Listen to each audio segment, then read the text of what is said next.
Good morning. Here we are at Nottinghamshire's Digital Turbine Centre in workshop for Cop26 East Midlands Regional Roadshow. I am so pleased to say hello, welcome here today. And my name is Ceren Kululov. I am one of the hosts for the event. And I have virtually on the platform with you Nicola Stevens doing co-hosting with me. Don't want to take so much of your times because we have full agenda to go through with amazing speakers and case studies from the region. Please use the general chat option on the virtual platform to send us your comments, questions throughout the day. So firstly, it's a great pleasure for me to invite our Environment Ambassador, Councillor Mike Adams, to start the day. Thank you.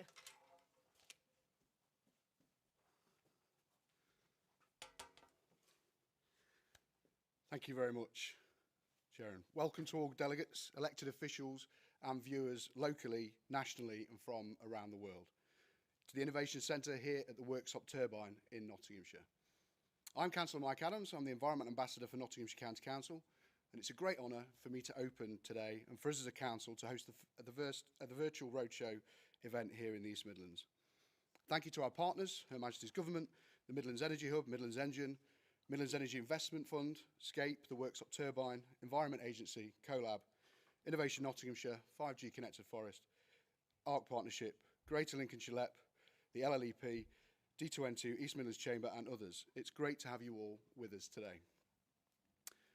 Now, at a time where the world's focus has been on the United Kingdom, with world leaders and international innovators in business meeting in Glasgow, it's absolutely fundamental to our country's success that we in the East Midlands understand our challenges, meet those challenges head on, and like leaders in Glasgow, we work together positively to deliver for us all. I'm sure, like me, you want to be able to look in the face of your children, your nephews, your nieces, grandkids and future generations and be able to say, we did everything we could. Everything we could to secure your future. Now, that security in their future, ladies and gentlemen, does not just come from reducing our energy usage, restoring habitats and wildlife, reducing our waste, cleaning our air, or even halting our temperature gains. This security is fundamental in the future of our country.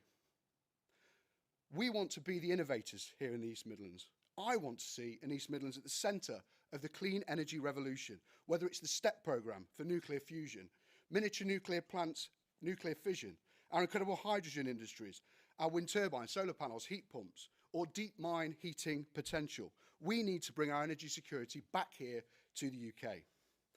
Our security is in our disease control. We have fantastic growers in the East Midlands and we must grow more of our own trees, plants, in soils that are recognised, in species that are native. Our flora and fauna over many millennia have adapted to ensure these species flourish. Our waste needs to stop being a problem and it needs to become an asset. We need to recycle what we can, turn food waste into biogas and burn what we can't to make energy. We can no longer bury our problems in the ground, leaving it for someone else to sort out another day. Now, I'm not saying this to make you feel guilty. I say this to light a fire. In fact, no, let's change that. Let's switch it on an LED, or even better, let's begin a fusion reaction to do more. We have come a long way, and we should be very proud of our progress. With less than 1% of the world's emissions in the UK and a continual year-on-year decline in our fossil fuel output, we are leading from the front, and I thank you all for that. When I installed my first solar panels on my roof of my flat 10 years ago, it reduced my costs hugely. And in my last house, I had an energy heat store that used plates for conduction, heating my house and reducing my gas bill. Now I've had solar panels with a battery backup and the change is bigger, generating the day and using it at night. But that complete programme is still missing. But we have innovation sparking from every postcode in our region. And that's why I was so blown away when I was seeing a recent hydrogen company in Netherfield, Nottinghamshire, in my own division of Carlton East. The company is using a very minimal amount of water and electricity, can manufacture hydrogen in your home for a unit that will cost less than £3,000. And add that to your new hydrogen boiler at a cost of around £1,500. And for less than £5,000, you are off the grid for gas. If you add in solar for the power and water for from the rainwater, you would leave the grid for good. Hydrogen's only byproduct is water and oxygen. And I think we all know a few uses we can find for those. Now, I was in Loughborough visiting with a company developing hydrogen fuel cells to power the VTOLs or manned drones, dustbin lorries, buses and future HGVs, as well as generators to replace those dirty diesel ones. A visit from a battery-powered bus on its tour to Cop26, dropping in at Mansfield bus station a few weeks after. The changes are coming. Now, I mentioned it has to go to a company that we're looking at who deal with island power. And this is when a housing development of, let's say, 500, for argument's sake, creates its own power through renewable sources, manages its own waste, and can also pump unused energy back into the grid for others to use. All local East Midlands companies. Now, we must support our local companies. And I know from our leadership at our own council, and Councillor Ben Bradley MP, and the chairs of our committees and colleagues, that is firmly in our council's vision, and I'm sure in all the others as well. We want you to do well. So you might ask, what are you doing, Mike, in Notts County Council, I hear you say? Well, it's a fair point. We declared a climate emergency in May 2021, and this created a shift in local policy. Monumental in the sense that it has lowered already our CO2 output. We are doing things, though, in a managed and planned fashion. We learn lessons from history when we don't do this, like when the single-use plastic bag was designed to resolve the need for cutting down trees for paper bags. It solved the problem, but it caused an even bigger one. Or cane toads were introduced to the sugar crop in Australia to deal with the sugar beetle, which they munched at an unbelievable rate. But those farmers never realised those toads were dangerous and are now damaging local wildlife as the poison on their backs is killing the predator population. A meagre 2,000 of those released in one part of Australia. That number is now 200 million. So doing things in a timely manner is key. Doing it right is non-negotiable, making our 2030 target absolutely achievable. So for us, we're assessing our greenhouse gas output and have commissioned a report which is following the Local Government Association method to measure carbon. We cannot go forward unless we know where we've been, but more importantly, where we are now. We have begun some projects, though, in areas that will help immediately. On mitigation, we are planting over 250,000 trees over the next 5 years, even buying land in some cases to enable our planting. Imagine that 10 years ago. But not just any trees, native trees, adapted trees, trees our wildlife can move on with little stress. We're also converting our entire electrical energy tariff to a renewable tariff, instantly removing over 8,000 tonnes annually from our CO2 output, or 72% in real terms. And as soon as a gas alternative arrives, we will change that too. We are converting all of our streetlights to LEDs. Our building stock to ensure that when we renew them, they come back even more environmentally friendly than before. We want to ensure our new buildings are built with sustainability at their heart, and will review even planned buildings to look at their credentials to make sure they are using the latest in innovation. But we have much, much more in the pipeline. Now, what about in our homes? What can we do?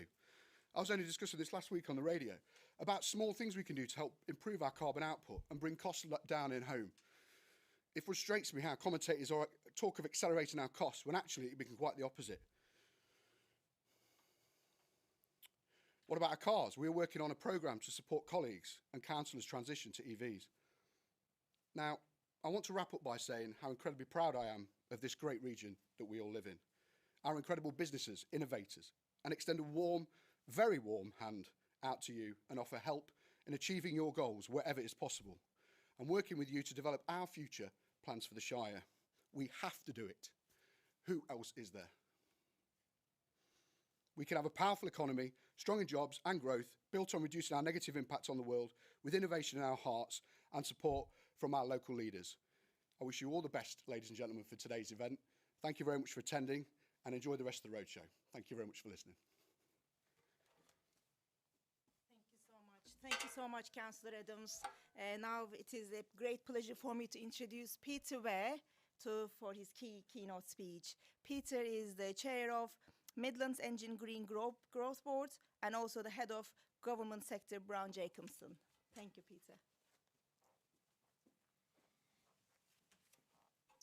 Thank you very much, and good morning, everyone. What a fantastic event this is, and it's really brilliant to be able to be part of this and tell you about the Midlands Engine 10-point plan, which I am incredibly proud to have been involved in and is something really exciting for our region as a whole.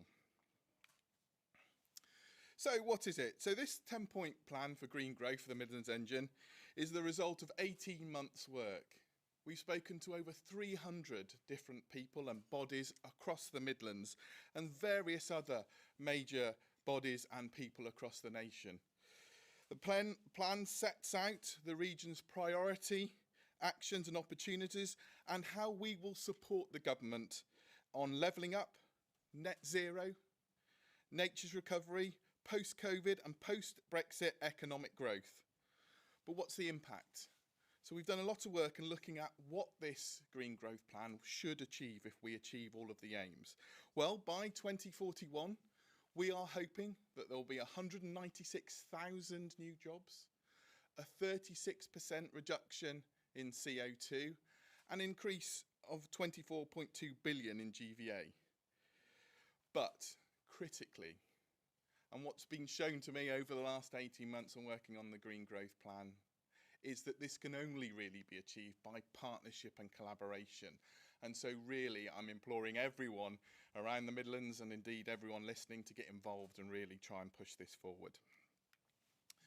So, what does the 10-point plan include? So, the 10-point plan really pivots on 3 key themes.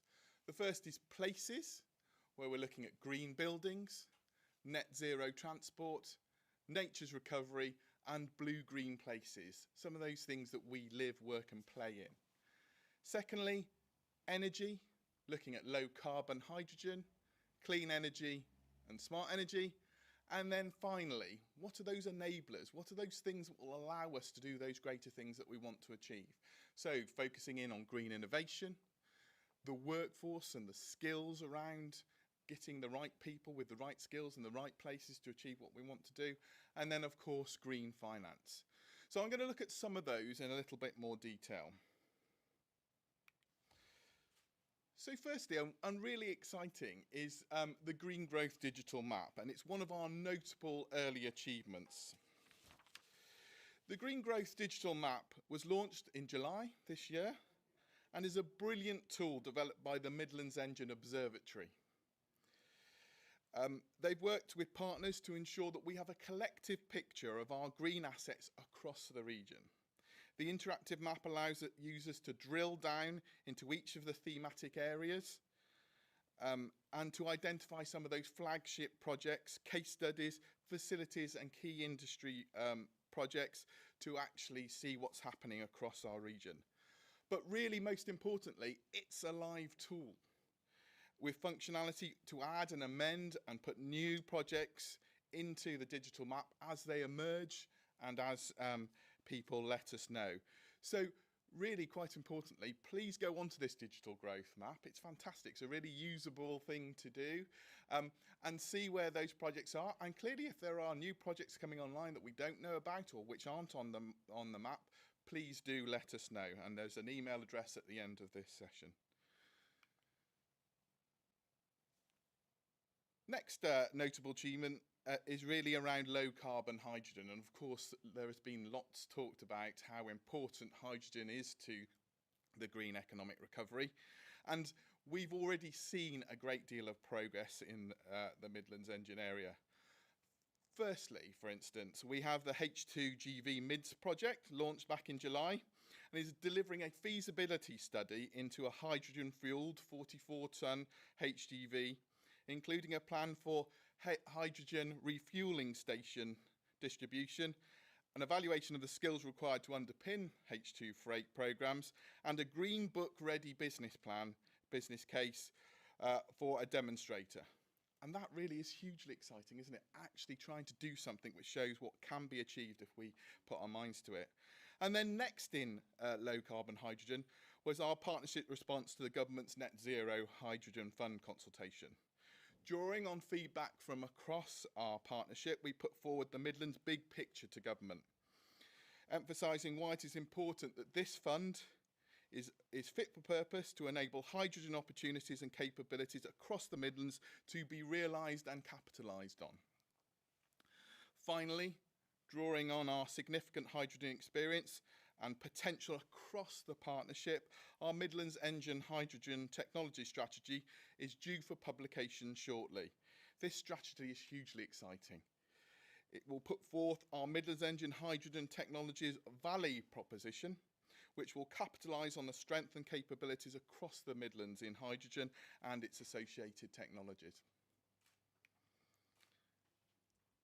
Next, looking at net zero transport, our final early achievement comes in net zero transport with the publication of the Midlands Connect report, Supercharging the Midlands.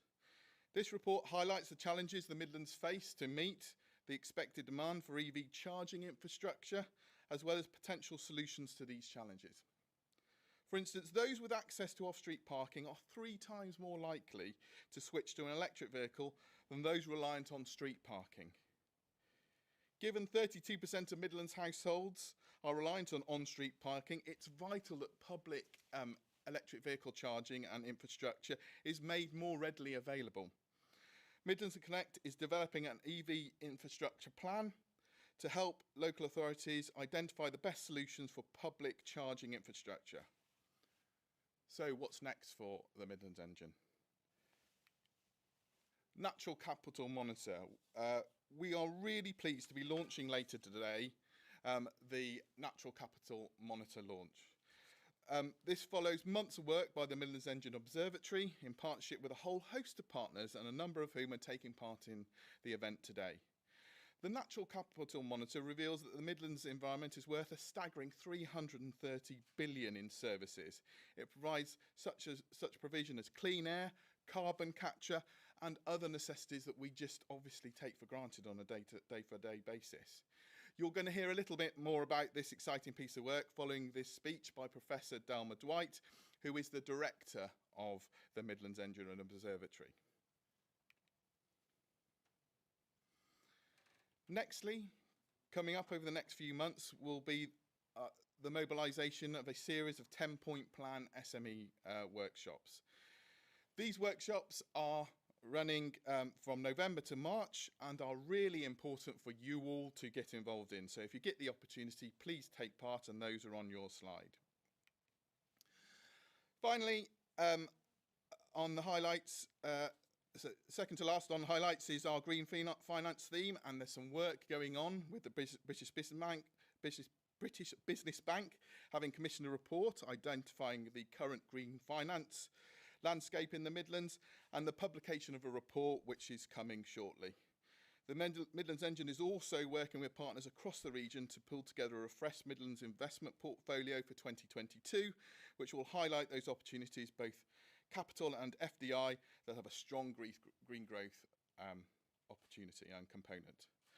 But most excitingly coming shortly is the Young People's Green Growth Assembly. This is a hugely exciting opportunity to hear from our young people across the Midlands. We've seen already real enthusiasm about trying to find solutions coming from our young people. Yes, what's going on is really scary, and there are things that must be done, but actually there are opportunities, and the opportunities come from our young people who will find solutions for us, and they're really excited to be involved in that.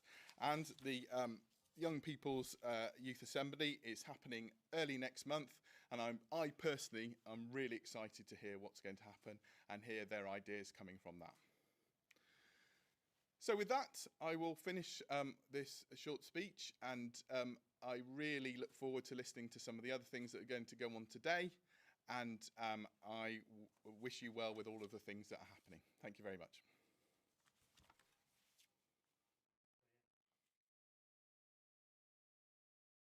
Delighted to officially launch the Midlands Engine Natural Capital Monitor, a fantastic tool that's been developed by the Midlands Engine Observatory, working with a wide range of partners.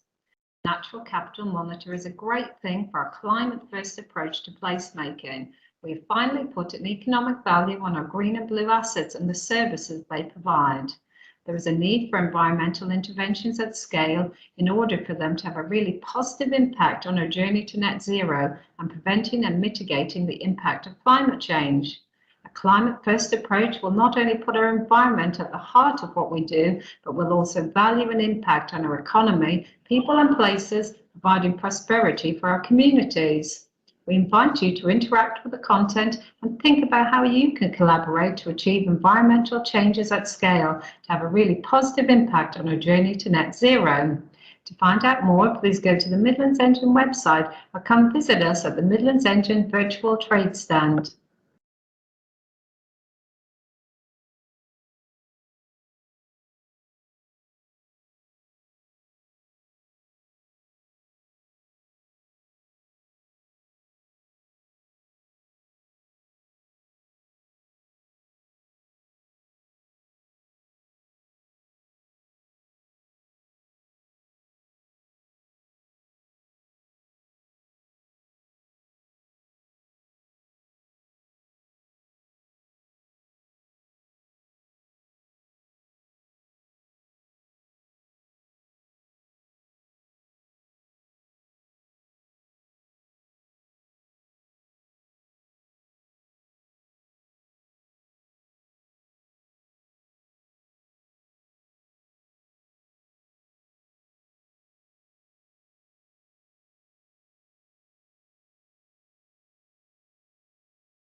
Good morning. My name is Nick Mellors from Innovation Nottinghamshire.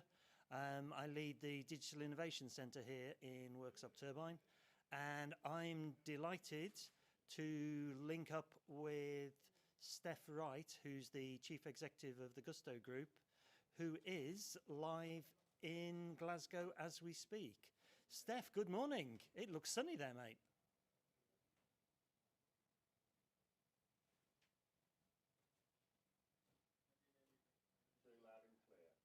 You're loud and clear now. Somebody just pushed a button in the background. Excellent.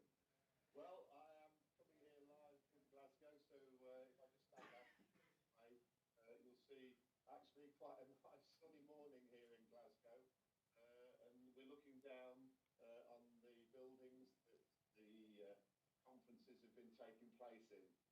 So I've been here in Glasgow since Saturday.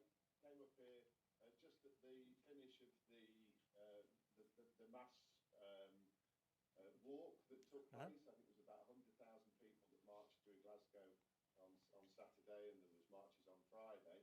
I've very much come up here to join in the conversation. I've been attending various meetings. I was in a meeting a couple of days ago with Make UK, looking at the future of manufacturing. So it's a very different scene that's actually happening in Glasgow to what you guys are probably picking up on the news channels.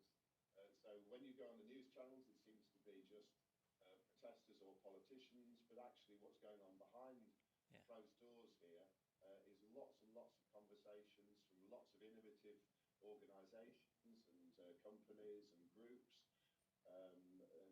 with great ideas for how the future can develop. And any highlights for you personally so far? Well, I would say that the most important message that's coming out is one of collaboration. It's about people working together. That is exactly how these problems are going to get solved. They're not going to get solved from the top down. They're going to get solved from the bottom up. So we've had our little electric tuk-tuk here today, all week, with messages that were written on it by students from Newark and Sherwood, schools. So we brought that down here, and then added to those messages, we've had delegates from all over the world that have written their messages on the tuk-tuk as well. Yeah, I'd say the big thing that's coming out of this for me, it's about collaboration. We all need to work together. And as Gusto Group, what we're doing is we're launching a platform called For Future's Sake. And it's a collaborative platform. It's on this same collab software that you guys are using today. So we've obviously been delivering the software that we're running the conference on today. And the idea of For Future's Sake is to bring people together from all over the world with all their ideas and their business startups, and to collaborate and share knowledge, because I think that's the only way that we're going to find answers, local answers to these global problems. I couldn't agree with you more. And I think when you look at the agenda we've got for today, collaboration just runs all the way through it. And we've got so many different organisations taking part in this. And here we are in Worksop. I mean, I'm not jealous because I'm in Worksop, and to be perfectly honest, it's awesome here. So we have a very full agenda. We have a very full agenda, mate. Continue to enjoy it. Continue to spread that message around, and really looking forward to working with you when you get back here. Very good. Yeah, good luck to everybody today, and yeah, collaboration, that's what it's all about. And great to see enthusiasm coming from the region of the country where the Industrial Revolution started on the Derwent River. We need to be the heart of where this new green Industrial Revolution is going to start. So we're right at the heart of it and well positioned to innovate for the future. Absolutely. The circular saw was invented down the road in Mansfield. There you go. That's one fact for today. Brilliant. Thank you, Nick. I'll let you get on with your Steph, agenda. thank you very much indeed. That's our time slot. I shall hand you back to Sharon. Thank you very much. It was so nice to be live on Glasgow. And now we will move on to case studies.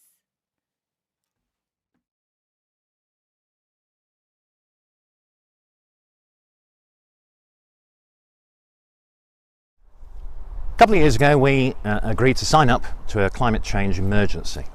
But unlike many other councils, we developed a strategy immediately on the back of that. So what that meant was we were able to assess the levels of carbon produced in the district, but also by ourselves as a council. And we committed to feedback on that, so we'd measure each year how we're doing, and we put in place a series of other targets. So some of the actions we've undertaken already: we've installed electric vehicle charging points across the district. We're beginning to move our fleet, that we use for grounds maintenance and others, to become electric vehicles, and as the technology improves we'll do the larger vehicles as well. We're looking at the energy efficiency of all of our properties. Leisure centres, for example, they're crucial for improving our health and our lifestyles, but by virtue of having swimming pools and others, they are energy intensive. So we're looking to have solar panels on those, revise and improve the boilers as we can going forward, but also premises like the Palacia, the National Civil War Centre, our own offices. We will look to green up and generate the electricity wherever we can.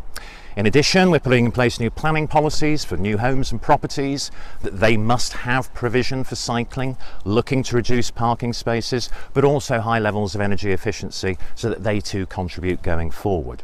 So looking at what the district itself needs to do to meet our target of being carbon neutral by 2035, it's equivalent, and I'll try to remember this, to 12.99 million miles in a family diesel vehicle. It's a lot of carbon to reduce.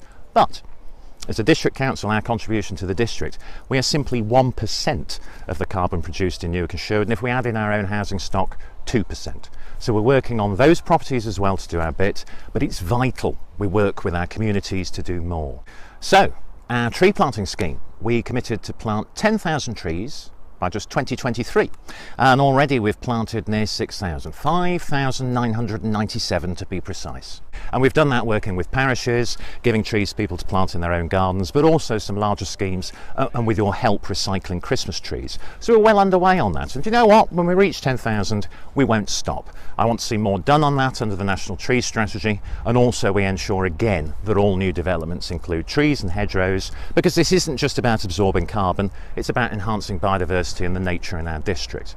So to that extent, all the different work we're doing, assessing the open space strategy to make sure we have not only the amount of open space we need as communities, but again also for wildlife. So we're categorising green space, open space, play areas, playing pitches, and I know in some areas there is a deficiency and we will acquire more and improve those spaces going forward.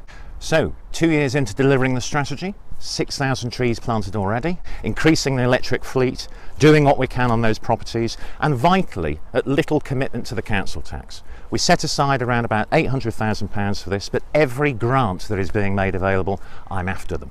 We will continue to do this. Like I say, when we hit those targets, we'll exceed them. But we are well on track to delivering what we promised to do for you. And I hope going forward now with that other 98% of carbon, we can do a great deal more working with you.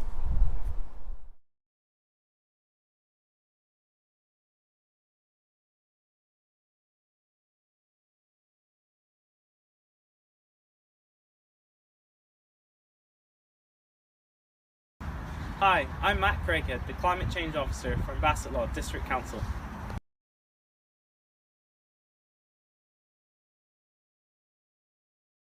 This is the Kilton Forest Decarbonisation Project. It's part of a competitive bid to the public sector decarbonisation scheme funded by BEIS.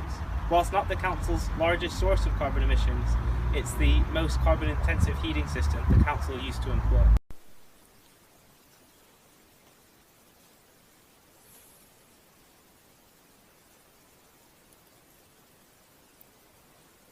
The heat pumps seen here are the centre of this decarbonisation project, which have been suitably sized for the heat load required after fabric improvement works. They are 10 kilowatts each and cascade into the 300 litre thermal store. The thermal store supports the heat pumps and reduces running costs by charging overnight at economy 7 and minimises their short cycling as heating demands fluctuate throughout the day. Flow temperatures, pressures, operational hours and more is all linked back to this trend BMS. This allows us to remotely monitor this system and provides ample opportunity to maximize its efficiency. As mentioned before, the low-carbon heating system was designed around improved building fabric, which includes double-glazed windows, 250 millimeters of loft insulation throughout the building, LED lighting, a centralized domestic hot water system, and new fan convecting radiators, all of which help optimize the low-temperature operation. In addition, a Nest system was also included to ease user interface to adjust temperatures in the 3 zoned areas. Lastly, after minimizing as much energy consumption of the system as possible, a 5 kilowatt solar PV array has also been installed to further reduce electricity usage. Thanks to the works completed here, we've now fully decarbonised one of our sites. We hope to replicate the success of these measures at our other council-owned buildings and offices.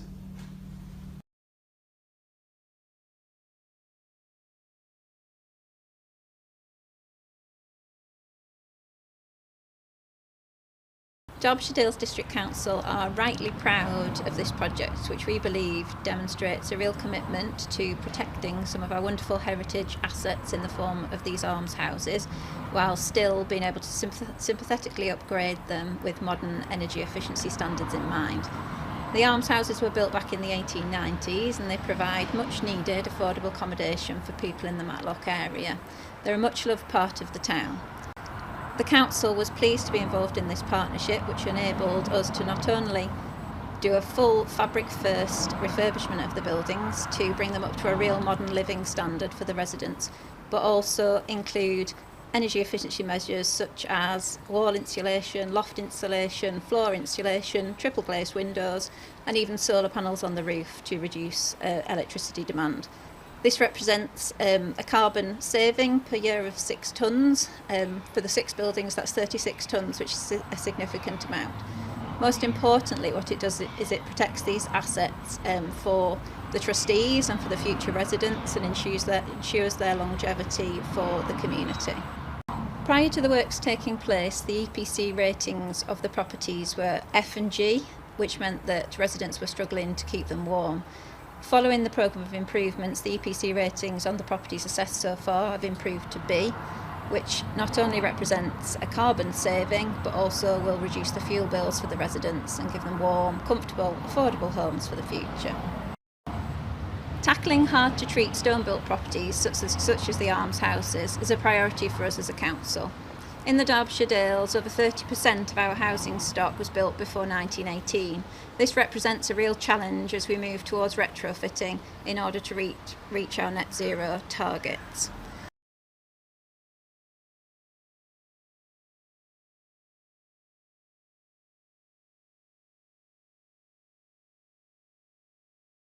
Thank you for attending this really important event. The title of this talk is Citizen Engagement in Our Homes, Communities and Cities.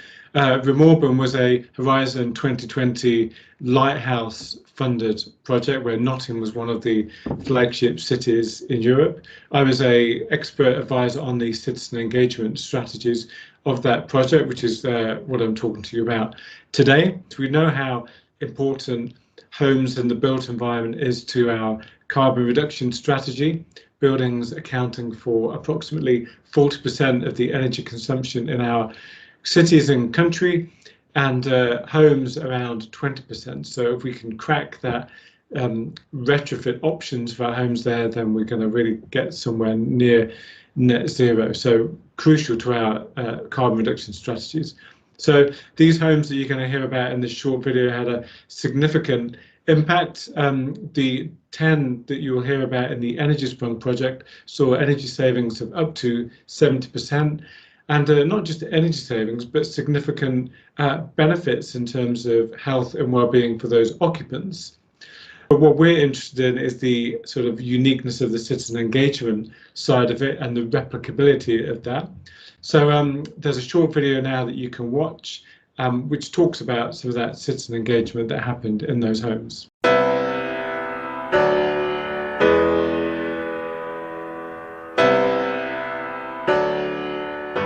To be part of the first Energy Sprung project in the UK feels fantastic. It's really great that we've got it to site within the time frame that we planned. It's really exciting for tenants. Everybody in Nottingham's really pleased that we've achieved this.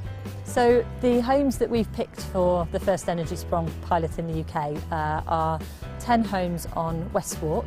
So they're 7 houses and 3 bungalows.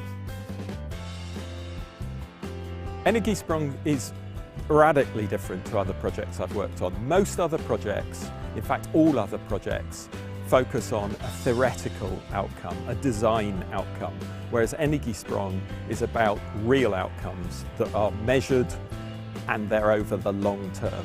So you have to think about things differently, and that's why it is radically different and also extremely exciting. We wanted to be the first Energy Sprung project in the UK because we think it's a fantastic way of making our homes warmer.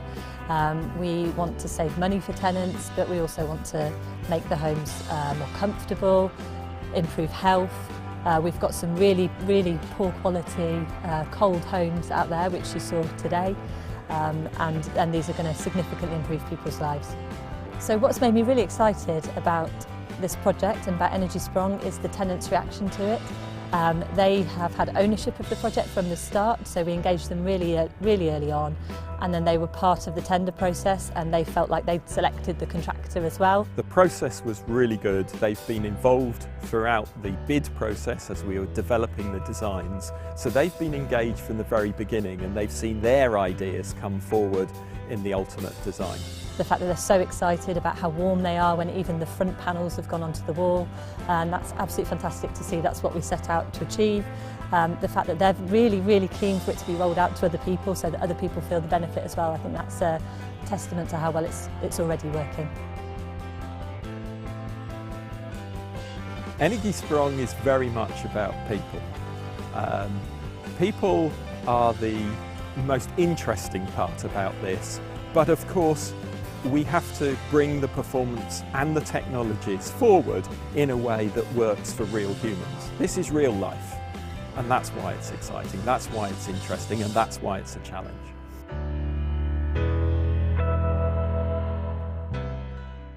So what a fantastic and inspirational video that is, hearing about the impact of those strategies on those homes.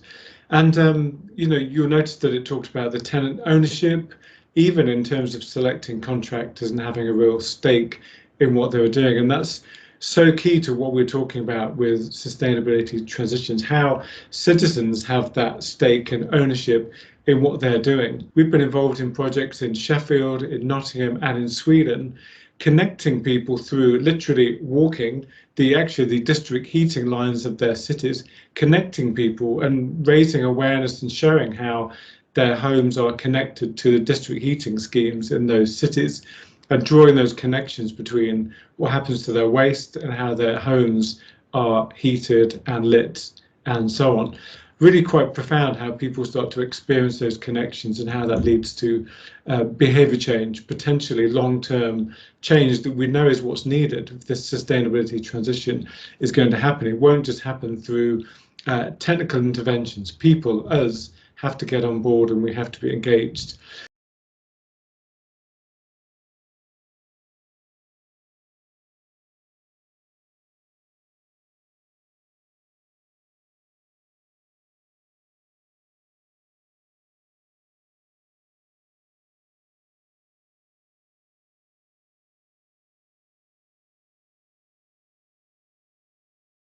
In recent years, we have seen the unprecedented impact of CO2 emissions on our fragile climate, and we are now at a tipping point for irreparable damage to our natural environment. The homes and buildings we inhabit are key contributors to this problem. Building and construction are currently responsible for 39% of all carbon emissions in the world, with operational emissions associated with energy used to power, heat, cool and light our buildings accounting for 28%. Clearly, there is an urgent need to create a more sustainable built environment. Researchers at the University of Nottingham have been working with industry to develop and implement a new community energy system that aims to be financially and environmentally sustainable, so that it becomes an attractive alternative to business as usual, and therefore helps accelerate our move to carbon neutrality. The Trent Basin Community Energy Project uses the following key strategies for decarbonising the built environment: reduce energy consumption, optimise power and energy flows, and incorporate community-scale renewables and storage. The outcome has been the development of an active energy community on the banks of the River Trent in Nottingham, a city which plans to be the first UK carbon-neutral city by 2028. Let us consider the concepts behind embedded green energy generation and storage. Traditionally, houses receive electrical energy from the national grid, and the carbon emissions associated with this energy are dependent upon the carbon intensity of the grid. Solar PV panels provide a means of green energy generation that can be utilised locally without first being exported to the national grid. In other words, they allow energy production and utilisation behind the energy utilities billing meter. When solar energy generation is high, some surplus energy can even be sold back to the grid, further offsetting energy bills. But at night time or during poor weather, homes need to switch back to the grid for their energy supply. This is where energy storage can assist. Surplus energy generated during sunny weather can be stored in batteries and used by the local community when it is needed. Not all buildings have ideal roofs for solar with appropriate orientation or sun exposure. By working together and at scale, costs can be reduced and efficiencies increased through optimized deployment of on-site generation technologies. The benefits of working together to build communities with on-site green energy generation, storage and usage go beyond reducing carbon footprint. A local energy services company called Trent Basin ESCO Limited, which manages these energy assets, can supply the generated electricity directly into member properties behind the utility's grid meter and at lower cost than the typical average fixed rate price. This behind-the-meter supply can also be used to fully replace grid dependency and provide variable pricing in as little as half-hourly pricing windows. This gives community residents the flexibility to use their high-energy appliances when rates are lowest. Trent Basin is still under development, but already the project comprises 76 energy-efficient homes constructed using a fabric-first energy-efficient design approach. The interconnected solar PV network is currently rated at 271.2 kilowatt peak power and also includes a 1 megawatt connection to the grid, enabling the purchase of additional or selling of surplus energy. For energy storage, the Trent Basin has a local energy centre featuring a 2.1 megawatt hour battery. At the time of its installation, it was the largest community energy battery in Europe. Operation of the project is closely monitored and a cloud-based platform has been developed for data storage and analysis. In 2019, over 150 megawatt hours of energy was generated, resulting in carbon savings equivalent to 34 tonnes of CO2. The average annual electricity consumption of monitored households was just 2.6 megawatt hours, and therefore the total energy generated was enough to supply over 75% of the annual community electricity needs for the entirety of phases 1 and 2 of the development. Trent Basin Project truly is an active community revolutionising energy systems. Demonstrating cutting-edge decarbonisation technologies, the local community energy project and Trent Basin housing development are leading by example for a greener, brighter future.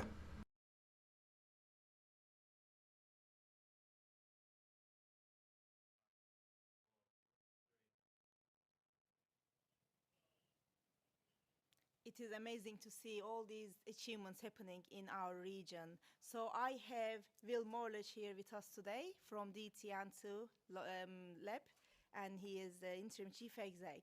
So thank you, Will. Thank you, Jaren, and thank you very much for the invitation.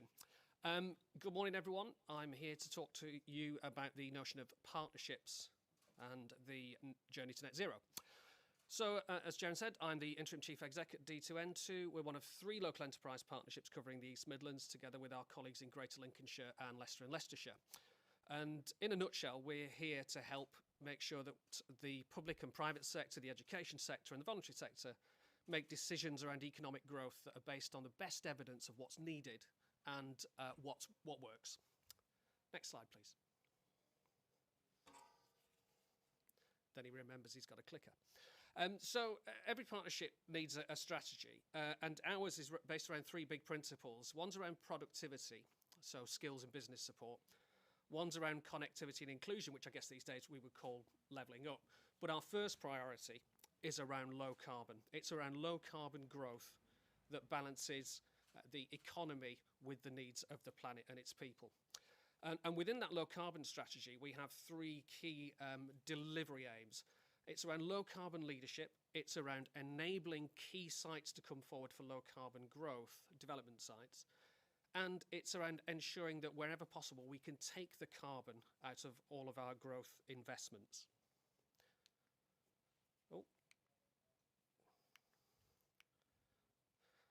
So that's fine, we've got a strategy. What do we actually do?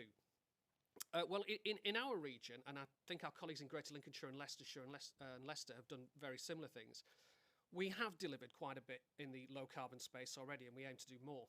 So for skills, for example, we've just recently launched £6 million worth of skills training, and we have said in all of that training has to be able to demonstrate how it will contribute not just to economic growth, but also to the low carbon agenda.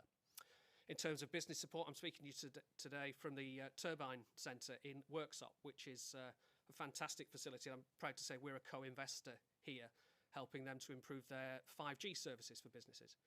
We do a bit of infrastructure funding. For example, if you've been to Nottingham, some of those cycle lanes around the south of Nottingham, we help to co-invest in those.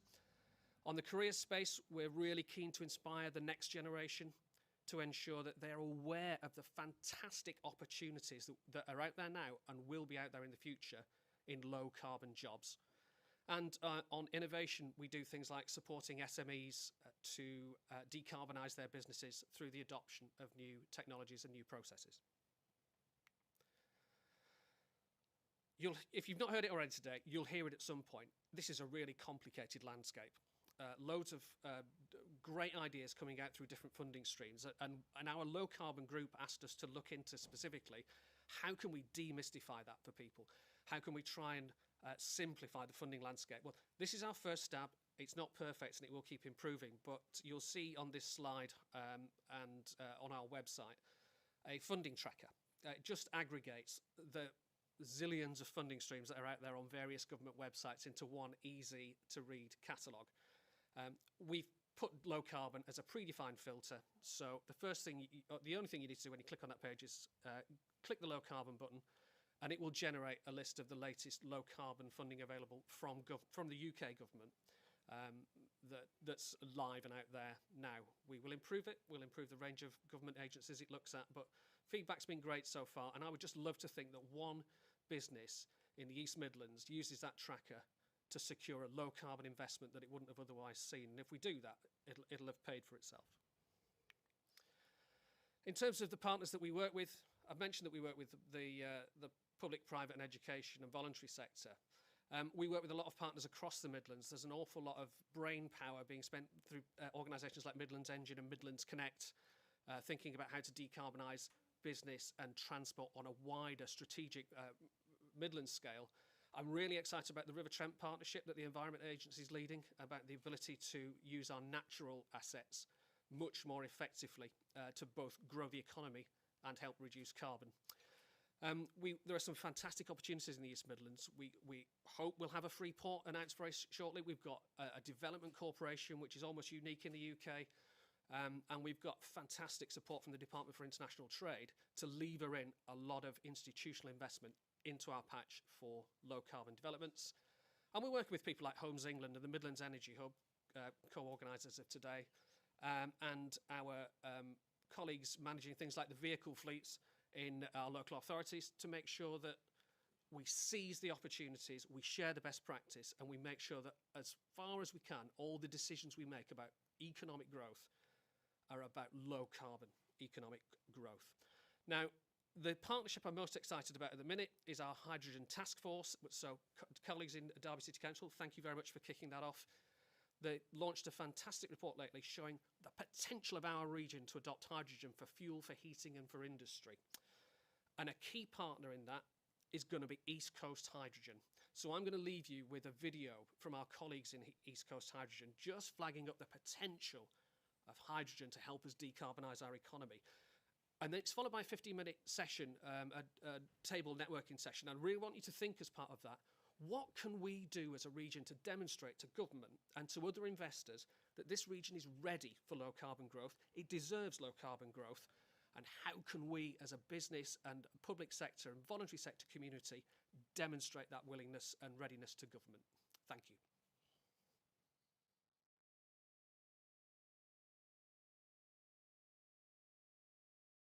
Hydrogen is essential for us to get to net zero.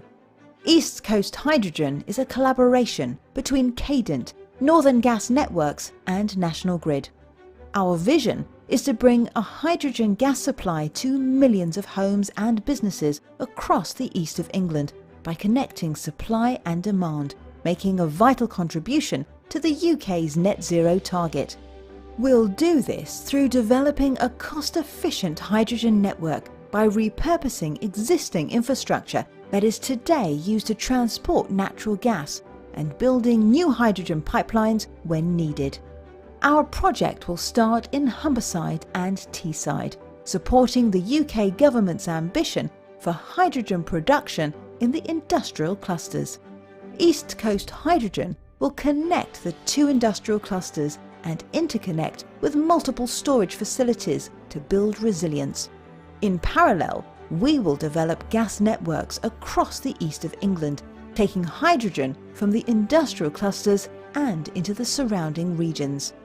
We will then be able to connect with our local distribution networks, which are ready to accept hydrogen in many areas, and take it into our customers' homes. As production increases across the region, we will support the ability to match supply and demand, providing producers with an opportunity to export their hydrogen. We will initially enable producers to blend hydrogen into the gas network, commencing the decarbonisation of homes and businesses. East Coast Hydrogen will convert millions of homes in the east of England to 100% hydrogen, enabling customers to enjoy the benefits of a gas supply and a fair energy transition. As we expand and connect to other demand points across the UK, the decarbonisation of homes and businesses with hydrogen will bring significant opportunity to the whole of the UK. It will deliver thousands of highly skilled jobs, significant inward investment, and position the UK as a global leader. East Coast Hydrogen is ready to play its role in delivering net zero for the UK and realising the UK government's ambition for building back greener for consumers and businesses.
We can all take positive actions to boost sustainability and well-being through NTU's Green Rewards program. Sign up for free.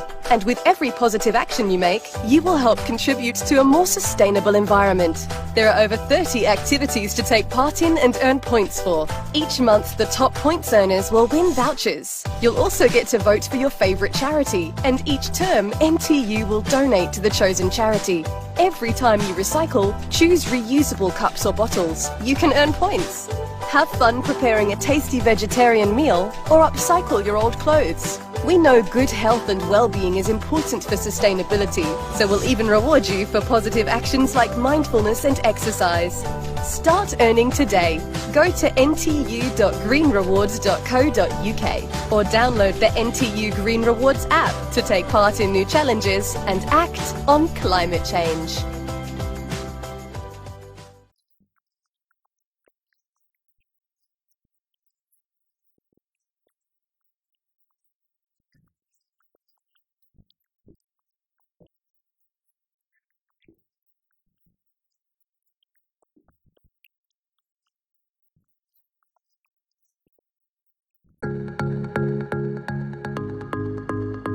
Making your business sustainable can seem complicated, costly, and time-consuming. Where do you even get started? We created Zella to help, providing everything you need to become a greener, sustainable business on one easy-to-use platform. Zella gives your business access to all the data, insights, tools, and support you need to become more sustainable. It's customized to your sector and provides behavioural changes personalised for your business, connects you to renewable suppliers, and puts you in touch with local offsetting and volunteering projects. So what are you waiting for? All you need to do is sign up to Zella to create and personalise your business profile.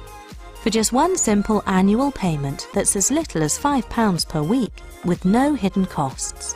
Then enter your energy provider and business information so we can calculate your carbon emissions. Our platform allows you to benchmark your sustainability against other businesses in your sector and community and get a personalised plan with actionable insights to become more sustainable. We make it easy to transition to green energy.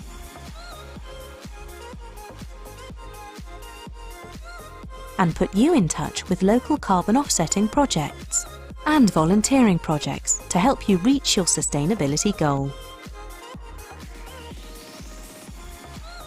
Add the projects you're supporting to your business profile and promote your sustainability journey to your customers by sharing highlights to your social media via your dashboard. Then shout about Zella and our sustainability app to other businesses so we can all create a greener planet together. Zella, sustainability made simple. Contact us now.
Two of the biggest challenges for cities like Leicester in approaching the climate emergency is the need to decarbonise both transport and buildings.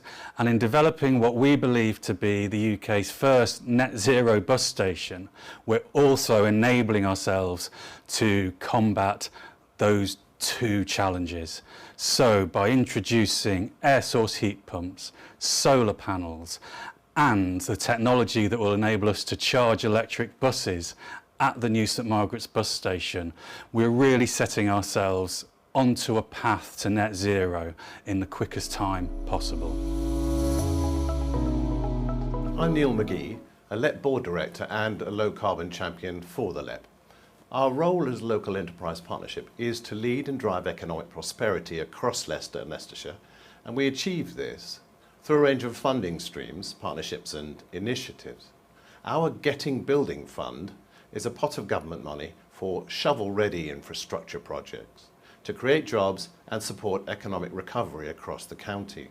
We successfully secured £20 million to share between local projects that will transform the future infrastructure of our city and county very quickly. The largest project to receive funding is St Margaret's Gateway.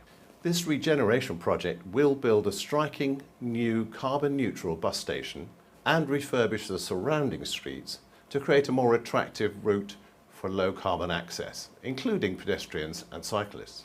It's a major scheme to regenerate this part of the city. St Margaret's Gateway is a £13.5 million regeneration project and is supported by £10.5 million from our Getting Building Fund. The building's carbon neutrality is a major boost to our goal of investing in green and low carbon initiatives. St Margaret's Gateway development meets our priority of supporting sustainable transport and regenerating areas to attract further private investment. A net zero Leicester and Leicestershire are central to our energy infrastructure strategy, which sets out our commitment to help reduce emissions and support investment in the green infrastructure of the future.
Blue Mesh Solutions are excited to be part of this Cop26 regional roadshow in East Midlands.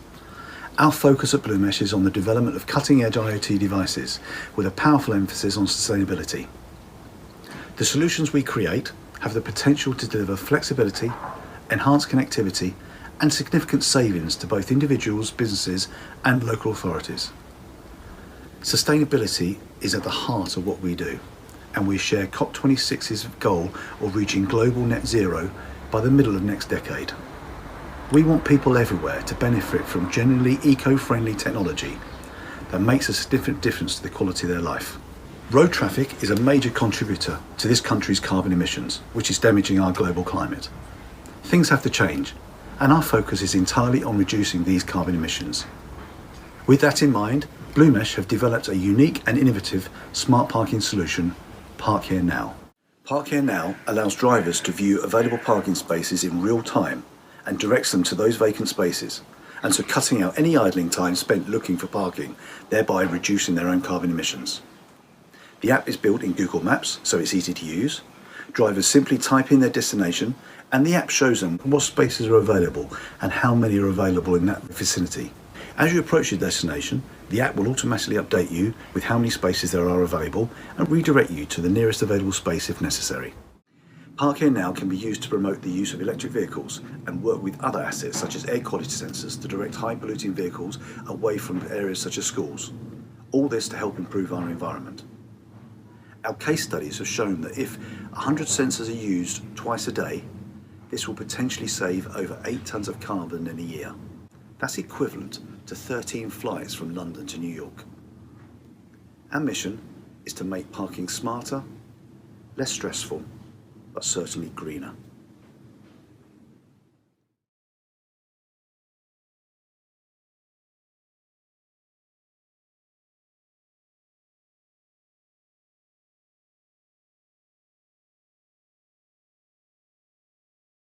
My name's Dave Clasby and I am the Sustrans Partnership Manager for the East Midlands.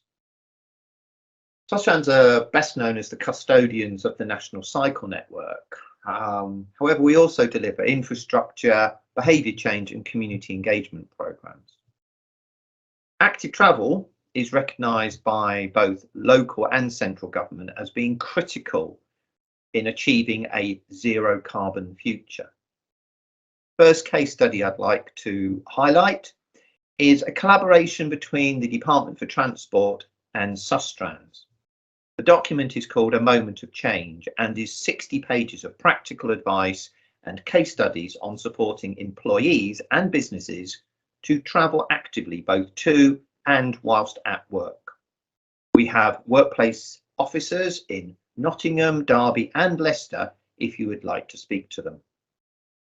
The second case study is our work with partners in supporting job seekers and key workers to access employment and education through advice, training and access to a recycled bike. Finally, our school streets work. So we deliver a school streets closure programme. We have officers in Derby, Nottingham, Leicester and Lincoln supporting the creation of car-free spaces outside, mostly primary schools, at the start and end of the school day. Impact has seen a big increase in active travel, up to 50%, plus improved safety, air quality, social interaction and health and well-being. The takeaway from these case studies is that we need to lobby for safer spaces and direct active travel routes, access to route planning, cycle and maintenance skills, plus on-site facilities to support more active travel and reduce our overall carbon footprint. Thank you.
The Nature for Climate programme is doubling forest creation across the 200 square miles of the National Forest.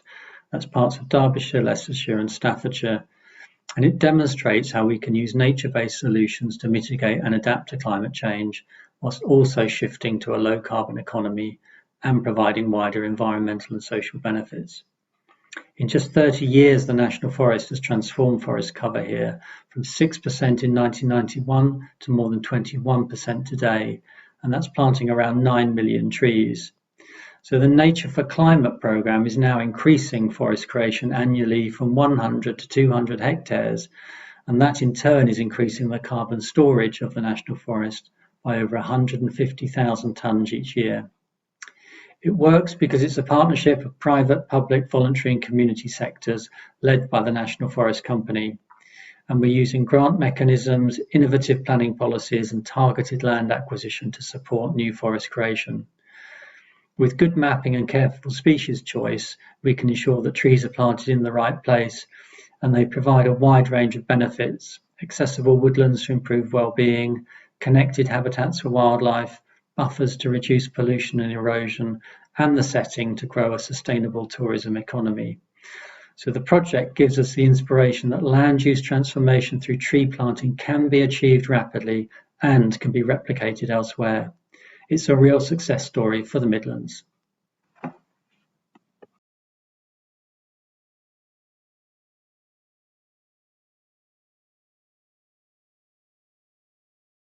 I'm Nick Crouch, manager of the Greenwood Community Forest Initiative. The Greenwood Community Forest was established in 1991, covering West Nottinghamshire. Our long-term goal is to achieve 30% woodland cover within our area, and being a community forest, people are at the heart of what we do, with over 1 million people living within 5 miles of the Greenwood area. Recently, we've joined the 12 other community forests in England to begin delivering a significant programme of woodland creation, with support from the Forestry Commission and aided by funding from DEFRA's Nature for Climate Fund.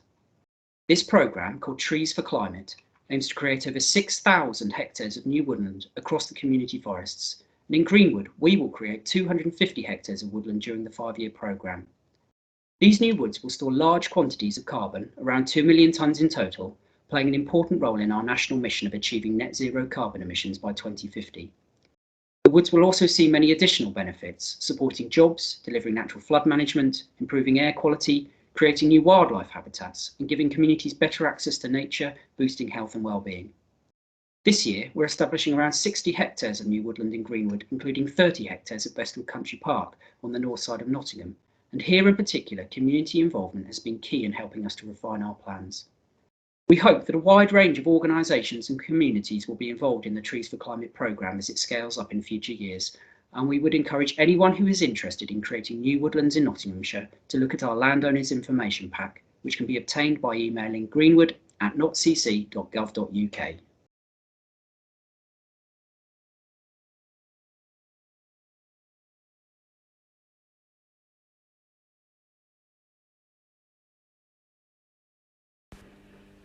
Thoresby Colliery in Nottinghamshire opened in 1925 and at one point produced more coal than any other colliery in England, with output reaching 100,000 tonnes a week.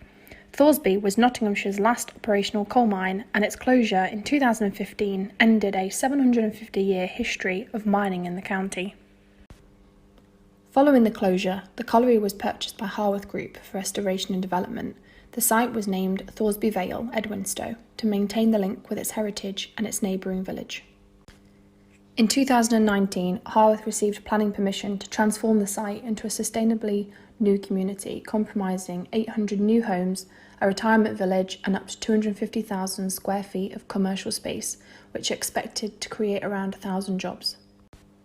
The plans will also see the restoration of the site's former spoil heap to create a 350-acre country park with multiple ecological habitats and significant areas of green infrastructure. At its peak, the park will offer the highest vantage point for miles around and offering panoramic views of Sherwood Forest. Harworth completed demolition, clearance and remediation works in 2018, which included permanently filling and capping the 2 mine shafts. Materials were retained and reused for road base and footpaths throughout the development wherever possible. The colliery's original workshop has also been retained and will soon accommodate a range of community and leisure uses as part of the new local centre. In August 2021, grant funding was received from Places to Ride, a partnership between British Cycling, the DCMS and Sport England, to create a multi-use cycling facility at the heart of the development, including this exciting transformation of Thoresby Vale is already underway, and in the next 10 years and many decades of coal extraction will make way for new jobs, new homes and new green spaces that future generations can enjoy.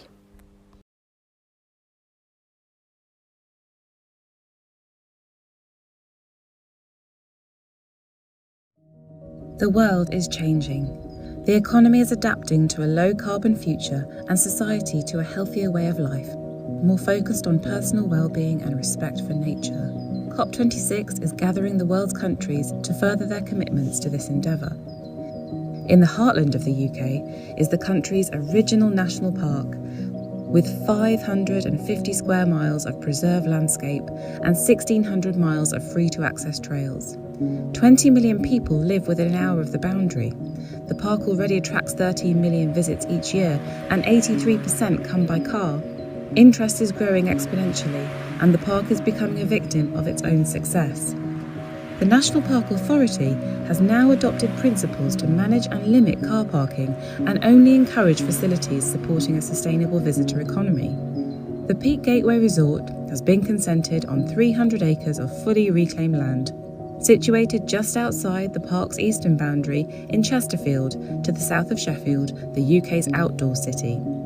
Planning permission has been granted for a world-class, sport-minded and well-being-centric village, with 2,800 car parking spaces and 5,000 overnight beds, benefiting from a zero-carbon connectivity and mobility transport service, linking the resort's parking with thousands of national park attractions and experiences.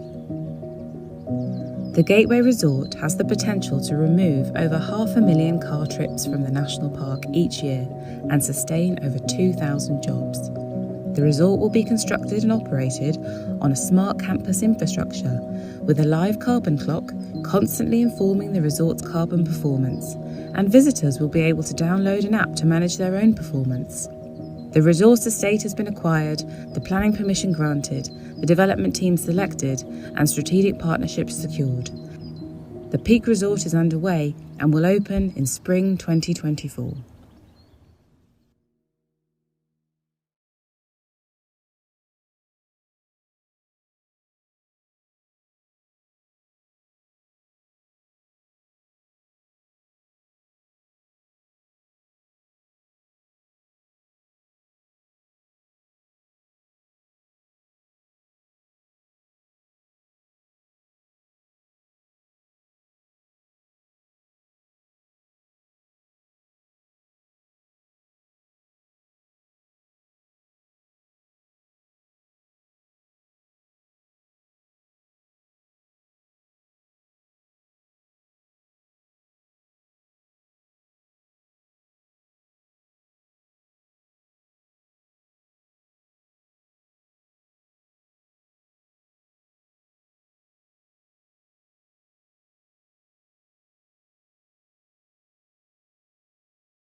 Biodiversity and nature are our most precious resource.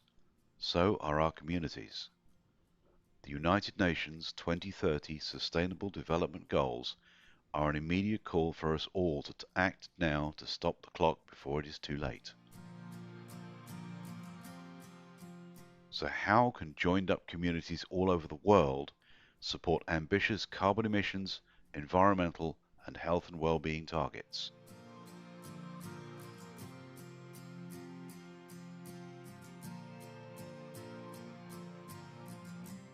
Communities are already collaborating regionally, nationally and globally and are creating innovative community-led solutions which help to tackle many energy conservation and social issues.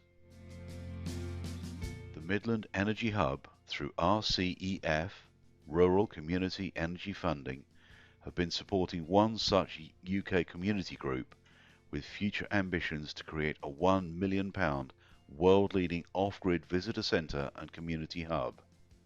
The Humberston Eco Conservation Centre is a 15-acre off-grid rural site based in northeast Lincolnshire and is 2 years into a 5-year development plan.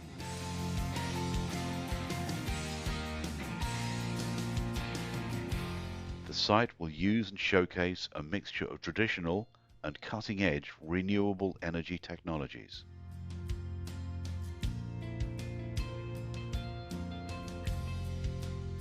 Small-scale wind, solar, anaerobic digestion, CHP, air, ground source pumps and innovative storage battery technologies will all feature on the site, offering visitors experiential educational workshops.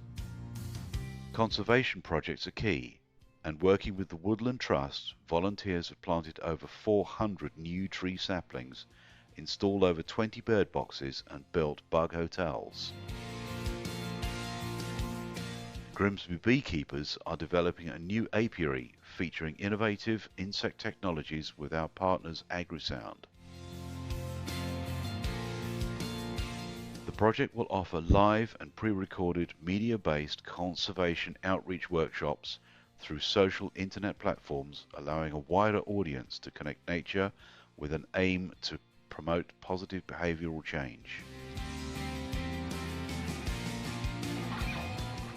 The project also hopes to create the region's first community-led waste to sustainable food project using a low-energy aquaponic shipping container to grow nutritional food for social and environmental benefit. With university partners, the project will trial waste PET plastic as a feedstock in a micro H2 anaerobic digestion unit, which could solve some significant conservation and humanitarian issues. Communities throughout the world are more connected than ever and able to share best practices which help address global and regional challenges. Could this small community project in Grimsby become an exemplar community-led model for other regional, national and international communities to follow?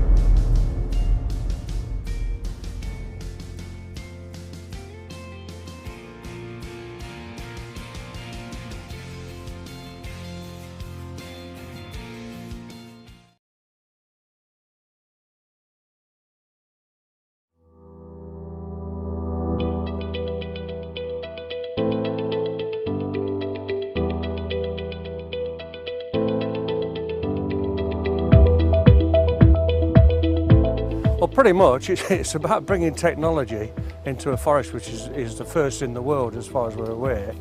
What we've seen today is we've seen technology that can be used correctly to enhance the forest, enhance visitor experience and help look after the forest, if you like. So the idea of this technology is to help us to capture interesting data from the forest and being able to do intelligent processing on top of it. We can also detect the types of the tree, we can also detect the properties of the trees. So what we've shown you today is we believe the world's first ever interactive hologram experience. So what we do is we use these headsets to project holograms into the real world like you might see in Star Wars or a Marvel film. So in Sherwood Forest we're going to use this to bring Robin Hood to life. So we're going to bring Robin Hood, Marion, we're also going to bring Little John to life, and a whole cast of characters from the legend that we're going to bring using these holographic headsets. So you actually get to see these characters in front of you and you actually be able to interact with them.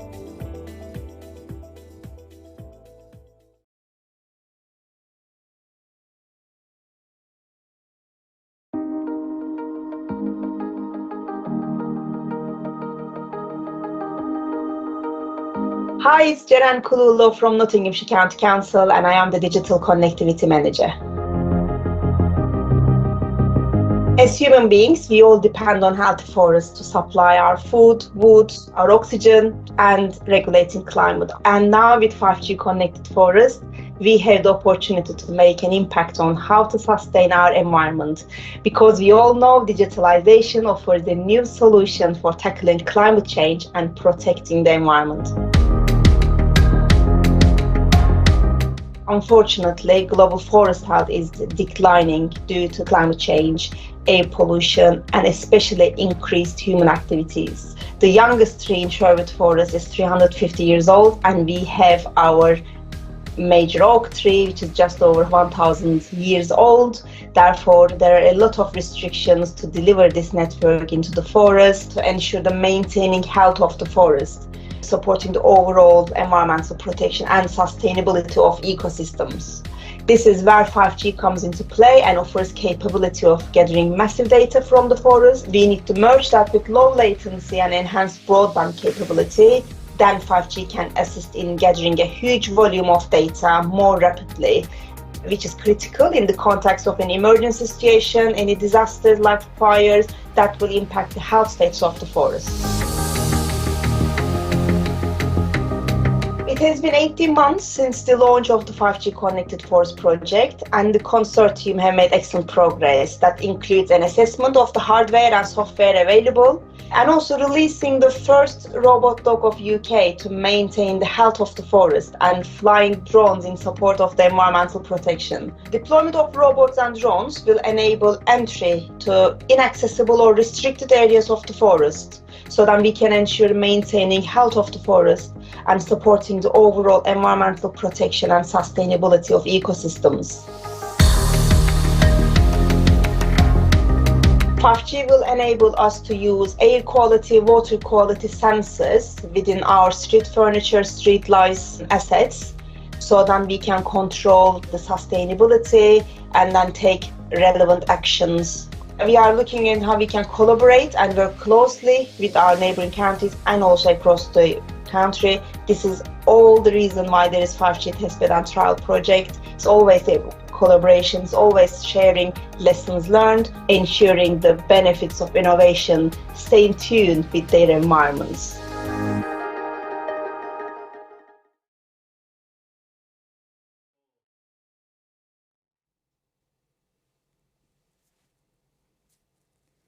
Hello everyone.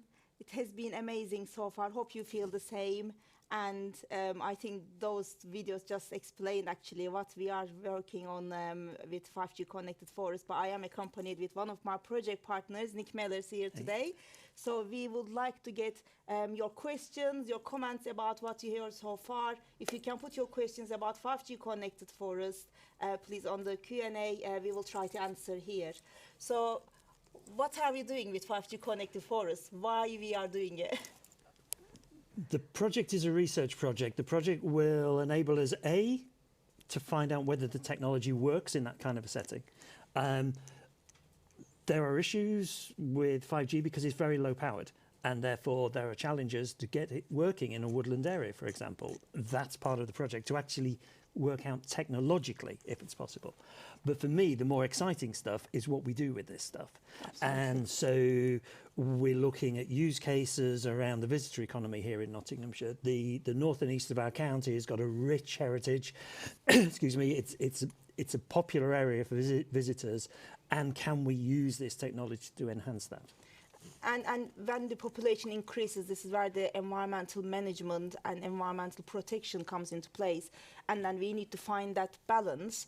Are we protecting the environment in the same time, meeting with human requirements like the visitor experience? Yeah. When they come to forest, we want to balance that. So obviously what we are trying to find is art of possible, what we can actually achieve with this digitalization of the forest without damaging our nature, and also without cutting people's time from the forest.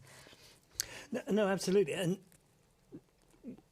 the next generation of people who will be guardians of forests like Sherwood Forest are the people we need to engage with.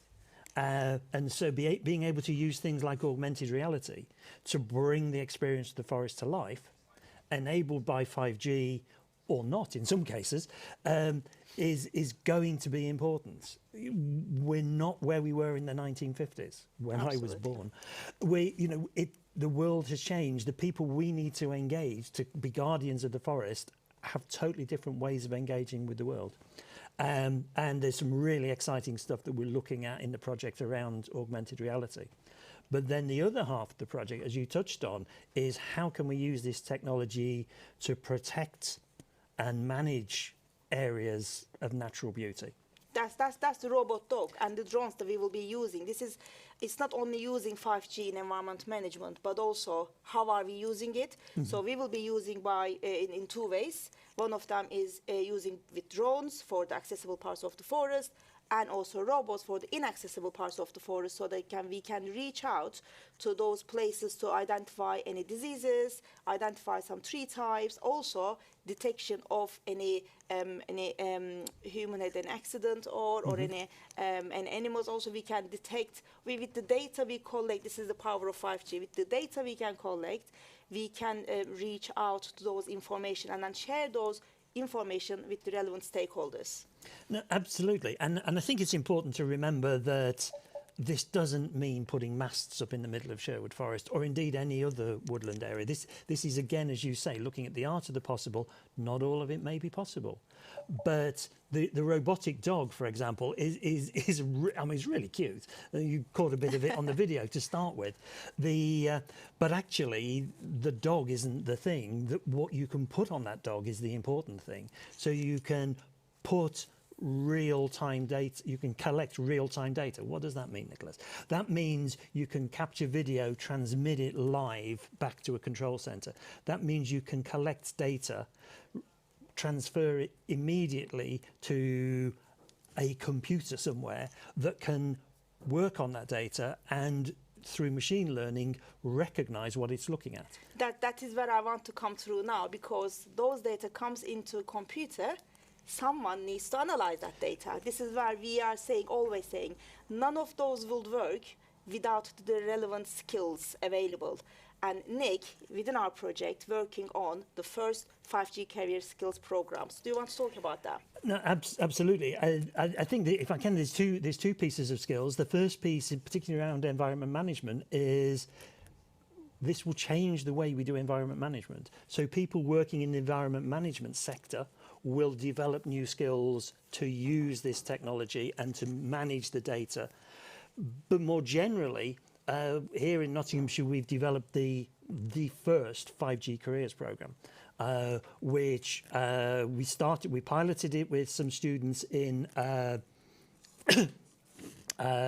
Nottingham City, and we've now worked with over 300 students in the north and east of Nottinghamshire at North West and North Notts colleges. And we've got aspirations to work with about 1,000 students in that arc from Kirby round to Newark this academic year. And that's about raising people's awareness of what all these technologies will enable them to do. Okay. Shall we check if there is any questions for us, Callum? Yes, so we've got a question here. It's been raised anonymously, but what will 5G management of nature look like in the future? I think that's a fascinating question, and the honest answer is we don't know. That is what the project is all about. Partly what the project is about, but also in the same. I started work in the days before that we had computers in offices. People still do the job that I did, but the computer does the calculation for you. And I think it's going to be the same in all sectors. The technology will enable us to get better information. It'll enable us to monitor things more widely in a way we haven't been able to monitor them before on foot. But then we're still going to need people on the ground to do the stuff, to do the interventions, and to use the information that 5G enabled sensors, for example, around, say, flood defense or the nature that we're there to protect, monitoring invasive species and things like that. We'll be able to do that far better using the kind of technologies we've talked about. However, we're still going to need to do something on the ground to deal with that invasive species. Absolutely. If that makes any sense. Thank you. Just got one here, and I think you've touched on it previously, but I think that they're looking for a little more information on it. So the question is, it's been raised anonymously, how do the robots and the drones enable a more environmentally friendly way of keeping the forest healthy? So what are they doing in the day-to-day to assist the forest management? Right. For example, if we pick up on the tree inspections or identifying if there's any diseases or identifying the tree types, detection of the any kind of those diseases I mentioned, it would be on manually done, and it will be someone actually goes in the forest, identifies. What we are trying to achieve with the drones and robots is achieving more in the ground and accessing more data than a human could do in the similar sort of time. It will take more time for a person to collect those data, and also more effort, and also they might need to touch the trees, take some samples from the trees. We will be doing without even going closer to the trees because of the power of that technology. And I think I would add to that by saying, particularly when you look at drone technology, and again, there's an art of the possible here, because clearly there are times of the year, particularly when you don't want to have drones flying over woodland areas, and you know, that's got to be a key part of the learning of how this technology rolls out. But one of the issues with heritage trees, and we have over 1,000 trees that are over 400 years old within about 15 miles of where we're sitting here today in Worksop, is that actually trees die from the inside. And therefore, you can look at the ground at a healthy looking tree. If you look above it, you can actually see it's dying from the middle. And so that's one simple way. I think the other thing is, and again, we talked about, I don't want to use too much jargon, there's this stuff called machine learning. Basically what that says is we can train a drone to recognize something. So it could recognize a type of bird, it could recognize a fire, for example. Looking at the dog, if you mounted sensors on that, you can train it to recognize types of fungi, for example. And therefore, on the ground, without armies of people stomping all over the place, you can actually track species, fungi, for example, to learn what's happening there on the ground. Shall we have one more question? Yeah, so I've got one more. I guess it's a comment that's leading to a question. So it's been raised here by Councillor Matthew Hulbert. So it says, surely the best way to engage with the forest is being in the forest, close to nature. And it's been followed up with, it's a little sad if engagement with the forest for young people has to be from behind a screen. So I'm wondering if you could expand on a little bit more just on how the technology is an added benefit rather than take away from the existing environment. So we are definitely not trying to take that time from the nature, from the visitors coming, walking, seeing our major oak tree in the forest, engaging with the nature. However, the technology is moving on, new generation once more, and also as local authorities, we are trying to improve that visitor experience to make them stay longer and also enjoy the time that they spend. So just to just to meet the new requirements, new regeneration requirements, we are not trying to put them on the screen, but also give the option for people to who might want to see more, and then go to forest, and then maybe they would like to see the Robin Hood story as a hologram as an option. Do you have any comments? Time is over. That's the comment. Thank you so much, everyone. Please keep putting your questions. We will have access to those, and then we will come back to those after the event as well. We will now have 5 minutes break for some really exciting panel discussions.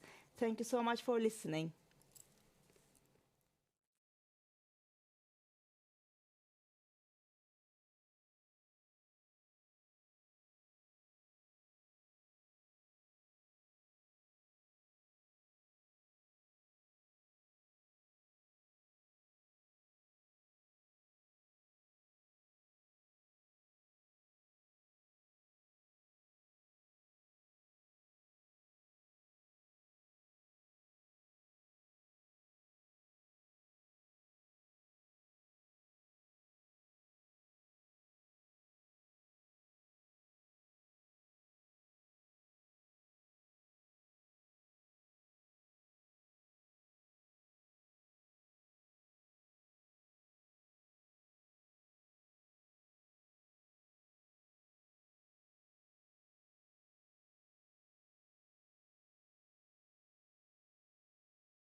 I'm Councillor Keith Girling, Chairman of the Economic Development and Asset Management Committee. I want to talk to you today about Top Wigate. It's an ambitious plan of ours which is to put our services in the heart of the community. And it's an ambitious plan that's actually got an eco-friendly building, carbon neutral. Now that's going to save us money in the long term because we're not going to have to spend as much as we do maintaining the building and keeping it warm. It's putting services that are fit for purpose for people like you that need them in our county. I'm really pleased about this. I think it's an ambitious plan and I'm really looking forward to it moving forward. Nottinghamshire County Council's proposed office will be one of the first buildings constructed at Top Wigate Farm near Hucknall, a sustainable village of 800 homes, a primary school, local centre and employment land. The office design is led by ARC Partnership, harnessing support from local consultants specialising in sustainable building design elements including Couch Perry Wilkes, BSP and Gleeds, collaboratively making use of current best practice approaches to reduce the environmental impact of the building both in construction and in operation. The low carbon design utilises high insulation levels to reduce the energy required to heat the building through an all-electric air source heat pump. This will extract heat from the external air without burning fossil fuels on site, with rooftop solar panels proposed to generate much of the building's electricity. Instead of energy-intensive air conditioning, the building structure will absorb excess summer heat. Shaded glazing will provide views and daylight, whilst keeping the sun's heat out. Efficient water fittings will help conserve drinking water. The responsible sourcing and specification of construction materials will reduce the amount of carbon and waste created in the construction of the building. The site can be readily accessed by existing public transport, with new bus stops proposed as part of the wider Top Wigate Farm development. Safe access is provided for cyclists and pedestrians via a shared foot and cycle path segregated from the road. Secure cycle storage will be complemented by shower, clothes drying and locker facilities. 10% of car parking spaces will be fitted with electric vehicle charging points, with underground ducting installed to enable all spaces to be upgraded in future. External planting will significantly enhance the biodiversity of the site. Native species trees and hedges will help integrate with the wider surroundings, whilst a large area of wildflower meadow and the substitution of standard amenity grass for a low flowering grass species will support insects and in turn a wider range of wildlife. Rain gardens containing water-tolerant plants will capture surface water contaminants, preventing these polluting natural watercourses as rain drains into the system of ponds serving the wider development. Together, these and other features of the proposals target an excellent rating under the Building Research Establishment Environmental Assessment Method, also known as BREEAM. This would rank the building within the top 10% of new UK non-domestic buildings in terms of its environmental sustainability, whilst ensuring it provides a secure and comfortable working environment, promoting occupants' health and well-being.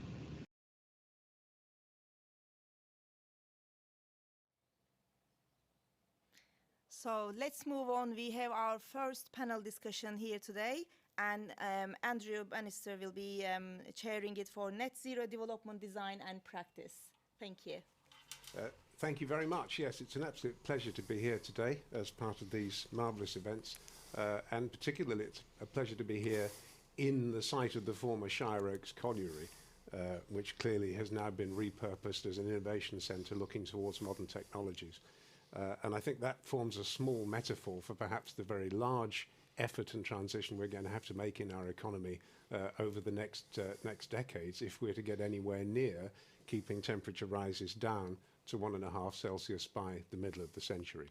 So it's very exciting to be part of that. I work for SCAPE, which is a public sector procurement specialist owned by 6 local authorities, including Nottinghamshire County Council. And I'm a chartered environmentalist. I've been a chartered environmentalist for 25 years.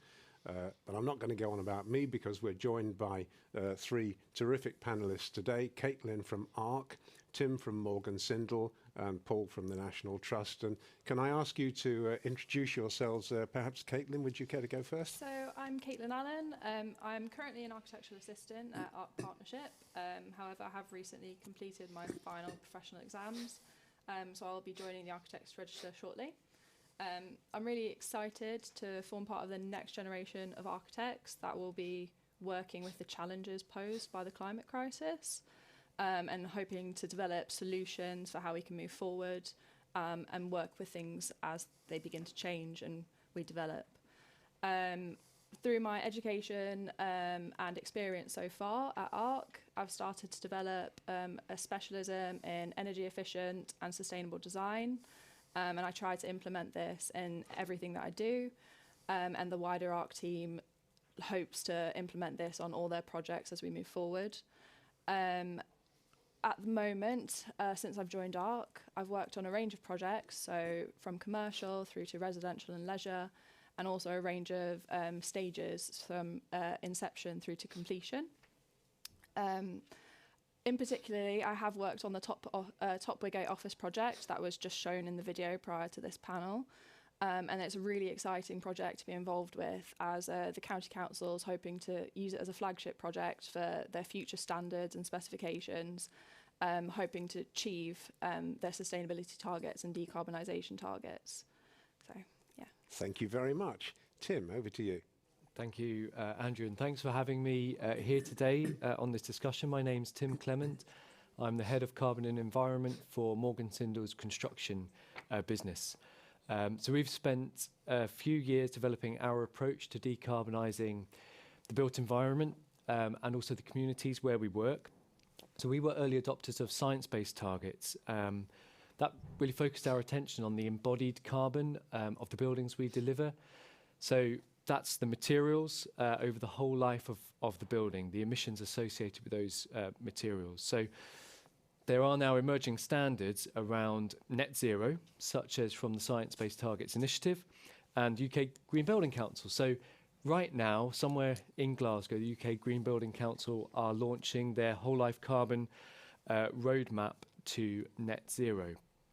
But to realise our net zero ambitions on our projects, we developed a whole life carbon tool called Carbonica to measure and reduce the carbon footprint of those buildings that we deliver, validated to the RIC standard. And we found it brings consistency to reporting, and it challenges business as usual by making design and procurement recommendations. And then also it helps our customers and our clients make better decisions, because then they have confidence to make a different decision on a project level. And this is really great, but the tool by itself isn't enough. So we also found we needed a better way to run the design and build process on our project. So over the last 18 months, we've been working on an Art of the Possible R&D project with Scape and HLM architects, Lungfish architects, and Kundal engineers. And we took a building we delivered a few years ago and redesigned it, putting carbon ahead of capital expenditure, using Carbonica as our whole life carbon assessment tool. And the outcome was 70% less whole life carbon with only a marginal capital expenditure increase. I mean, why did this happen? Well, the supply chain were involved really early in the project, in the concept design stage, and we had different behaviours, particularly within the design team. So there's a wealth of opportunity ahead of us to improve the way we design and build our projects, but different behaviours are needed, and those come from individuals feeling empowered to make a change. We've partnered with the Carbon Literacy Project to be a catalyst for this change. So we'll be working in schools with our own people and many different stakeholder groups to empower people, but also to prepare the next generation for what will certainly be for them an unfinished task of being true responsible stewards for our planet. So thank you. Thank you very much. And finally, Paul. Yeah, good afternoon. My name is Paul Forecast. I have the incredible pleasure of being the Regional Director for the National Trust for the Midlands and the East.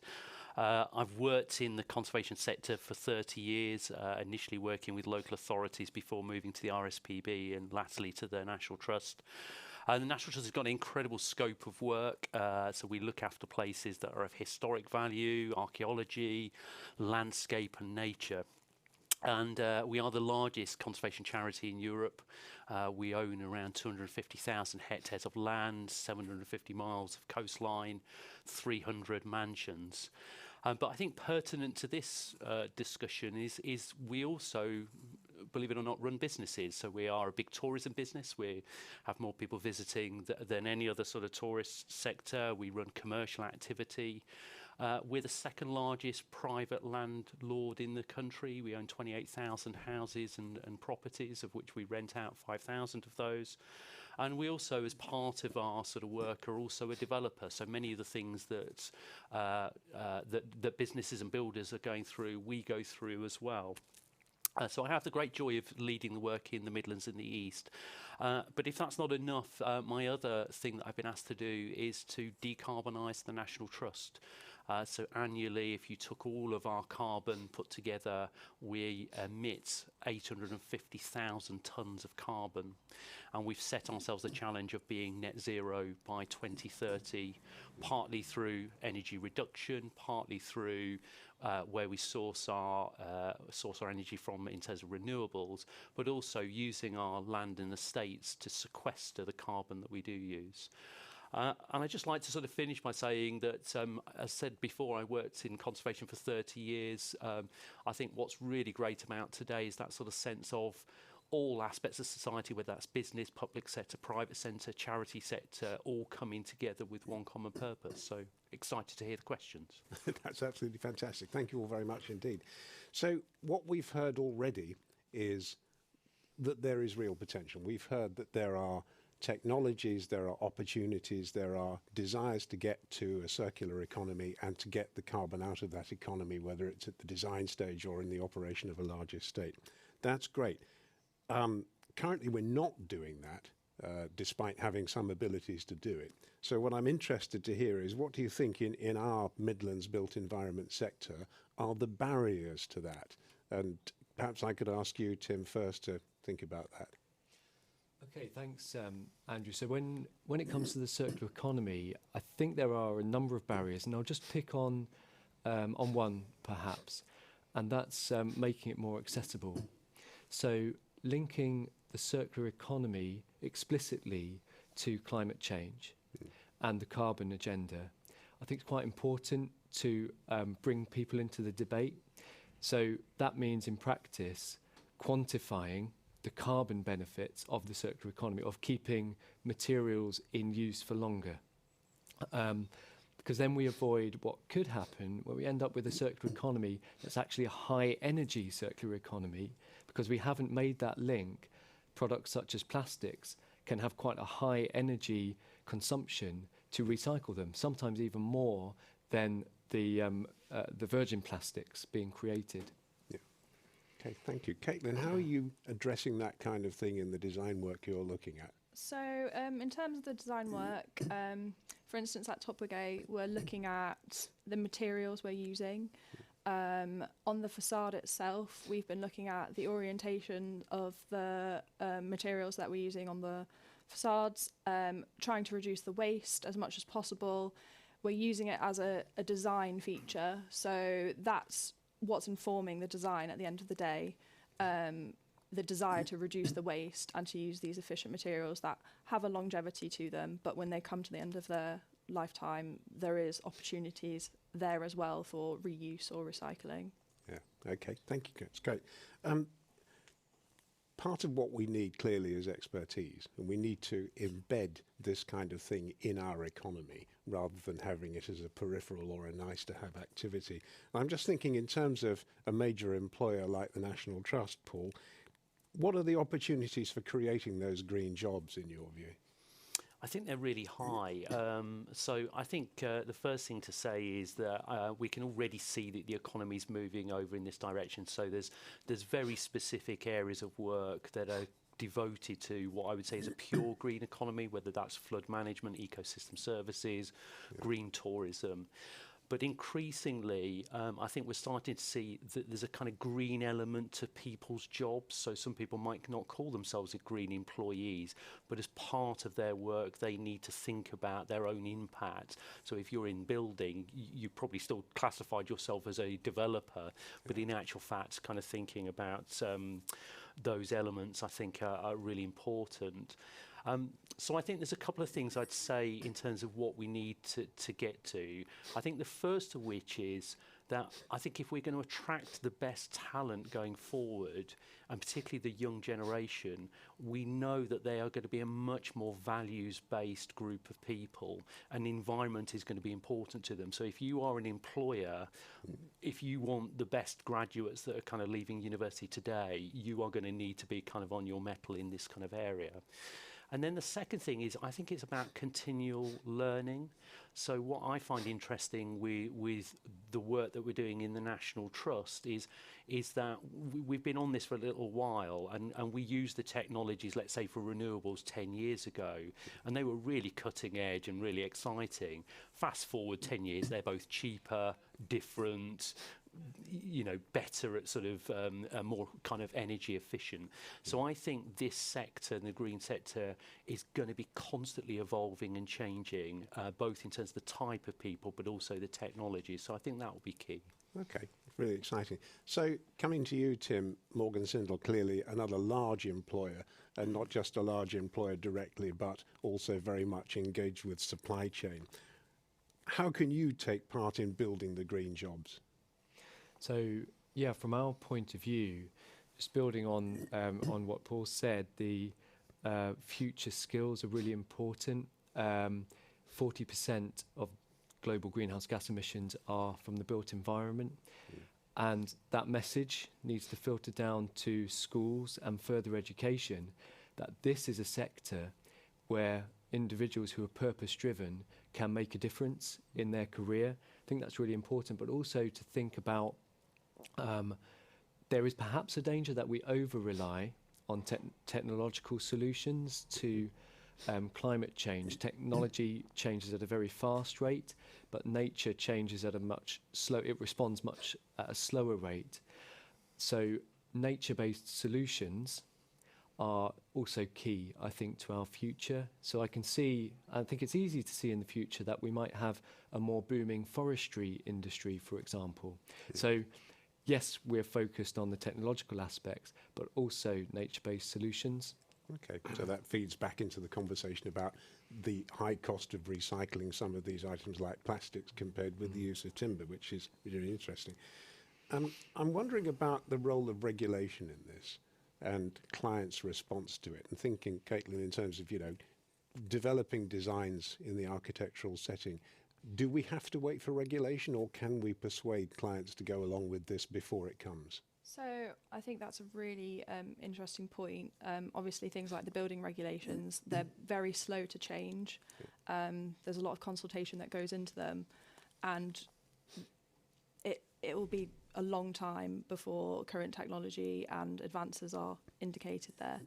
I think it's really important for architects, design professionals, everyone within the construction industry to try and push this agenda and try and educate clients as much as possible about the positive impacts that adopting these strategies can have. And I think there's just different ways to do that. Obviously, if you put forward the impact on carbon, the impact that it might have to reduce climate change, but also you can take different strategies. So you could take the approach of it might be a higher upfront capital cost, but will running costs reduce in the long term? So I think it comes down to educating the clients and pushing for these other initiatives. I mean, there's other standards that currently exist. So BREEAM being one of them, LETI, there's all these other standards that are already there. They might not be legislation, but they're definitely things that we should aspire to and push for. Okay, and thank you very much for mentioning the cost word, which clearly is something that, you know, we have to address. That cost is still perceived as a barrier. And Tim, you've got some experience in trying to get around that, haven't you, in your recent project? Yes, so on that R&D project that we called the Circular Twin, we achieved cost and carbon certainty at an earlier stage and looked at the whole life cost being aligned with whole life carbon. So the government published the construction playbook at the beginning of this year, which makes the explicit link between looking at the whole life cost of an asset and the whole life carbon, we shouldn't look at one without the other, because that helps build the business case. And in fact, on that circular twin project, it paid back that small additional capital investment within about 10 years. Okay, very impressive. So in terms of running a large business, Paul, you've got an ambitious target, net zero by 2030. Are there costs associated with that? And are those perceived as barriers, or are you able to turn those into opportunities? I think there's both actually. So interestingly, I think sort of building on what Tim and Caitlin have just been talking about, we've been taking a kind of whole life view. So when we do business cases, it's not just for the capital works, it's for the ongoing running of a property. And because we're the National Trust, we look after things into perpetuity, so we can take a longer term view. And I think interestingly, businesses that are here for the long term, I think we're seeing more of that come through. So in actual fact, when you look at the cost over the long term, it's actually cheaper with that initial capital investment up front, and we've certainly seen that with some of the work that we've done. I think there's then a kind of public thing. So as a conservation charity, we're not going to get away with it, you know, so our members join. We've got 6 million members who are expecting the highest quality standards in terms of relation to climate change anyway. So in effect, if we don't address it, but we're also seeing that with other businesses as well. So part of the money that supports the National Trust are often endowments that we invest on the stock exchange that then sort of give us an annual yield. And we've divested our investments away from fossil fuels. And in actual fact, they've performed far better with companies that are divesting as well. So we're seeing this everywhere. I regularly have conversations with all sorts of businesses that are basically making this call. You know, they can see kind of where it's going. So that's an opportunity for economic growth based on making green investments. It is, and I think it's about taking a longer term view. I think if we get shareholders to forget about the dividend next year but think about the dividend in 10 years, I think that's the critical thing. Yeah, it's good to make that link, isn't it, between economy, environment, people and place. So in terms of those things, what would you, Paul, like to see come out of Cop26 for the people of the Midlands? So I think there's a few things really. So I really would welcome the investment in green industries. So I think there's a kind of a big push around decarbonising various industries, but also thinking about sort of green energy in particular. I think the other element I'd like to see is that carbon we still use, and even an organisation like ourselves still will use carbon, is we're thinking about solutions like restoring the Peak District's peats, you know, creating a bigger national forest. And I think, again, that will have a positive impact in the sense that these are great places to recreate. They create places where people want to come and live and work, who then service the industries that are making the green technologies. So actually sort of truly getting to that sustainable development, healthy environment, great businesses, great place to live. So that's what I'd like to see. Okay. And Caitlin, what would you like to see? What would be a big achievement for you? I think based off of the COP26, it would be great to see that these big businesses, governments putting their targets in place and actually working to hit those targets.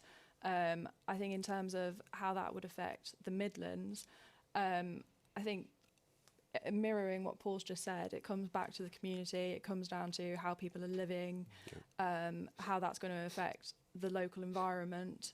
Can we make sure that everyone within our local community is living a healthy life, isn't contributing to climate change that might be affecting other people in other areas, but equally it's having an impact locally as well. Yeah. And Tim, from your point of view, what achievement would come out of COP26 for you? Well, as a tier 1 contractor, and building on what Caitlin's just said, we make an impact in local communities, and we can't deliver these projects without our supply chain. So that there are greater incentives available, financial incentives for SMEs and micro SMEs to be part of this story. Okay, thank you very much. And I guess really, as a final point, COP26 has possibly the highest profile of any similar arrangement I've seen in my life. I think it's the importance of this has climbed so quickly up the public agenda over the last couple of years. So in that spirit, I'd like to just get a kind of a last rallying call to action. What one call to action would you make coming out of COP26 today? Caitlin, perhaps you could start. I just think that obviously change needs to happen now, and we all need to collaborate on this, and everyone within the building industry needs to work to achieve the targets that are being set. Yeah.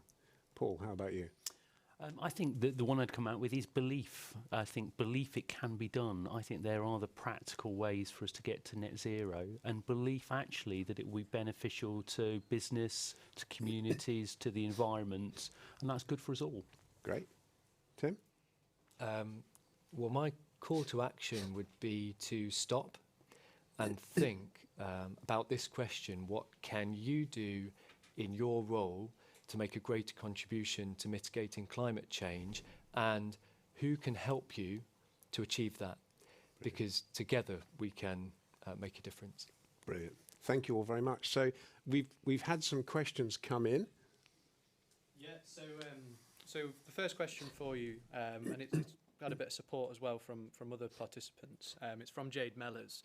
Do you think all infrastructure developments, be it housing, roadways, etc., should be required by law to have environmental development plans such as replanting or rain recycling? Okay, general question, but I think we can. Let's start with Tim. Yeah, so I think that most local authorities have now declared a climate emergency, and there is an opportunity with COP here and now to leverage that and to leverage the planning mechanism and building contracts to embed a value definition. So to clearly define what is valuable on this project besides cost, programme, quality. And so biodiversity net gain we know is coming through the planning process in a couple of years' time. And I think that's where the opportunity is to address that. Okay, that's great. And I just, from our point of view at Scope, want to put in, of course, that our latest construction frameworks include high environmental standards, sustainability, and a whole project cost option as well, which is the way we focus on that. And clearly, you're engaged with that. Can we have the next question? Yeah, it's actually on a similar theme from Professor Michael Kokorin. Should it be a requirement in the planning application to demonstrate the need for new construction with evidence of having thoroughly explored all possibilities of reusing, repurposing and refurbishing? Okay, I think I definitely would like to ask Caitlin that to start with. So this does actually happen in certain circumstances already. When there's development within a floodplain, you do have to do you have to show your workings and do a test as to why that site is suitable. Have you considered other options to basically not build within the floodplain? I think as you expand that to other areas, it would be an interesting thing to implement, because obviously for a large scale client like the county council, they have plenty of opportunities and there's plenty of buildings that are owned. They might be able to consider a wider portfolio. But for a small scale individual client, that might be their only site that they own. And should they consider building somewhere else, you have to consider the wider impacts of that as well. But yeah, it's a very interesting point. And I think you should consider whether you can retrofit first, and whether there are opportunities and whether the developments are actually needed. Yeah.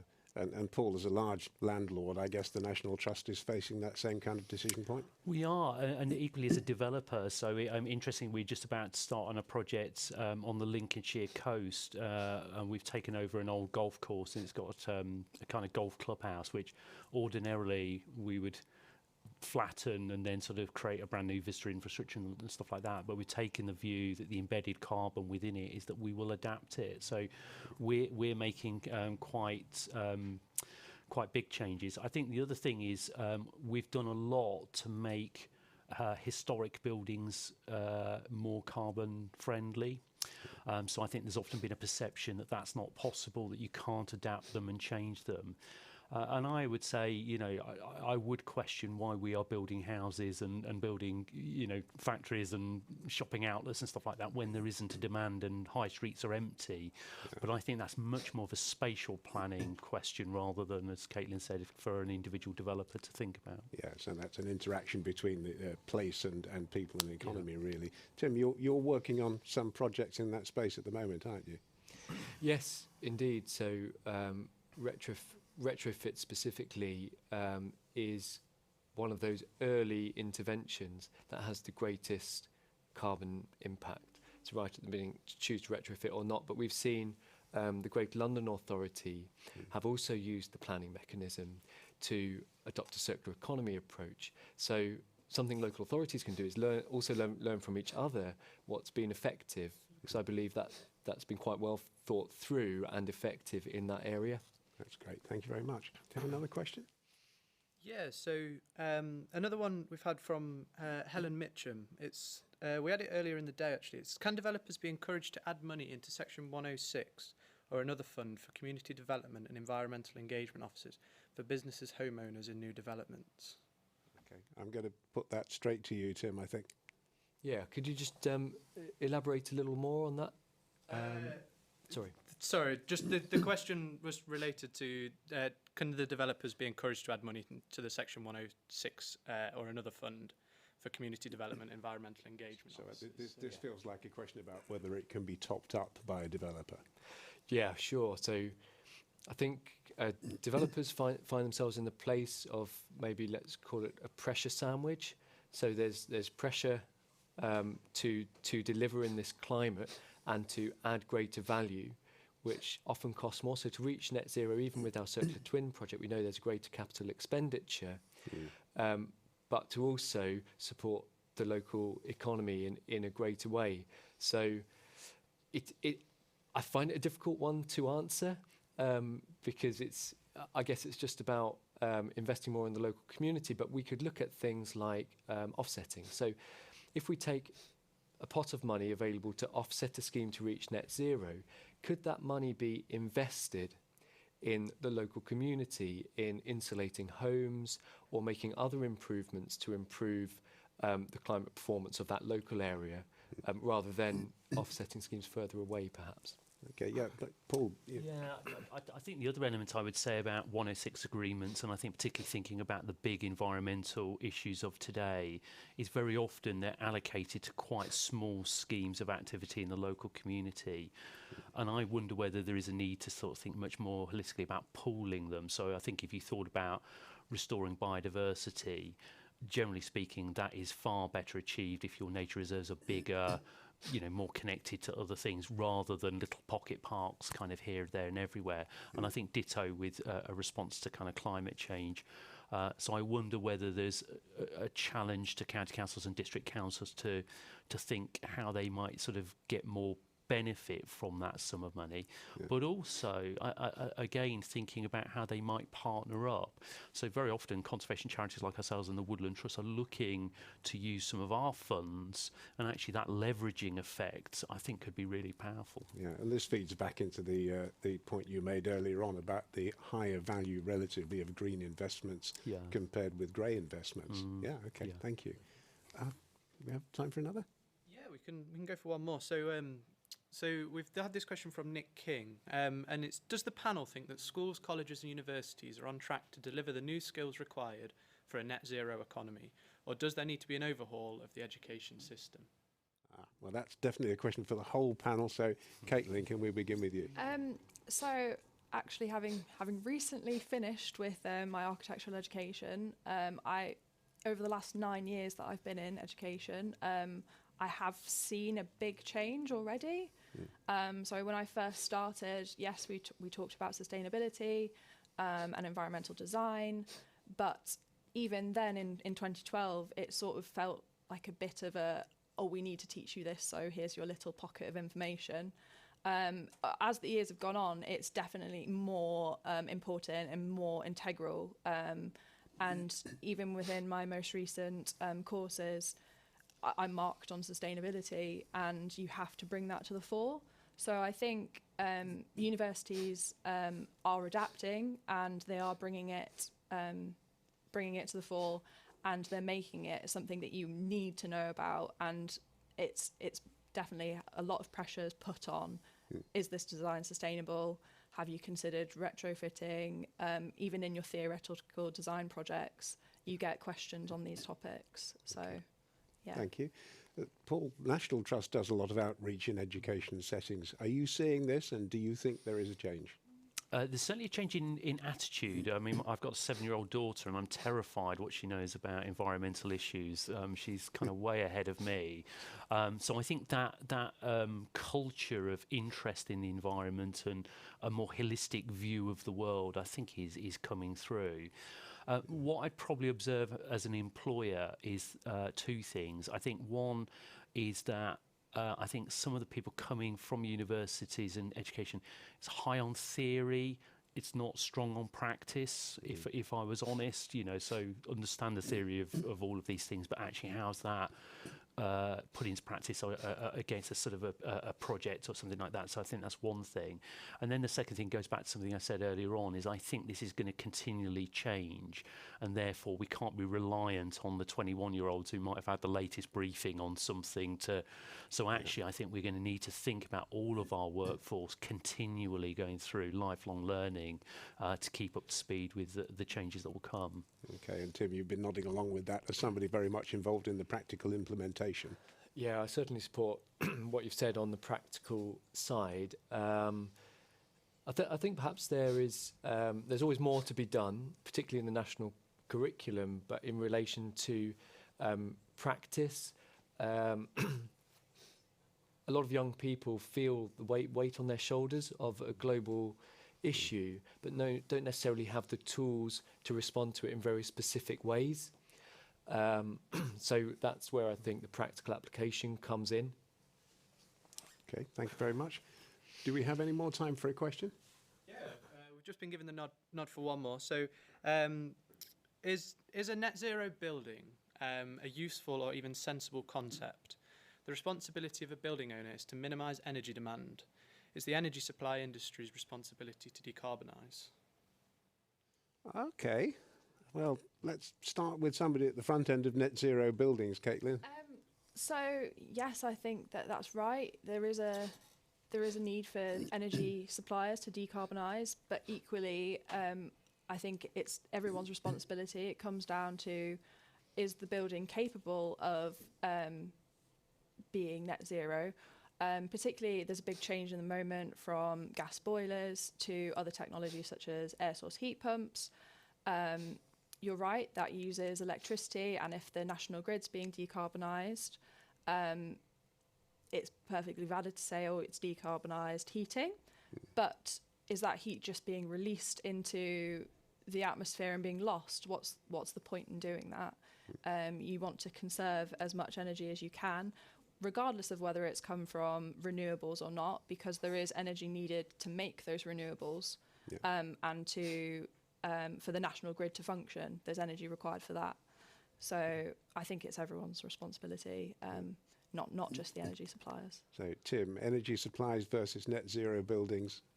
We've got an expression that I really like, which is less net, more zero, which means let's focus on reducing carbon, and then that net part, the offsetting parts at the end. When a local authority makes a climate emergency declaration, net zero for 2030, for example, doesn't necessarily mean that all the buildings have to be net zero to contribute to that, but they have to be sufficiently low in carbon and low in energy demand. Yeah. Okay, Paul. Similar thing. I mean, obviously we talk about scope 1 emissions and scope 2. However green your energy is that you're putting in has a kind of a residual carbon effect. So I think anything you can do to reduce that down. And I genuinely believe, in the same way we're seeing the revolution with electric cars, there'll be a revolution with housing where the expectation will be, I don't want to have £800 gas bills every year. I want, I want to pay £1, So I think, I think builders would be wise to kind of see this as an opportunity of added value, which I think the consumer will want. Okay. Thank you all very much indeed for your terrific answers and discussion. I think we could all talk much longer about this. It's a subject which has climbed agendas so quickly. We have the conundrum of how you make green energy, how you supply green energy, how you operate a building in an environmentally conscious way. I used to talk about that you need actually low carbon clients and low carbon occupants in order to have really low carbon buildings and low carbon economies. I think just sitting in this innovation centre today makes me think very much this is a metaphor for opportunities, as we said earlier on. 50 years ago, our economy was fundamentally a coal economy. And 40 years ago, our then Prime Minister lauded the great car economy. Now we have to be talking about the great green economy, and it's been absolutely fantastic to be discussing that with three people who are so keenly involved in it. And to be talking about that in the context of COP26 has been really exciting. So thank you all very much indeed, and I'd like to hand back. Thank you to all our guests. Now we have a break for our lunch. Can I just remind everyone before leaving the platform, the exhibition center, the conference center, they're all open for networking. So please make your ways and during your lunch, have your networking opportunities. And we will be back for 2 p.m. And trade stands, don't forget the trade stands neither. So we will see you at 2 p.m. Thank you.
Hi, welcome back everyone. Now we will join to Glasgow again. We will go back to Glasgow again for Alison Watson, who is there right now leading a class at the new Department for Education Gen Zero classroom. Alison, can you hear us?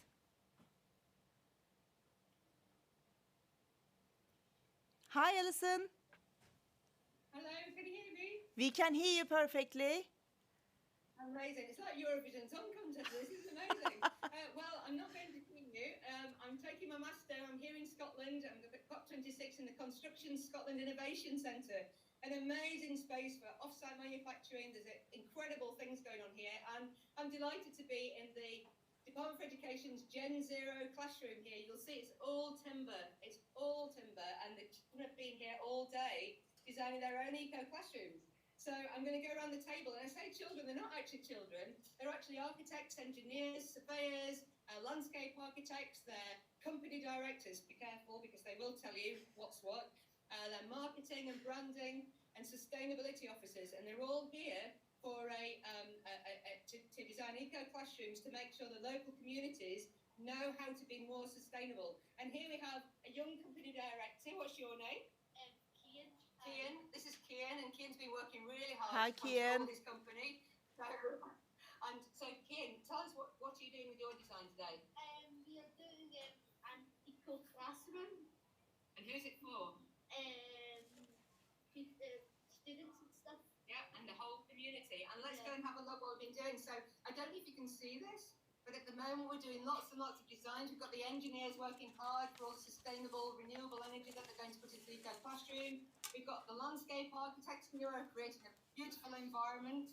And we've got architects there in the corner working hard. Architects, say hello to Nottingham. Hello, Nottingham. And over here we've got another amazing team for you. Guys, say hello to Nottingham. Hello. And they're all, what's the best feature? What's one of the best features of your building? Pretty much, I would say the windows and a lot of. And what's special about your windows? We really focused on the way that we're facing so that we can let in a lot of light and keeping them warm. Brilliant. And have you learned a lot today? Yeah. How much did you know this morning? Not this much, indeed. And we're going to go over to Team 3 over here. So all these guys are also working really, really hard. So look at this. Who have we got here? What's your names? Megan and Reese. And Megan and Reese are part of this great team. What's your team name? Let's go over to marketing and branding. What's your team name? It's STEP. And what does STEP stand for? Solving eco problems. Solving eco problems. There you go. And I tell you what, solving eco problems is exactly what they've been doing. So I hope that's enough. That's amazing. An amazing speaking which lovely to see you all. That's amazing, Alison. Thank you so much, all of you. And then, can't believe it. The future is in children's hands, and they already learning how we can protect the environment. Hi. Hi, this is Stephen Good, who's the CEO here of the Construction Scotland Innovation Centre. He's an architect as well, so he's been helping all the children as well to learn. So if they all go wrong, it's his fault. Right, thank you so much. Nice to see you. Not at all, my pleasure. Right, we will now go back to Environment Agency keynote from John Lelliot.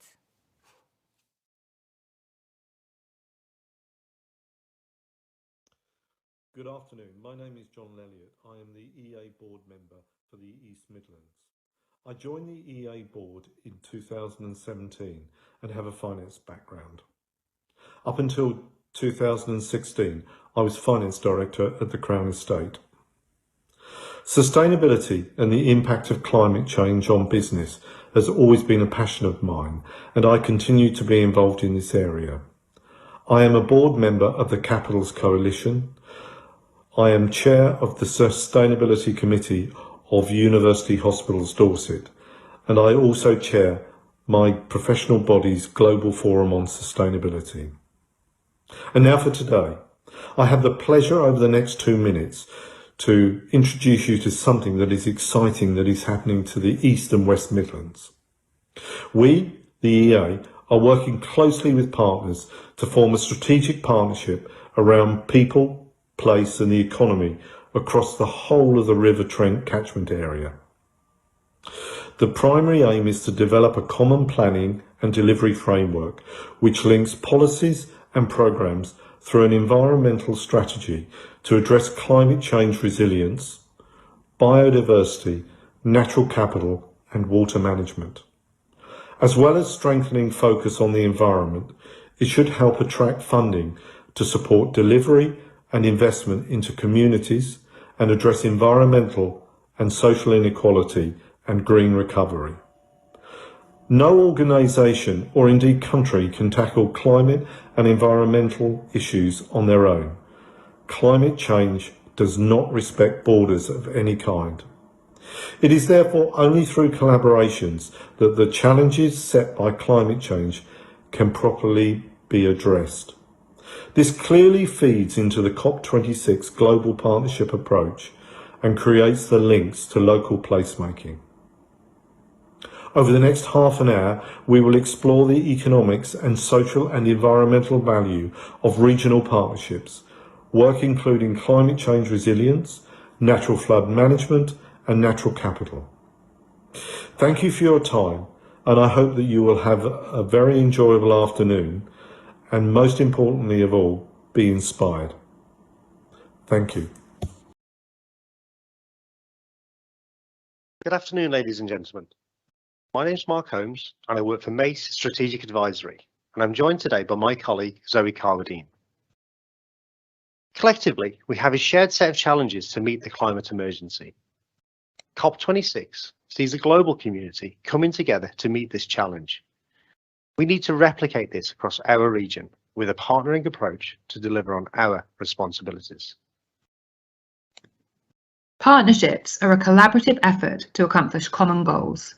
MACE is supporting the Environment Agency to develop a partnership across Staffordshire, Derbyshire, Nottinghamshire, Leicestershire and Lincolnshire with a view to achieving a region-wide vision and approach to the challenge of climate change and net zero. This is an inclusive partnership which needs to involve public bodies, businesses and communities working together to develop a thriving place.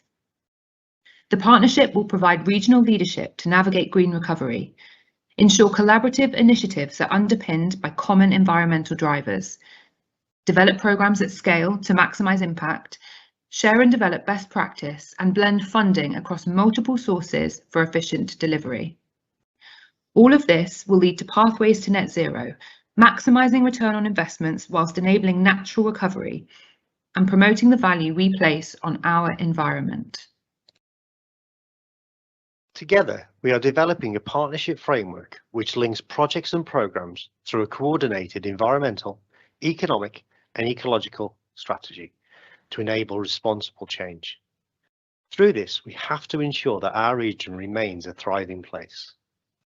We need to consider all elements of a thriving place to ensure that we develop sustainable programmes in the future. And we have to have an appreciation of the dependencies of each of these elements to unlock the potential for shared positive action. However, this will mean nothing unless it's delivered in a way that ensures we have a positive impact on the environment around us. We cannot have a thriving, resilient place in a climate that doesn't support us. The partnership provides a framework to meet the challenge of the climate emergency, to develop sustainable place-based solutions, to enable thriving communities and businesses, redefine the economic advantage for the area, target prosperity through net zero, and to seek to unlock future funding for resources. The questions we need to ask ourselves are these. How are we going to adapt our behaviours and approach to meet the challenge? What are we going to do over the next 3 years to mitigate climate effects? And can we reframe our policies, operations and projects to enable maximum environmental benefit? Thank you very much.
Flooding is the world's costliest natural hazard, and its impacts are only getting worse. By 2030, as the weather becomes more volatile with climate change, floods are expected to affect 147 million people a year, at a cost of over $700 billion. Hourly changes in weather patterns frequently result in floods which are missed by existing flood forecasting systems. Surface water floods in particular are absent from existing tools, despite them being the single greatest cause of flooding. However, most flood impacts are avoidable with the right early warning systems.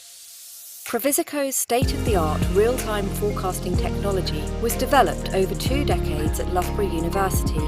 Our proprietary Flood Map Live software continuously runs day and night, using the latest rainfall nowcasts and forecasts. This allows us to predict the time and depth of flooding at your location, helping you take the right course of action to protect your people and property. For insurance companies, our actionable warnings help support customers, mitigate claims costs, and improve underwriting performance. Businesses and government agencies also use our property-level warnings to help implement their flood action plans to reduce the devastation caused by flooding. Provisoco is a global flood forecasting company helping minimise the impact of flooding with our actionable warnings. Contact us now to find out how our technology can help your organisation be more resilient.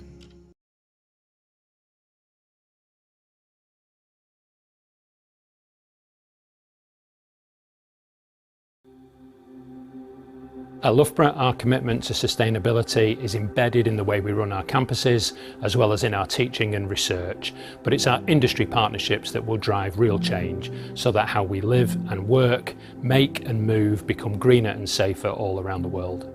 Collaboration means we can pool expertise nationally and internationally, co-create innovative solutions to reduce environmental impacts and take inspiration for our future research. We partner with companies large and small. We've been working with Rolls-Royce in a formal partnership for 30 years, transforming aero engine fuel efficiency. Our life cycle engineering research is minimising waste in diverse sectors, from textiles to construction to food production. Our supply chain research is helping the logistics sector to become more sustainable. The government and industry co-funded Energy Research Accelerator is one of our biggest projects. It's a £180 million collaboration with multiple research and industry partners across the Midlands. Our projects on thermal energy storage, building optimisation and cryogenic engines are intensely focused on the net zero challenge. Further afield, we're enhancing the resilience of communities already affected by climate change, providing landslide early warning systems, tools for climate adaptation decision making, and leveraging investment in renewable energies to support the uptake of sustainable cooking practices in Africa. Then back at home, our science park hosts a thriving cluster of energy businesses who benefit from co-location with the university's world-class research facilities and other campus amenities. Working together like this is the only way that we can tackle a wicked problem like climate change, and we know we have to do more and urgently if we are to protect the planet for the generations to come.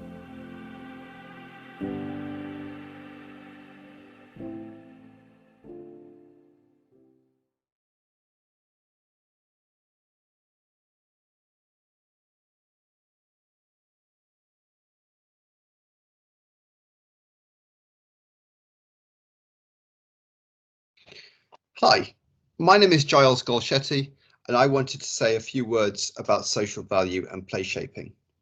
The key message I wanted to convey is that in an interconnected world, global forces are increasingly influencing place shaping and driving bottom-up solutions to major challenges. The world is awash with global challenges and change. Economic shocks, changing power structures, biodiversity loss, global wealth inequalities, and of course, the global climate challenge. Yes, these challenges require global and national level responses. That's absolutely vital. But it's very often at the local level where these challenges come together and their impacts are amplified. There is great reason for optimism. The local level has always generated innovative thinking, and the 2008 global financial crisis and the COVID crisis demonstrate how local political economies can build local solutions to addressing global challenges. So across the world, we are seeing the rise of community wealth building and community power. These initiatives give local people a stronger say in the local economic management and powers new social networks to support local service delivery. We're seeing paradigms such as Just Transition, which is about ensuring the shift to net zero is socially inclusive and create new economic opportunities. We're seeing the rise of citizen assemblies, which engage people from all walks of life in local climate decisions. Plus, we are witnessing the rise of new global networks, which connect cities, localities, municipalities from across the world to forge new collective solutions to the climate challenge. In summary, what all of these initiatives are about is reconnecting people with their local economies and institutions, empowering social groups, building local capacity and networks, and really promoting integrated solutions which deliver on net zero, economic inclusion, and well-being. And that's the real social value. Yet, whilst we should applaud and champion continuing local innovation, there is no escaping that the world is evolving at a rapid rate, throwing up new opportunities and challenges. Understanding and managing risks of future shocks and stresses is absolutely paramount. So I leave you with this simple question. What further innovation can local places generate to ensure the path to net zero and connected challenges remains resilient to wider shocks and uncertainties? Thank you very much.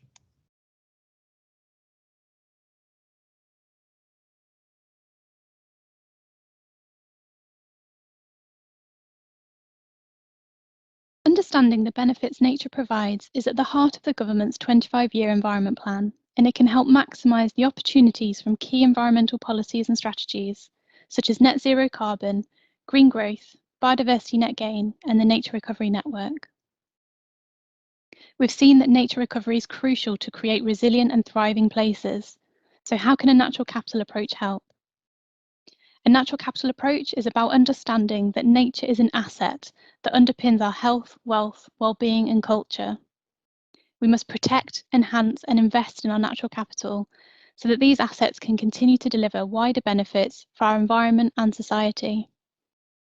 By seeking opportunities to increase and improve the condition of our assets at a landscape scale and with a focus on nature-based solutions, we can deliver more benefits for people and wildlife. Our aim is to encourage local stewardship and place-based decision-making. Taking a natural capital approach allows you to recognise and quantify what nature provides and who benefits, to help you identify all relevant partners and stakeholders, to co-design priorities and opportunities in a place, and encourage investment in nature that delivers the greatest environmental benefits for everyone in society. At the Environment Agency, we are taking a natural capital approach to fund and leverage more private sector investment in nature-based solutions and to promote local ownership of natural resources. We have created a natural capital registering account tool which allows you to present the value, quantity and quality of natural resources in a place. It's been used to engage with economic partners to invest in nature to support a sustainable economy and green renewal. A great example of this is feeding into regional assessments and the production of a Midlands Engine natural capital story map as part of the Green Growth Action Plan.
afternoon and welcome to the Midlands Engine Green Finance panel, coming to you live from the Turbine Innovation Centre in Shire Oaks. We've got a really good panel this afternoon who are going to discuss the important subject of green finance. But before we do, I want to introduce myself. My name's Grant Peggy. I'm a director at the British Business Bank, responsible for the Midlands Engine Investment Fund, and I also sit on the operational board of the Midlands Engine. I just want to give you some context. The Chancellor announced yesterday that the UK's set out its plans to become the world's first net zero aligned financial centre. We've got commitments of $130 trillion to support the green finance agenda. So the UK is clearly a world leader in green finance, but we recognise that there's a need to do much more. And certainly from my perspective, and being very parochial, while we've made some important steps in supporting business make that transition to net zero, there is still much more to be done. So looking forward to the panel discussion this afternoon, what I'd like to do now is to introduce the other panel members and ask them to say a little bit about themselves and why they're here today. So I'll start by introducing Rohit Das, who works for the Environment Agency on green finance. Rohit. Thank you. Hello, everyone. I'm Rohit. I work for the Green Finance team at the Environment Agency.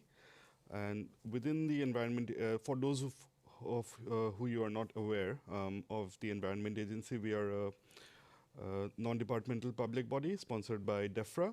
And within Green Finance team, we work on innovative funding and financing mechanisms to bring in more investments into climate adaptation and nature recovery. Thank you. Thank you. I now hand over to Daniel. Daniel, tell us a little bit about yourself and the organisation you work for. Thank you very much. Yes, I'm Daniel Rout. I work for the Woodland Trust, which is the UK's largest woodland conservation charity. We have 1,000 woods across the UK, stretching from Scotland, up Loch Archaic, down to Devon, across to Wales and Northern Ireland. These are free to access for the public. We have over 500,000 members and supporters, and we have over 13,000 schools within our Green Trees Schools network. Our three core values are to protect ancient woodland. It's one of our most biodiverse habitats in the UK and under threat from development and climate change. To restore trees, because a lot of our woodlands are in poor condition, and to create new woodlands. So we create woodlands with native trees, so they're UK sourced, UK and Ireland sourced and grown, and it's all about the right tree in the right place. Just to give you an idea of the scale, so since we were founded in 1972 by Kenneth Watkins, we've planted 50 million trees. And I'd say a high proportion of those trees have been planted in the last 10 years. So we planted them with schools and community groups. So through our corporate sponsors, we give away 1 million trees to schools and community groups. We plant them with landowners, so trees on farms, hedgerows for shelter belts, soil erosion, things along those lines, very practical. National and local government.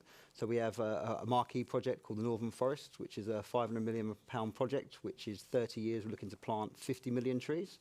And more locally with governments, we've launched our Emergency Tree Fund, which is supporting local authorities deliver on their climate emergency declaration. So also with royal households, we've got the Queen's Green Canopy next year and the MOD. So you can see from that, we kind of plant with every section of society, as well as ages, groups, ethnicities. It's all about inclusiveness.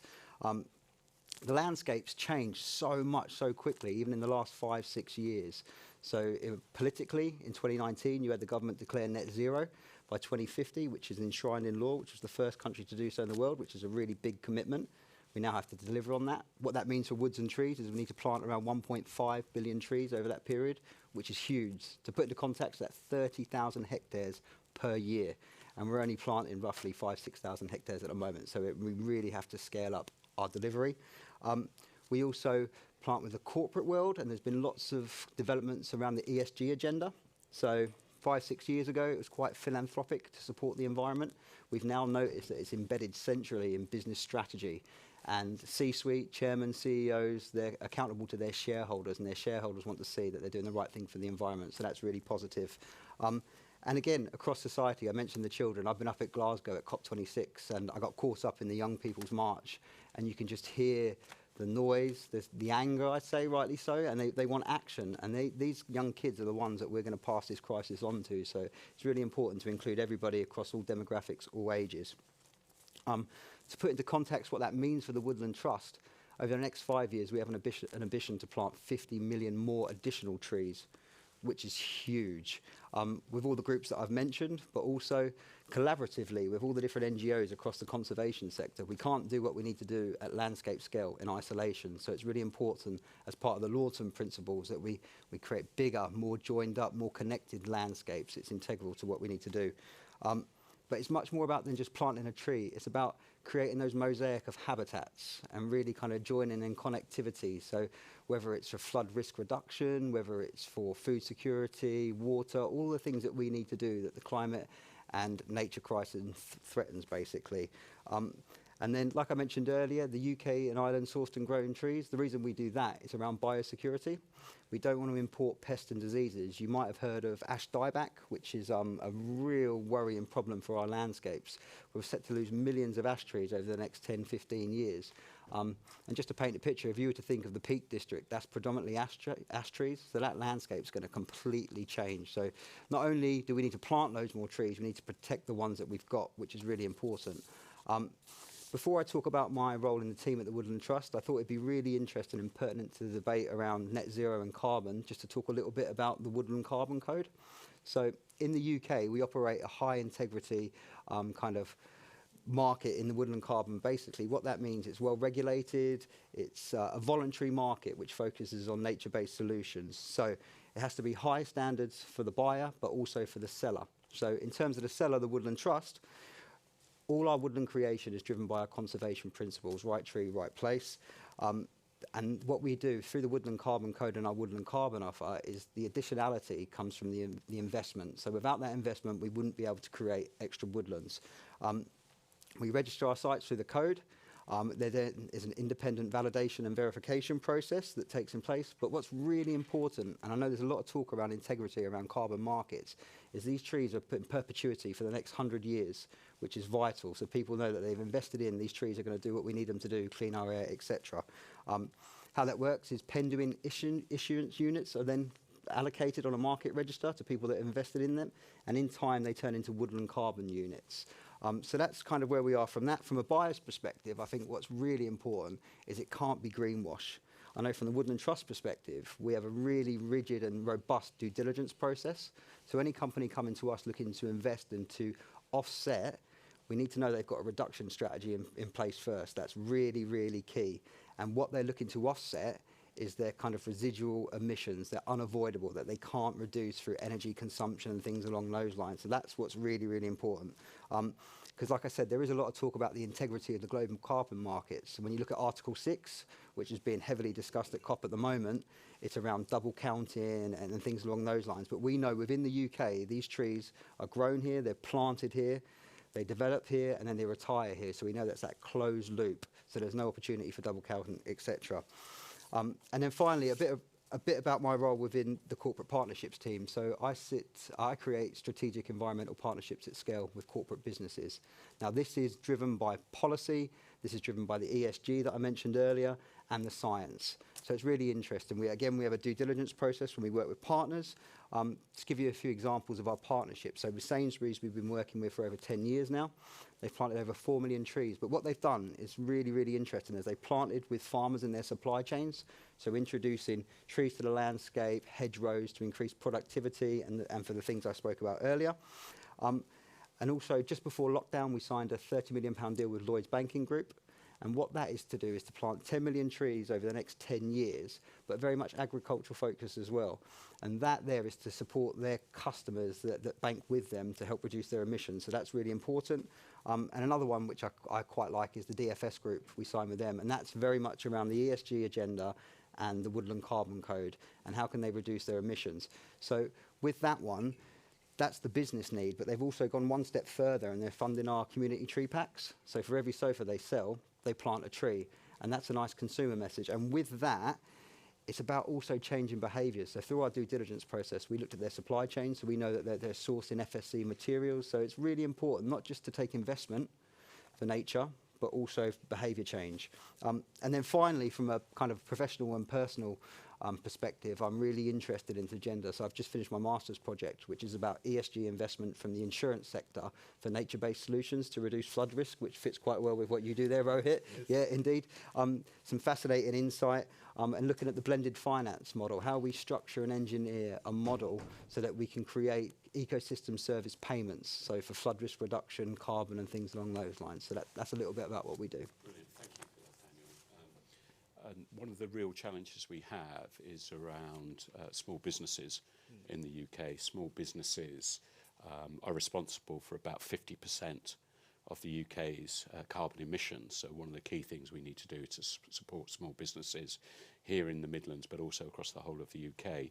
So it's opportune that I introduce Jonathan, who is from a small business, who is working in the space of supporting the transition to net zero. But Jonathan, tell us a little bit about yourself and your company. Thanks, Grant. Yeah, so Provisico is in the world of flood forecasting, providing actionable flood warnings to help people hopefully mitigate the loss of flood. And just to give a bit of context, in the past 40 odd years, globally flooding has cost around about $1 trillion. But due to climate change and increased urbanisation, by 2050, in the next 30 years, that's due to increase to 1.7 trillion per annum. So that is just a huge increase.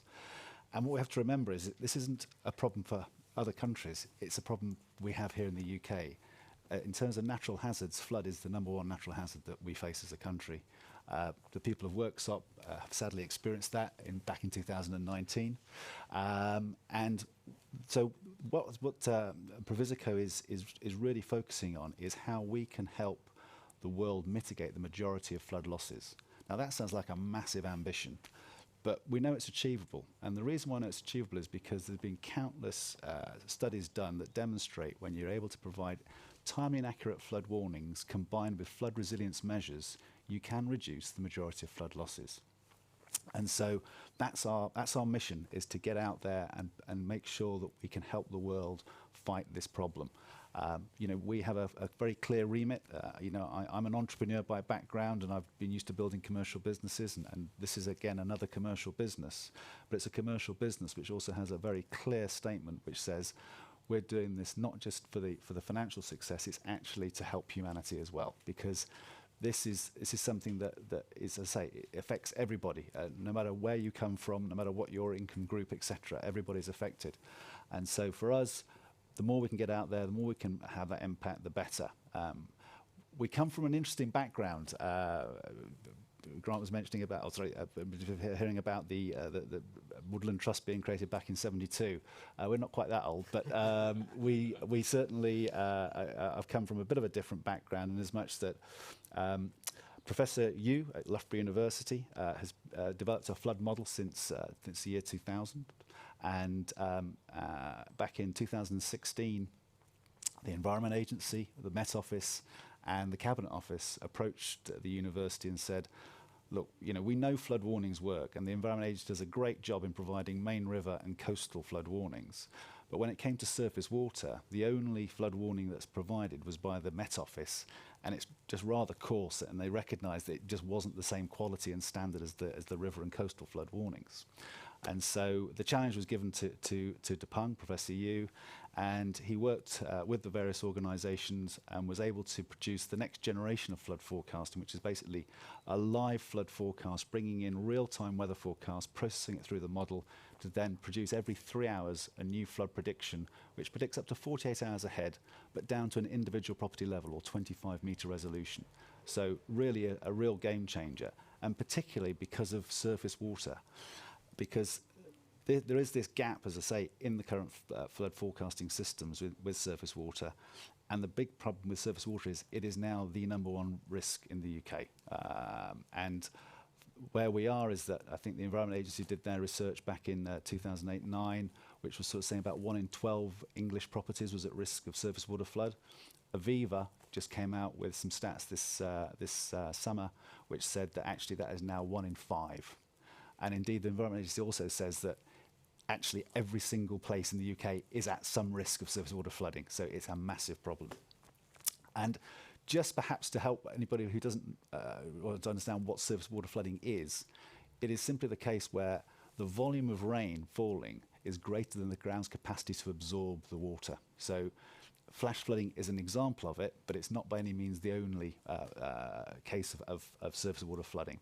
And often surface water flooding will take place with river flooding because it's about, again, volume of rain. So they tend to combine quite a lot as well. And heard again about the insurance industry. And when we launched the business back in 2019, we believed that the insurance market was probably the market which would see the greatest value in what we were doing, because they were suffering major flood losses. So in the floods of 2015-16, they saw about 1.3 billion of losses from those particular floods. The floods of 2019, which majority of the losses were from South Yorkshire, that came out at just over £500 million. So these are really substantial sums. And what's been great as we've worked with the insurers is that they've realised that not only are we helping them reduce their claims, but actually it's giving them the knowledge to start to understand how they can mitigate flood loss. Because what we've been able to work with the industry is to say this point, which is if you give your clients time and accurate flood warnings, and they are able to therefore put up flood defences, take various flood resilience measures, you can reduce the majority of losses, and that's a game changer for the industry. And we've been delighted that Zurich and British Telecom were two of our early trialists who've gone public with how successful they feel that the services perform for them both. And so we're in a great position now where we've just been fortunate enough to raise a fairly substantial investment round from Foresight Group, based here locally as well. Our mission is very much to get out, say, across the rest of the world. We've got the UK covered. We've already got 30 states in the US set up. We've already modelled places like Tokyo and Japan as well. So this is something that, as I say, we're really looking forward to driving out there and really making a difference.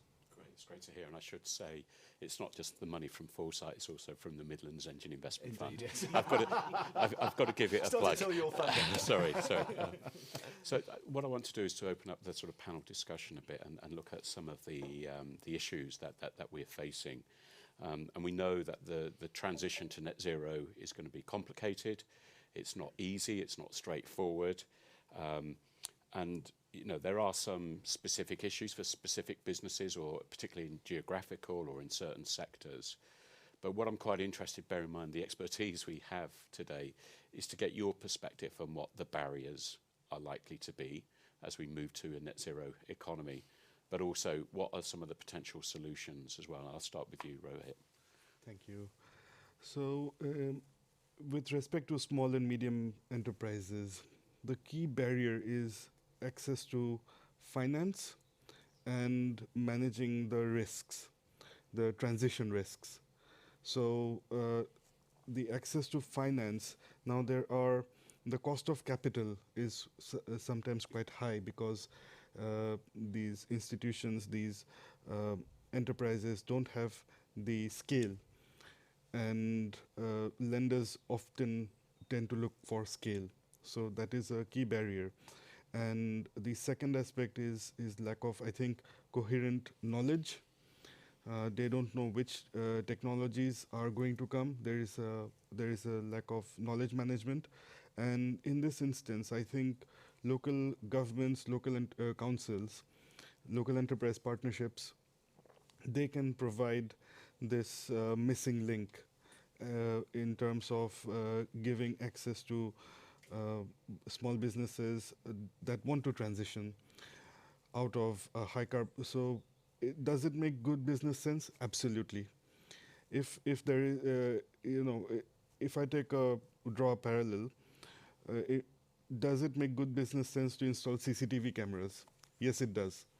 So in the same way, does it make business sense to transition to a low carbon business model? It does. But then there is this gap which I think universities, local enterprise partnerships, central government, there are a number of government initiatives sponsored by DEFRA, BASE, Treasury. So SMEs could use those initiatives and then plan a transition, because a transition has to be smooth. We want to avoid a cliff edge. That's Absolutely, and I think you've touched on an important point. There's two elements to this. There's the supply of finance to make sure that businesses have the investment and the capital they need, but there's also the demand and the information gap, Yes. which needs to be addressed as well. So I'll probably come back to that at the end, if I can hand over. Yeah, and just what Rohit said as well, in terms of me, was education around what net zero actually means. I mean, I work with a lot of companies, and you see a lot of sweeping statements out there, we're going to be carbon neutral by 2030, but when you actually start to get under the bonnet and start to explain what it is, then they realise it's not as easy as it sounds. And for me, education is key. So it's kind of looking at, for SMEs in particular, what incremental changes they can make. But before they go and make a sweeping statement, really understand the business impacts. I think that's really key. And then also as well, kind of looking at the structural changes that they need to make. But again, planning for them, not just the cliff edge, doing it overnight. It needs to be a smooth transition. So that really is important, is education, understanding, and signposting as well from, like you said, like bays and all these different, where they can get the support they need. So they need ESOS. Where's that available? You know, if they need a conversation with somebody about a holistic plan that doesn't, it's not just energy but water consumption. So it's access to the information to help them kind of educate the business. It's a good point, Daniel, and the British Business Bank recently published some research in terms of small businesses, and one of the findings was that 57% of small businesses are aware of the need to transition to net zero. So there is awareness out there. More needs to be done, but more needs to be done. But 53% are not yet ready to prioritise transition to a low carbon economy. So a lot of people are aware of it, but they're not actually ready. Jonathan, you're clearly a company who's ready and is doing it. Yeah, I mean, it's an interesting one, because when, reflecting on the question and having been in this, we're in this place where what we're doing is something which helps with the consequences of climate change. Similarly, also, if we can help people avoid the impact of a flood, so every time a house gets hit and somebody has to throw away their carpets, furniture, they all go into landfill. This is not good way to have a sustainable economy with the amount of loss that you can suffer. So we there's an impact there. But actually, as a business, we've really looked at this, and to the point about you wanted to say we're doing net zero. We feel really strongly that we are there talking about the impacts of climate change and everything else. We've got to behave as a business consistent with those values. And one of the real challenges is knowledge. Actually, the first thing for me was, well, how do we measure what we're producing right now? Where are we? And it's actually really hard to find out how to do that in a way that a small business can get their heads around. Some organisations can afford to go and pay a consultancy, thousands of pounds or whatever to go and do that. But for your average small business, that is a really important start point. Then the next thing that we faced was we said, well, okay, so what about energy? Well, we're in offices at Loughborough University, shared offices. So we don't control who the energy suppliers are, so not much we can do about that. Then we sort of said to ourselves, well, what about buying locally? And we said, yeah, that's something we can do something about. So we've taken some steps around on that front. But actually, what we found ourselves doing is actually quite quickly moving towards, well, actually, who do we deal with, and how do we decide whether we should, say, bank with somebody who has not got a good record when it comes to their commitments to net zero and what they're doing, versus a bank who's much more attuned to that. And so we've actually looked at a lot of those supplier relationships. But again, you do sort of butt up against problems, because we are a software as a service. We operate in the cloud. If you operate in the cloud, you can't really avoid the fact that you've got all of these servers out there that are not particularly environmentally friendly. So it is a really challenging thing, and to the point which is, well, as a small business, what's your focus going to be on? For us, we're 2 years old, 2.5 years old. It's still about trying to make sure we can run fast enough to generate enough profits to keep the business going. And so it's difficult when you're faced with the challenges of of what is the priority, what is going to come top on your to-do list. I think what you said there about choosing where you spend your money, I think as the agenda kind of accelerates in years to come, that businesses and consumers are going to be more savvy of where to spend their money ethically. So I think that's a key thing that everyone can do, right from your business transactions to what you buy in the supermarkets and things along those lines. That's quite key. Absolutely, and we're seeing a number of the major financial institutions in the UK and globally sort of, flag their ESG credentials. But, people want to see that translating into action.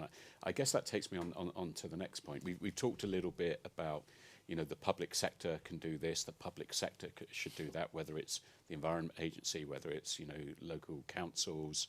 But I'm interested in what your perspective is on the sort of the private sector role. What role can the private sector do to help support small businesses transition to net zero? I'll start with you again, Rohit. So in this, in the context of access to finance, private lenders usually look at the financial risk while deciding the cost of capital. So they could move towards assessing the climate risk and factoring that in the cost of capital considerations. So businesses which have a transition plan towards net zero, which are more resilient to physical climate risks, may attract a lower cost of capital.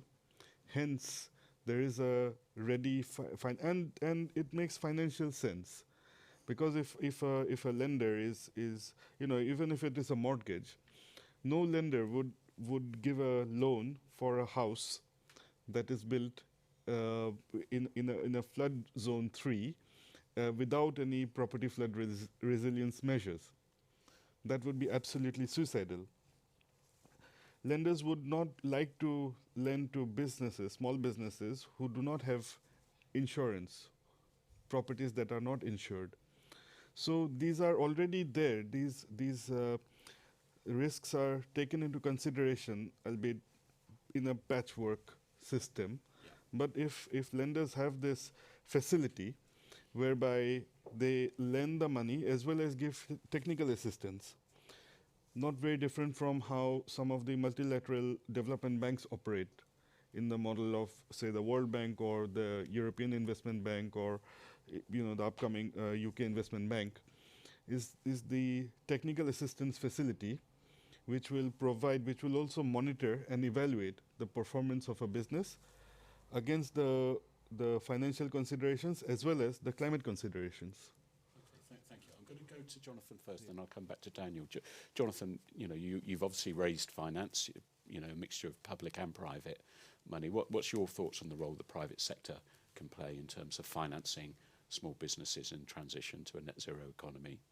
It's definitely a really important role that it can play. In fact, part of the reason that we chose to go with Foresight was Foresight themselves have a really good track record in investing in sustainable technologies, and so that's something through the Foresight William Fund and MEIF. And so for us, it comes back to this point about people demanding it. Actually, if you as a business demand this sort of stuff, you can then start to make some change on that front. And I think that the private side is one which is I've really seen a massive increase in terms of the amount of funds that are being created around climate change and around environmental drives, etc., which is really positive. And often this combination as well of the private working with public funding as well, I think, is a really interesting one. I mean, we've benefited from both Innovate UK funding, but also funding via British Business Bank combined with the private side as well. And I think there are definite opportunities going forward for there to be more joined up thinking in these areas. Because one of the things that I do always find a little bit frustrating is that you find pockets of activity going on, but there's lack of connectivity between helping people to understand the bigger picture about some of this stuff, and actually how by bringing these things together you could offer a much better solution. Okay, I'm going to come to you, Daniel, just because you've got a slightly different perspective. Obviously, you're very successful at working with private sector organisations, but I'm interested, from the Woodland Trust, from a sort of third sector perspective rather than sort of pure business perspective, what you think the private sector could do more of or could do better? I think the private sector needs to look across the whole of the value chain. You know, you said things in isolation. It needs to take that holistic approach. Like, for example, with supply chains. So it benefits their scope 3 emissions if their supply chains are doing the right things for their CDP measurements and things along those lines. So it's about looking at it holistically and not seeing it so much as a cost, but an investment, because that's really key. I think there's always negative connotations with cost, whereas investment, you look at the return, and I think that's quite key. Brilliant, thank you. I'm not going to ask any more questions now. I understand we have questions coming in from participants. I'm going to hand over and allow you to throw the questions at the panel. Yeah, thank you. So the first question that actually came up has had a bit of support as well. The challenge from Cop26 is to mobilise finance. What is needed to bring this forward for business and community groups? I appreciate you probably touched a little bit on this. Is there anything else that you could add? The big thing to me about the finance piece is actually about where it's used and how people think about finance now, because I think one of the key messages that I started to hear much more recently and certainly come out of COP, and the Environment Agency has led the way here. I mean, Emma Boyd at the Environment Agency said recently, adapt or die. But the word is adapt. It wasn't defend, it wasn't protect, it was adapt. And that's really where the focus needs to be going forward, to me, is about looking at the financing, about how it funds adaptation. We're not going to stop the fact that it's going to rain like hell for the next X amount of years. That's a given. You know, getting to 1.5, achieving that target, fantastic, but it doesn't stop what's happening today. Climate change is with us. We're dealing with it, and we have to adapt. You know, we just can't expect to just sort of say we're going to stop it. Yeah, and Daniel, as somebody who was actually in Glasgow last week, I think in terms of, from the conservation sector perspective, I think the work that we do, land scale transformation, environmental projects, we need to get better at seeing it as job creation. So that's an investment in jobs and in people, which will benefit the climate. I think that's really, really important. And I think at the minute, it's big companies are starting to awaken with the TNFD and things along those lines, you know, about investment in nature. But it's not just nature, it's in people, because people deliver those projects, and that's really key, which then has a knock-on effect to the economy, the green economy, and also looking at innovation as well, things that you can do in terms of innovation. I'm going to throw some headline figures. 2019 Climate Policy Initiative report says $570 billion US dollars of global climate flows, and only 30 billion of them spent in adaptation. The climate risks are going to increase. Climate adaptation financing has been traditionally in the public sector. We need to move out of that.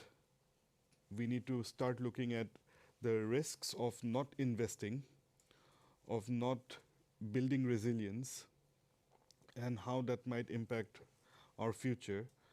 We have seen instances of insurance companies exiting markets in California and Australia because of forest fires. So insurance, yes, we can transfer the risks financially, but it's only a matter of time before they say, sorry, this is not for us. So unless we start looking at valuing the resilience and creating some revenue streams, because private sector has been not forthcoming, there are some intrinsic issues. Adaptation is a public good. Benefits are diffused. It's non-excludable, which means that it's not really possible to build a revenue model, unlike a toll road, for example. So we need to look at some risk-based mechanisms where we can generate some marginal returns. I mean, I'm talking not much, 2 or 3% returns if we can generate over 50 or 100 years, get some of these big investments in to co-invest.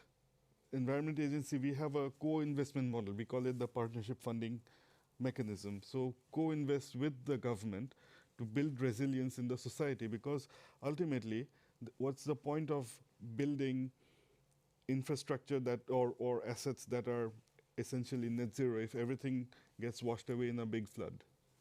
If I could just add two things to that. In terms of the insurance sector, the research that I've just done, one of the key things that came out of it was insurance is there to price risk but not reduce risk.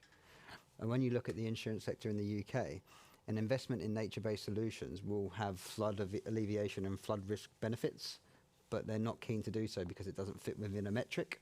But it should be no regrets, really. You know, you can't put everything into metrics. It feels like that's really key that, you know, investing in now. And also looking at financial models and returns. I mean, we're looking at models around payments for ecosystem services.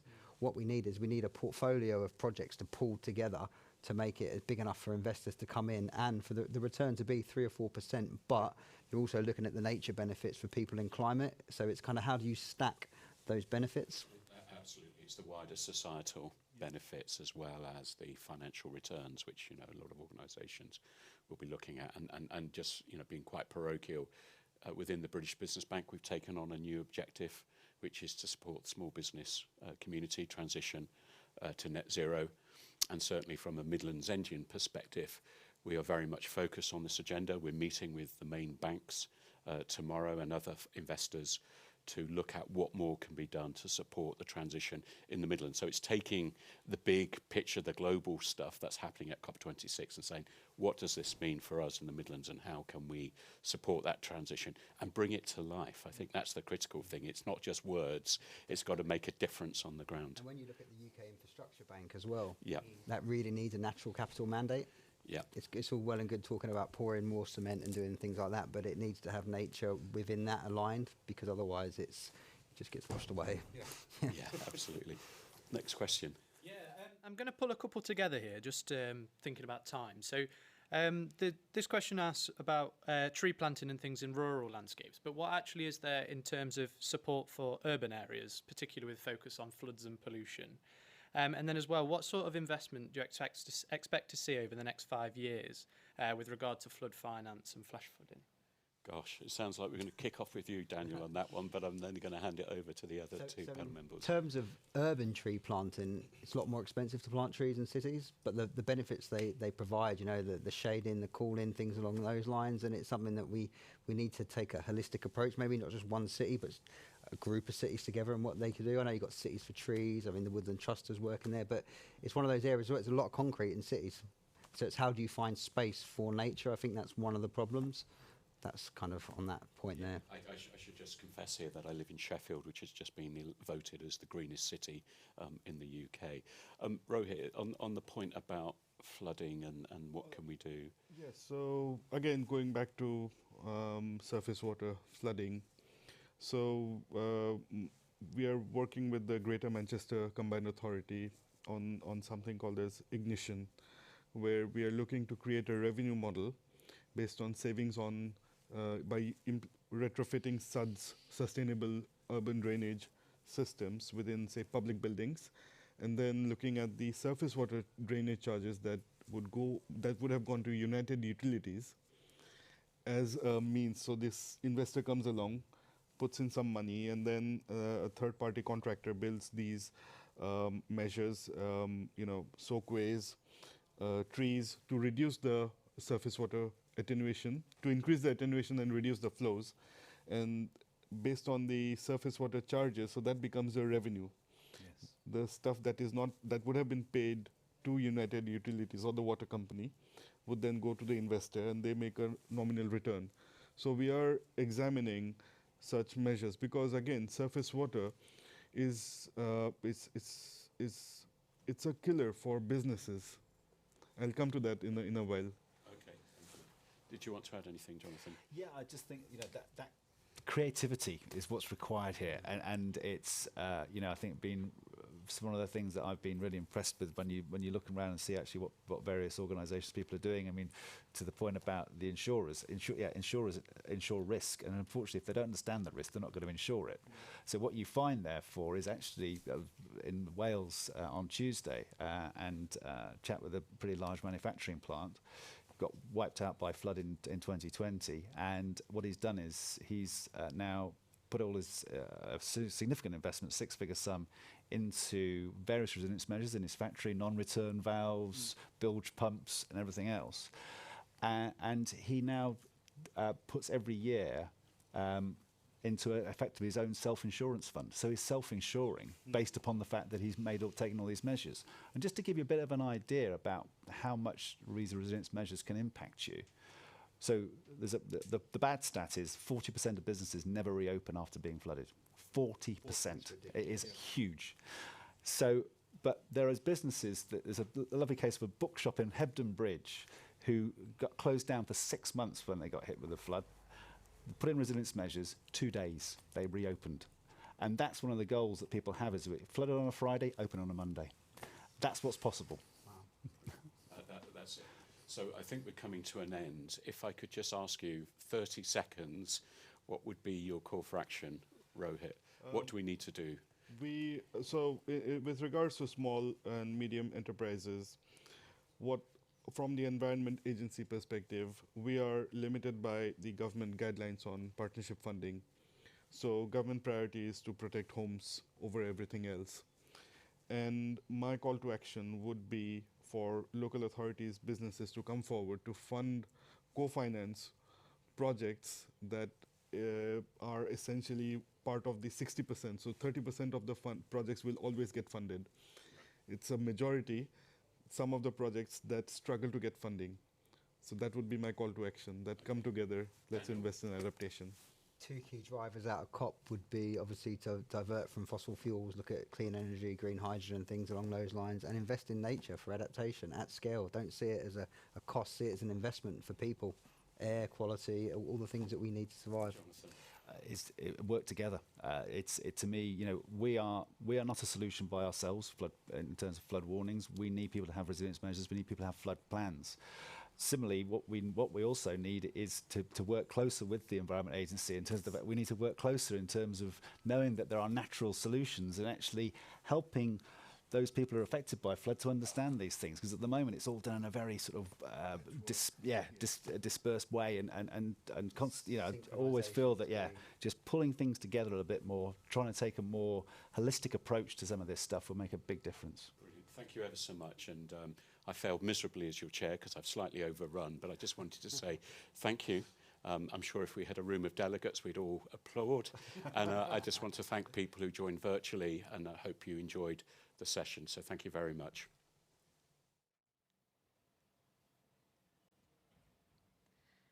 Right, welcome back everyone.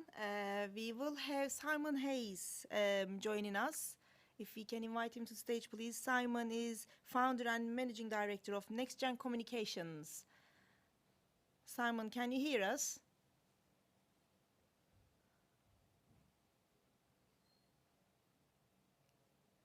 Hi, Simon.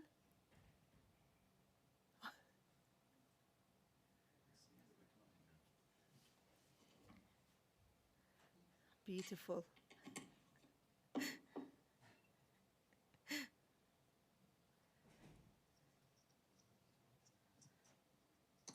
Hi, Simon, can you hear us? Hello, good afternoon.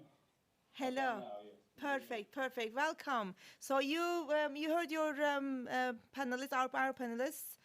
So shall we just start? Do you have anything to add, and also a few words from you as well, please? Well, just to say, I thought it was an excellent presentation. Well done to all the panelists. I thought it was absolutely fantastic.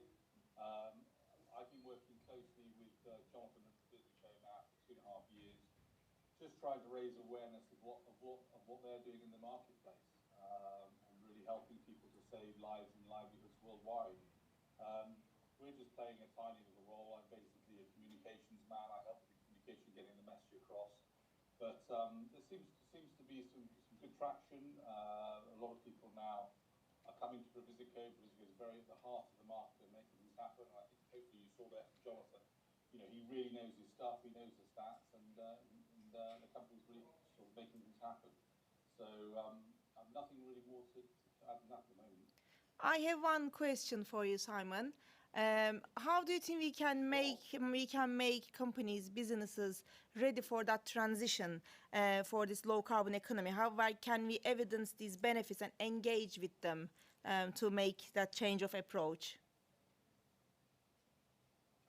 Well, picking up on Jonathan's point earlier, it has to be financially viable. A lot of smaller businesses just don't necessarily have funding. So I think funding is an issue, maybe government support and grants, tax benefits, things like that. I mean, it's something that we think about as a business ourselves. How can we be net zero? We're only a small business again, but we want to do practical things. So we're we're renewing our car at the moment, looking at electric. One of the things, not to get sort of too political, but I know people here know about this, but there used to be a thing from the government about supporting people with tax benefits for solar panels on the roofs, and this was actually a hugely successful initiative. I personally had a friend of mine who started a business to put panels onto people's roofs, and he went from zero to employing 120 people, doing this all around the sort of the Manchester area. I think they did that within a few months, and then I think it was almost too successful for the government, and they pulled the plug. So now as an individual and a small business owner, we're saying, well, then what can we do? We've got a big property with a big flat roof facing south. Should we put panels up there? Well, we've looked at it, and it's very expensive. But if the government was able to give us the grants that they were before, I'm sure we would probably do it. But I mean, I'm afraid that's gone. I don't know why it's gone. It seems to have gone from the agenda, actually. I don't hear it talked about anymore. But it was a really successful initiative. And I can't see any reason why every house in the country shouldn't have solar panels on the roof. Yeah, let's talk about it in every single platform possible to spread the word out of why it is needed. Yeah. Well, they pulled the plug, and you know what happened? My friend's business went bust, and 120 people lost their jobs. I'm sorry to make it personal, but I think if we're going to, and the government as well, are going to talk about this stuff, but we can't just talk. They've actually got to do things that make a difference.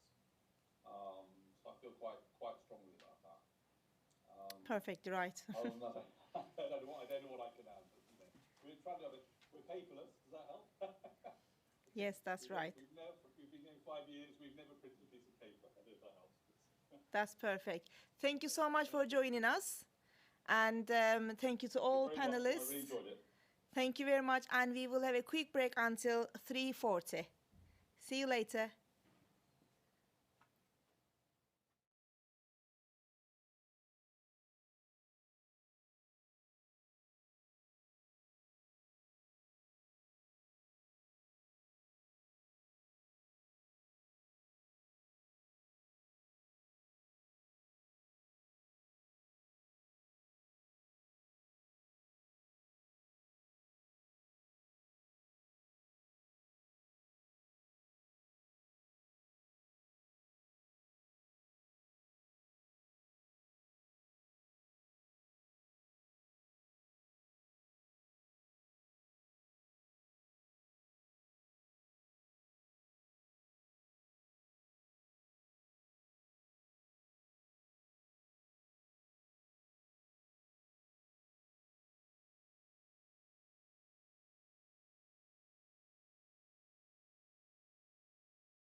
Good afternoon, everybody. My name is Richard Baker, and I'm your host for this final session in today's Cop26 Regional Roadshow for the East Midlands. Wherever you're joining us from, we hope you've had a stimulating day, and we're delighted to be holding this session physically at Worksop's fabulous Turbine Centre, nestled between the A1 and the M1, an innovation centre, and it's a fitting place to talk about what could be a second industrial revolution in the region that powered the first. Now, this is the final formal session of our day, where we're looking at what's one of the biggest development opportunities, certainly in the Midlands, possibly even in the UK. That's the East Midlands Development Corporation Initiative, which has been developed over the past few years by public and private partners into an ambitious proposal to use 3 very large development areas which sit alongside each other on the borders between Derbyshire, Leicestershire and Nottinghamshire to drive a step change in economic growth. I'm not going to steal the thunder of the DevCo's Programme Director Ken Harrison, who will shortly give you a detailed introduction to this initiative. But one of its major ambitions is to set new standards for development by taking an integrated approach.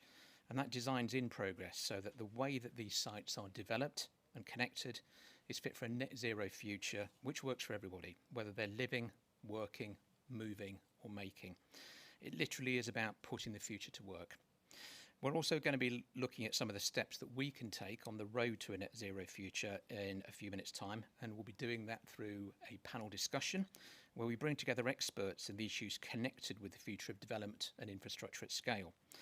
There are going to be plenty of opportunities for you out there in the virtual world to pose questions via the virtual platform that we're broadcasting through, both at the end of this initial presentation and during the panel discussion. So please do come forward and let us know if you've got questions and queries, and we will do our level best to respond to them.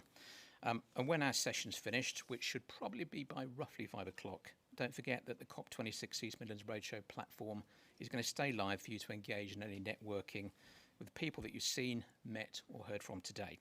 So let's get going now with an introduction to the East Midlands Development Corporation Initiative, what it is, what it hopes to achieve, and the person who's going to tell that story is its Programme Director, Ken Harrison. Ken.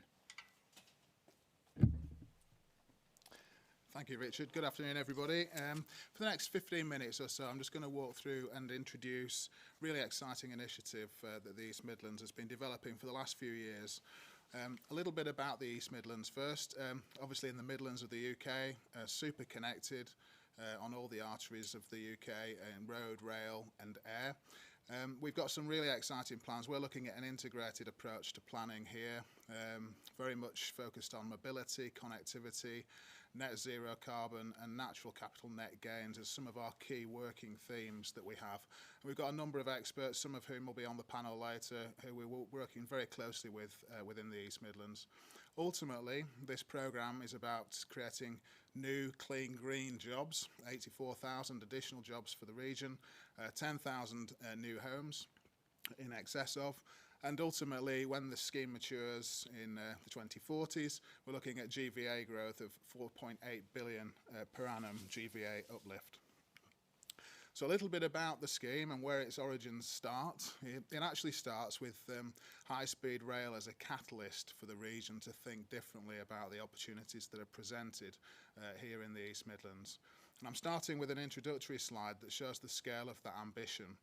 A new railway station, not just any station, not just a station in a car park as originally planned, with suburban low-density housing scheme adjacent, but actually fully utilising that station as an integrated 20-minute neighbourhood, 4,500 homes and several thousand jobs, so super connected location. In doing that, we require a scale of infrastructure we haven't seen here in the East Midlands at local level for several generations. And the region's leaders came together around the growth strategy for the station and looked at it in 2 senses. One, at a macro sense, so thinking about this at a regional scale, but also at a local level, thinking about it in terms of the local communities where the station would be located. Now, recognising the need for scalable infrastructure, recognising that there's complex delivery, complex funding mechanisms required, the region's leaders asked government for support in looking at a dedicated delivery vehicle to work across local authority boundaries. Government considered that request as part of the growth strategy back in 2017 and supported the region in its endeavour to look further at a special purpose vehicle, a dedicated delivery vehicle. And what we've come up with is a new model, a new type of development corporation, a locally led urban development corporation.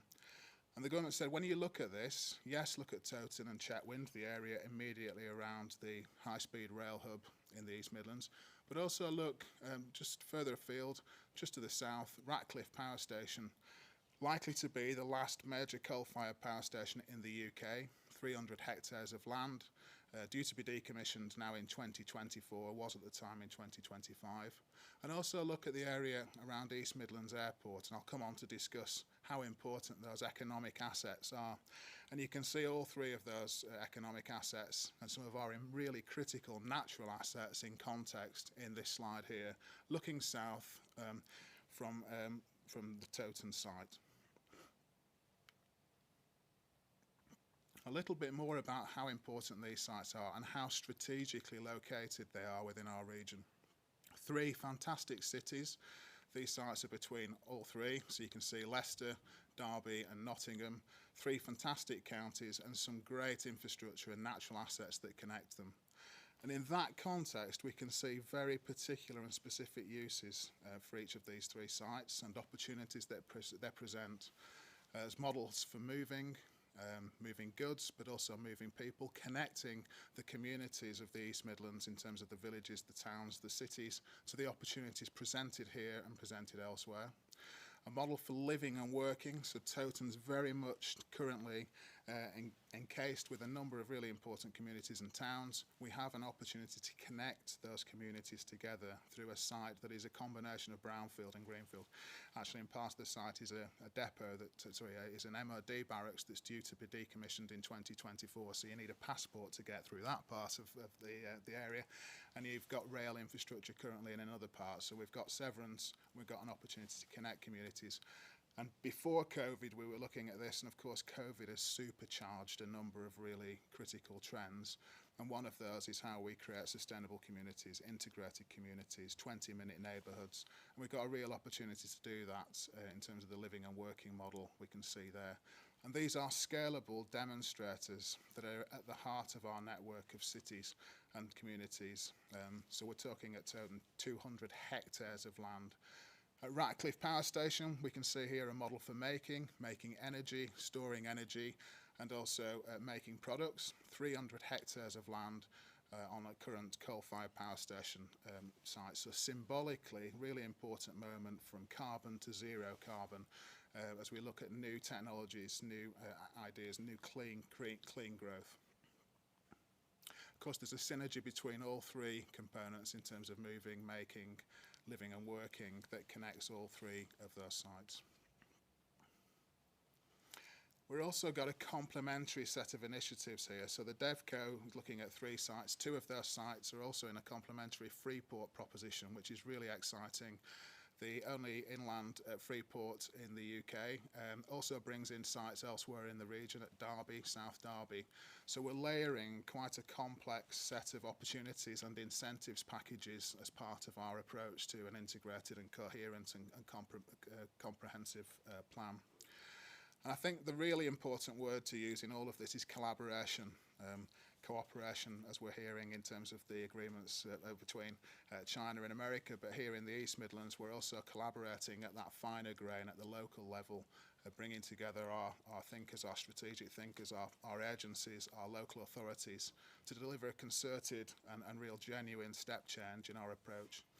And as a region, we have a polycentric network of cities. We can see how we can turn that into our advantage by utilising the land and the sites between the cities, new technologies, but also with the opportunity to retrofit into our surrounding towns, villages and city communities. There's a number of specific work streams that I've mentioned briefly already, brings together experts from across the field. One of them is around Project Zero, which brings together all our universities to work collaboratively, from the research-intensive universities through to the skills-orientated universities within our overall package. And this slide demonstrates again how we're working, those universities with the industry engagements and specialists that we have within our region, playing to the region's strengths. And we have real strengths in each of those three areas: moving, making, living and working. It be that to do with translation centres for electrification, translation centres for hydrogen, as well as for living and working. And in doing that, we're also connecting into the 10-point plan for clean and green growth through the Midlands Engine approach. Skills is also really an important part of that package, understanding how we upskill and reskill communities to embrace the opportunities that we can see coming through from our industry and from our academic institutions and the new jobs of the future. Alongside that, I mentioned briefly earlier, we have fantastic natural assets, and one of the panellists is chairing one of our working groups on natural capital net gains, and we're looking for every increment of development and work we do here to really enhance our natural assets. We've got the River Trent, the tributaries, many number of rivers. We've also got the National Forest on our doorstep in Leicestershire and across the Midlands. So fantastic natural environments that are really the starting point for great placemaking for us. So how do we enhance our river corridors to ensure that they connect our communities as well as our net gains for natural capital? And we've got a team coming together, understanding and sharing good practice around natural capital and how we assess it and how we ensure that as we look to develop and move forward in the future, we're seeing net gains in that area too.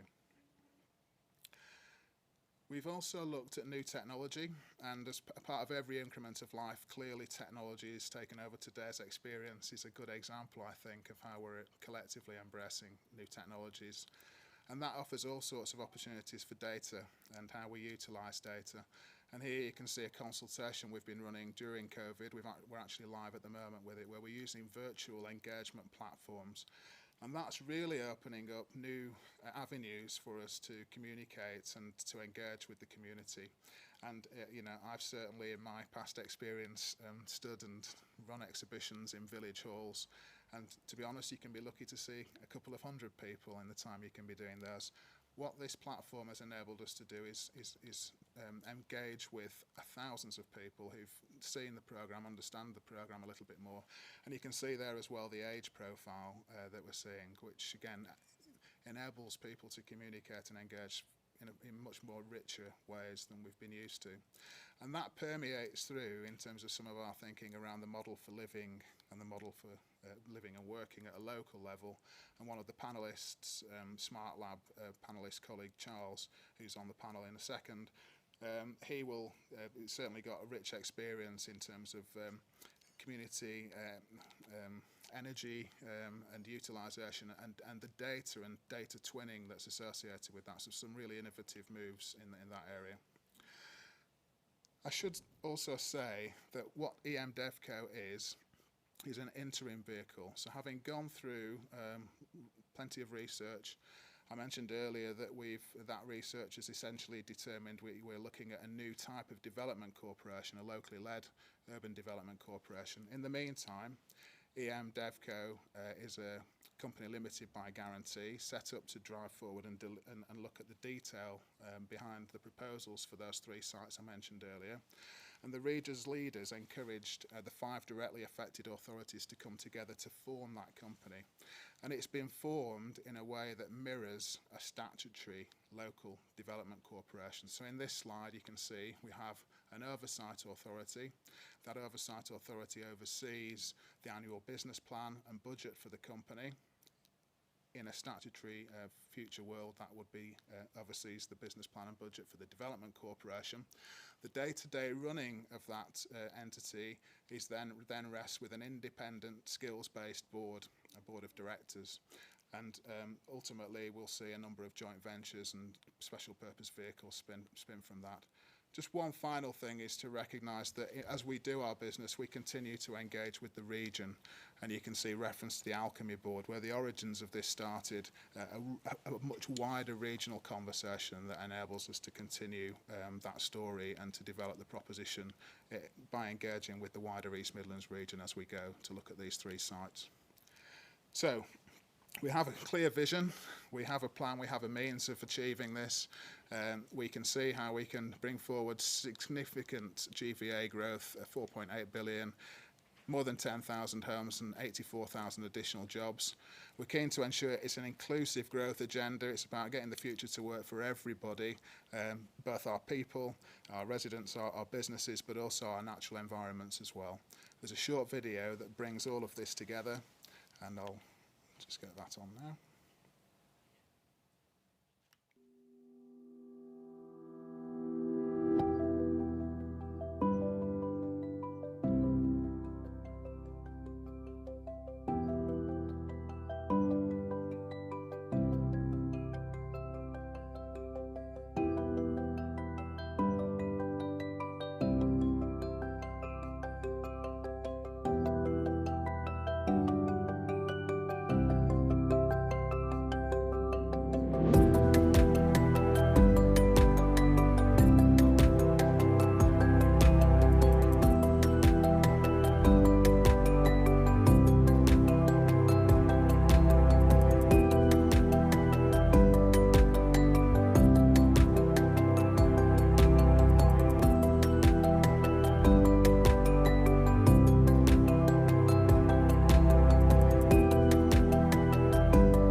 So we've now got a point where we can take any questions, and I've had a couple of questions come through.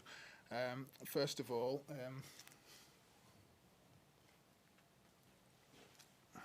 will the site provide hydrogen supply in the future? A really important point I didn't quite cover earlier, in amongst the Project Zero working group themes, one of the translation centres we're looking at is connected to hydrogen, and particularly in relation to moving. So there's a very strong thread linked also to our airport area. We're very keen where there's a strong logistics office, so that in particular in relation to long haul, for example, transport, we do see really strong opportunities around that. And then secondly, how will the collaboration we are making accelerate some of our climate investment needs? I think instrumental in this is the interplay between our academic community, our research and development, where there are really exciting things taking place already, and our industry partners. And by collaborating, by engaging and bringing partners together and identifying specific investment opportunities within our sites, we have a real opportunity, of course, to accelerate some of that with investment from both private and public sectors converging on these three really exciting opportunities. And to be honest, the critical thing here is there a much wider regional setting, there's a much wider regional context to this work, so other sites, other opportunities can benefit from it as well. We're really keen to make sure that is the case as part of the programme.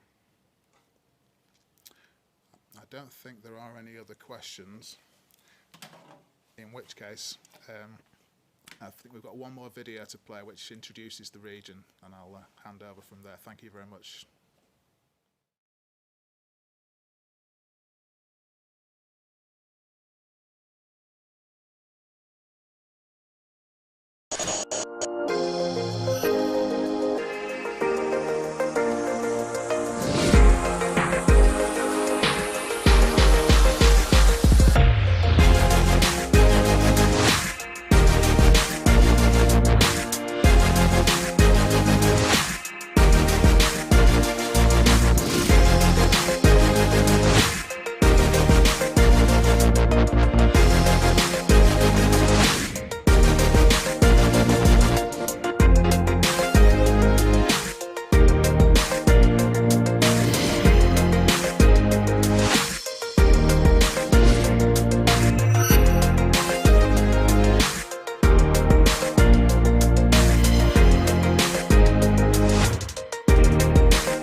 Welcome back, everybody, after that short break.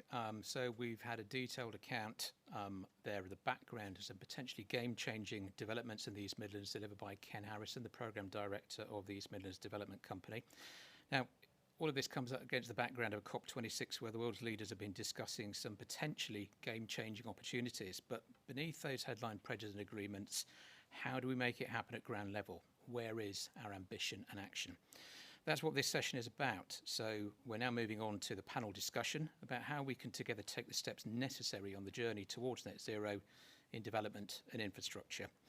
We brought together a panel of people who are at the sharp end of that debate in terms of the partnership behind the DevCo, the places it's hoping to help develop, the technologies involved, the markets that might make them happen, and the urgent issues behind the challenge that sits right alongside climate change, the natural environment. So before we start discussing things, I'm going to ask the panellists to introduce themselves, say a little bit about their own organisational responsibilities and their ambitions in the journey towards net zero. And we'll begin with David Hodkinson from Turner & Townsend. David. Thank you, Richard. I'm David Hodkinson. I'm the Renewables and Clean Energy Lead for Turner & Townsend, which is a programme management and commercial consultancy. We've been supporting the development of EMDevCo from a programme management perspective, and personally I'm a member of the Net Zero Working Group, Project Zero Working Group inside EMDevCo. Thanks very much, David. Alongside you we have Kath Marriott from Rushcliffe Borough Council. Kath. Thank you very much, Richard. I'm Kath Marriott, Chief Executive of Rushcliffe Borough Council. I'm one of the directors of EMDev Corporation, and I'm also working with all the local authorities across Nottingham and Nottinghamshire on our targets to get towards net zero, which involves working both on our own estates, obviously, services we provide, but also working with the communities to try and help everybody do their part. Thank you.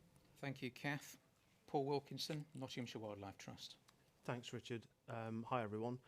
Paul Wilkinson, I'm the Chief Exec of the Nottinghamshire Wildlife Trust, and I also chair Net Gain Group, looking at natural capital for the Development Corporation. And our real ambition as part of that group is to ensure that every development that happens through the Development Corporation contributes positively to the natural environment, because our belief is that we can't achieve net zero without enhancements to the natural environment, and the natural environment desperately needs net zero. Thanks, Paul. Charles Bradshaw-Smith. Hello, I'm Charles Bradshaw-Smith from Smart Club. Smart Club are community energy experts, and our belief is without installing energy generation and storage in the built environment, that's in all new developments, we cannot achieve our 2050 target of net zero. We have a groundbreaking project in Nottingham called Trent Basin, and I may be telling you something about that later.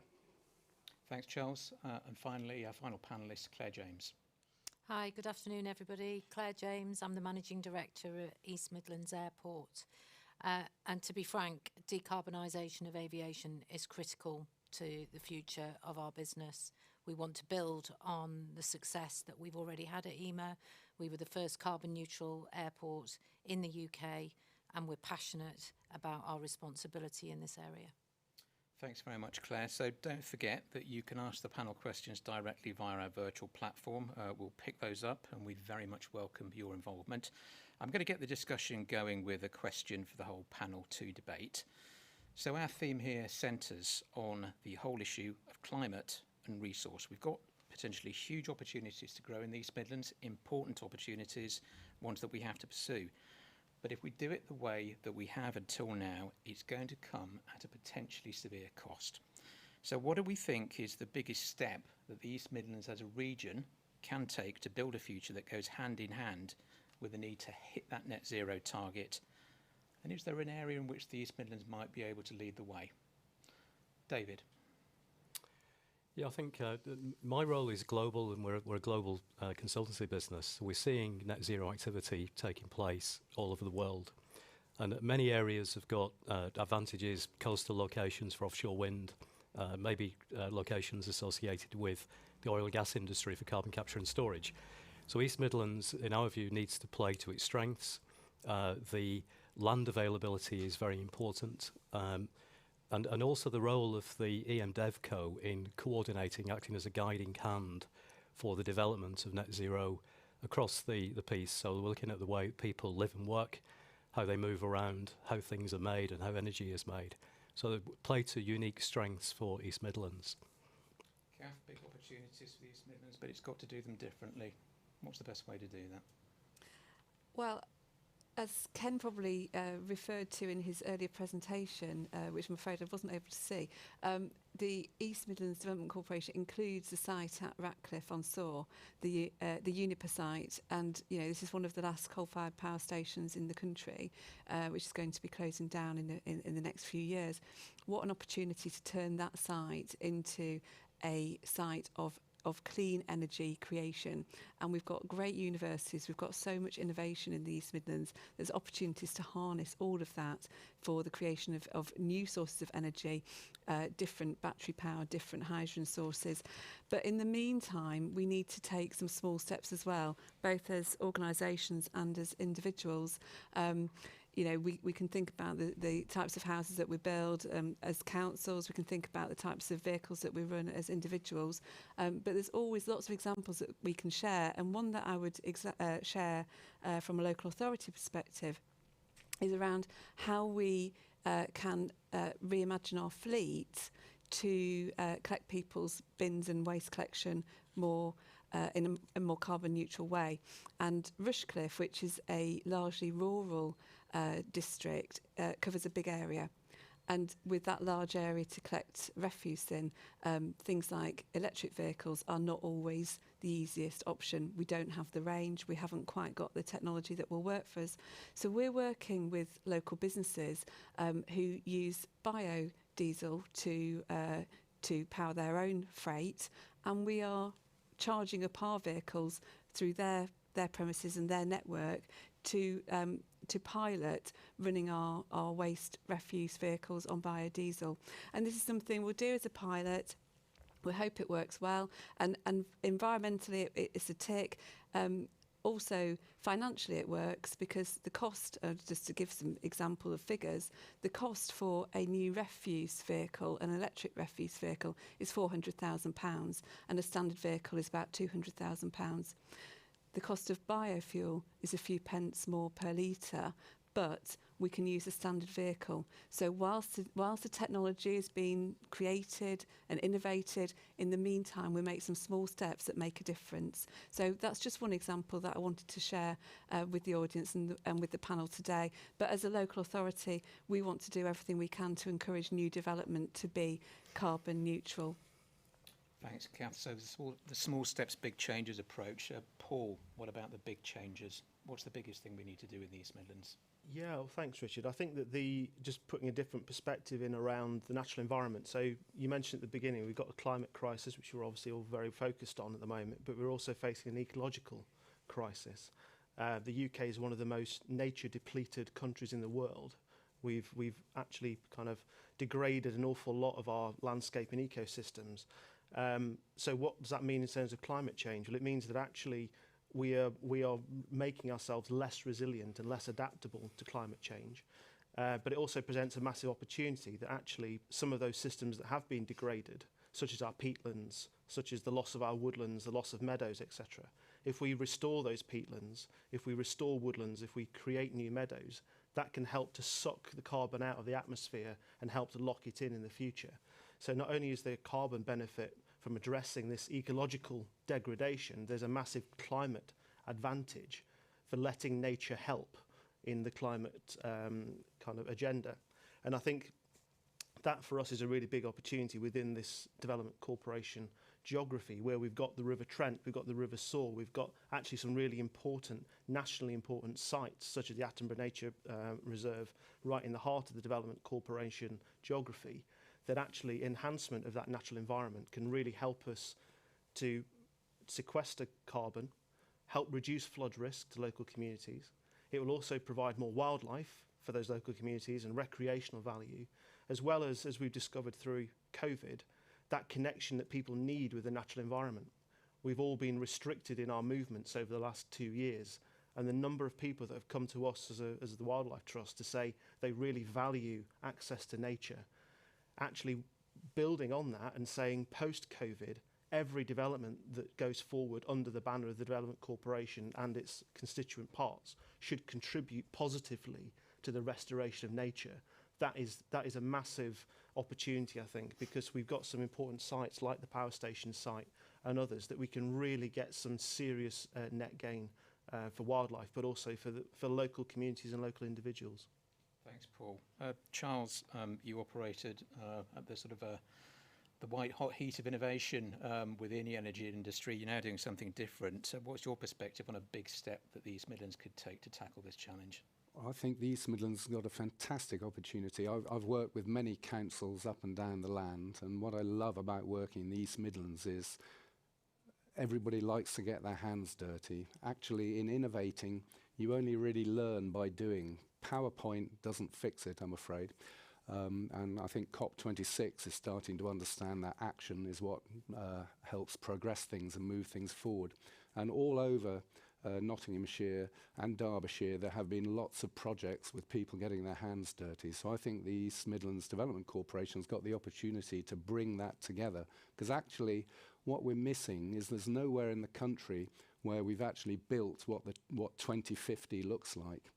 And we need to combine all of these things. The electrification of transport, or biodiesel, an important step, definitely. The switch over away from gas to heat pumps, fabric-first buildings, a smart system connecting all of these things together. All of those things at a deep level haven't been done, and I think the East Midlands Development Corporation, utilising local skills we already have, as well as that get up and go, I think we've got a fantastic opportunity to be a UK, if not a European leader in this aspect right here. Thanks, Charles. So that's an interesting metaphor that to deliver clean growth, we need to get our hands dirty. Claire, you lead one of the biggest international economic assets in the East Midlands. What do you think is the biggest step the region could take to address the climate change challenge? So I think it's building on all of the points that colleagues on the panel have made. It's around baby steps, but it's also about putting some flesh on the bone of the vision that we've got for the region.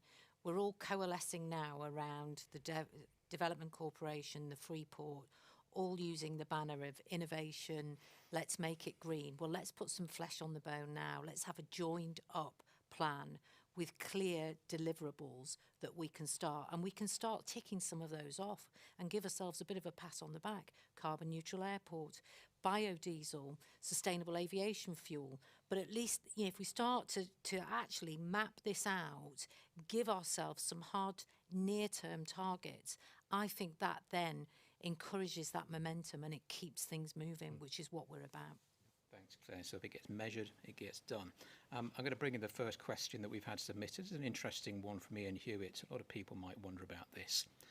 Is green growth actually sustainable in itself, or is it even a non sequitur? Surely we need degrowth. Who'd like to pop up and take that one on? Charles. Yeah, it's a question that's been around, a bit of the elephant in the room. It depends what you mean by growth. So strategies of, for instance, insulating our homes, making sure that we incorporate the best low carbon tech right now. All of those things involve a lot more people. So jobs, a jobs first green agenda, whether it's growth neutral or positive, is actually a very good thing for society. Localism is all part of that. So I think we can maintain our standards of living without having to go back to living in caves, as some people might put it. It's definitely possible. It will be different. We will have to behave differently.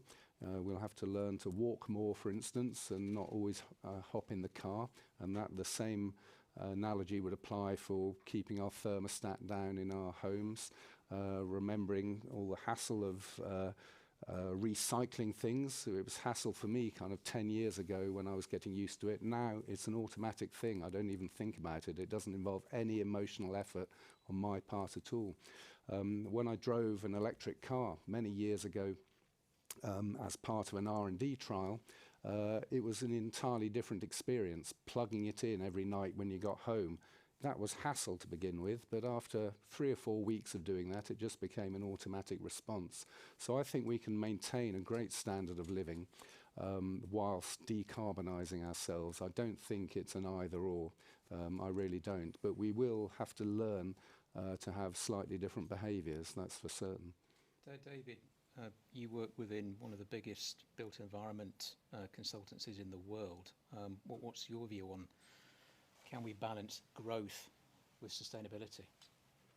I think if you look at the last 25 years, the amount of steel, ethylene, cement that's been produced has roughly trebled in that 25-year period. And yet still on the planet we've got people without sanitation and running water. And I think justice is a very important part of this going forwards. And many other countries with people in those situations have contributed minerals, materials to the world economy. So I think we have to have a different paradigm about what we consider to be fair and just in the future. And certainly from a Western perspective, a sort of northern globe perspective, the faster we can get to decarbonisation, the better it's going to be for the whole planet. So I think we need to use endeavours such as the East Midlands and the plans that are there for the Development Corporation at pace to bring programmes of work in to demonstrate what we can do as a country, what a civilised world can do, so we can bring benefits to everybody across the planet. It's not just about East Midlands or UK, it's the whole planet we need to look at. Paul, what kind of role is natural capital going to play in sustainable growth? That's a really interesting question. I was going to go to the point around growth and just addressing maybe the elephant in the room, to say that it is a fallacy that we've been sold for many decades that we can continue to grow infinitely on a finite planet. And I think that that's the thing that we've absolutely got to decouple our consumption from this notion of growth. And I think then natural capital comes in because that gives us a mechanism for actually quantifying and that which is currently being seen as an externality. So the impact on the natural world, pollution of our rivers, the pollution of our seas, the loss of habitat, etc., has been an externality of growth. It hasn't been captured. We haven't recognised that we've actually been burning through that natural capital at quite a devastating rate. So actually applying the concept of natural capital as an economic tool within the debate, it gives sight to, it shines a light on that natural capital element, which is so far in the economic debate been invisible. So I think there's a real opportunity then, if we can quantify the value of that natural capital to society, to the economy, and the role that that plays in the wider environment, then that gives us some hope of demonstrating how all of this activity is actually driving what has been decline of our natural capital into a recovery. And I think, for me, that's the role that natural capital as a concept can play in it, in the whole term of green growth. But I think it's important that we do define it, because I think otherwise it becomes a meaningless strapline that we apply to anything that might be mildly environmental. And I think we've got to challenge ourselves to do better than that. I think there's a moral imperative to do better than that, because I think we can't continue, as I say, to consume 2.5 planets worth of resources when we only have one planet to occupy. So I think there's an economic rationale for understanding that growth can't be finite. There's a moral rationale for making sure that we're doing things differently. And I think we've got a great opportunity to test some of these things within the Development Corporation geography, but also look beyond, look at what other places are doing around the world that are better, that we can fast track some of this thinking and not just think within our own islands. Thanks, Paul. Claire, we've got a question here which lands right in the middle of the runway at East Midlands Airport. How can we reduce travel and energy use for this area? Well, we've got an airport, which is our biggest global trade gateway, one of the biggest in the country. You've got ambitions to grow it because people like taking holidays abroad from it, but you're working with an industry which inevitably has a fairly sizable carbon footprint. So how can you achieve your ambitions, but at the same time close the gap between where we are now and our need to achieve net zero? Well, I think it comes back to what I said to the last question. You know, it's around really setting ourselves some tough targets.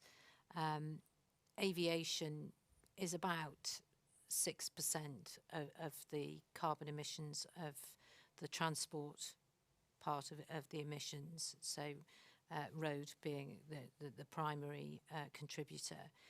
We are really driving hard now on the sustainable, again, goes back to these baby steps about sustainable aviation fuel. Then how do we power our aircraft? Hydrogen, electrification of aircraft. DHL, one of our cargo partners, have already commissioned a couple of small cargo electric aircraft. We're not far away from that.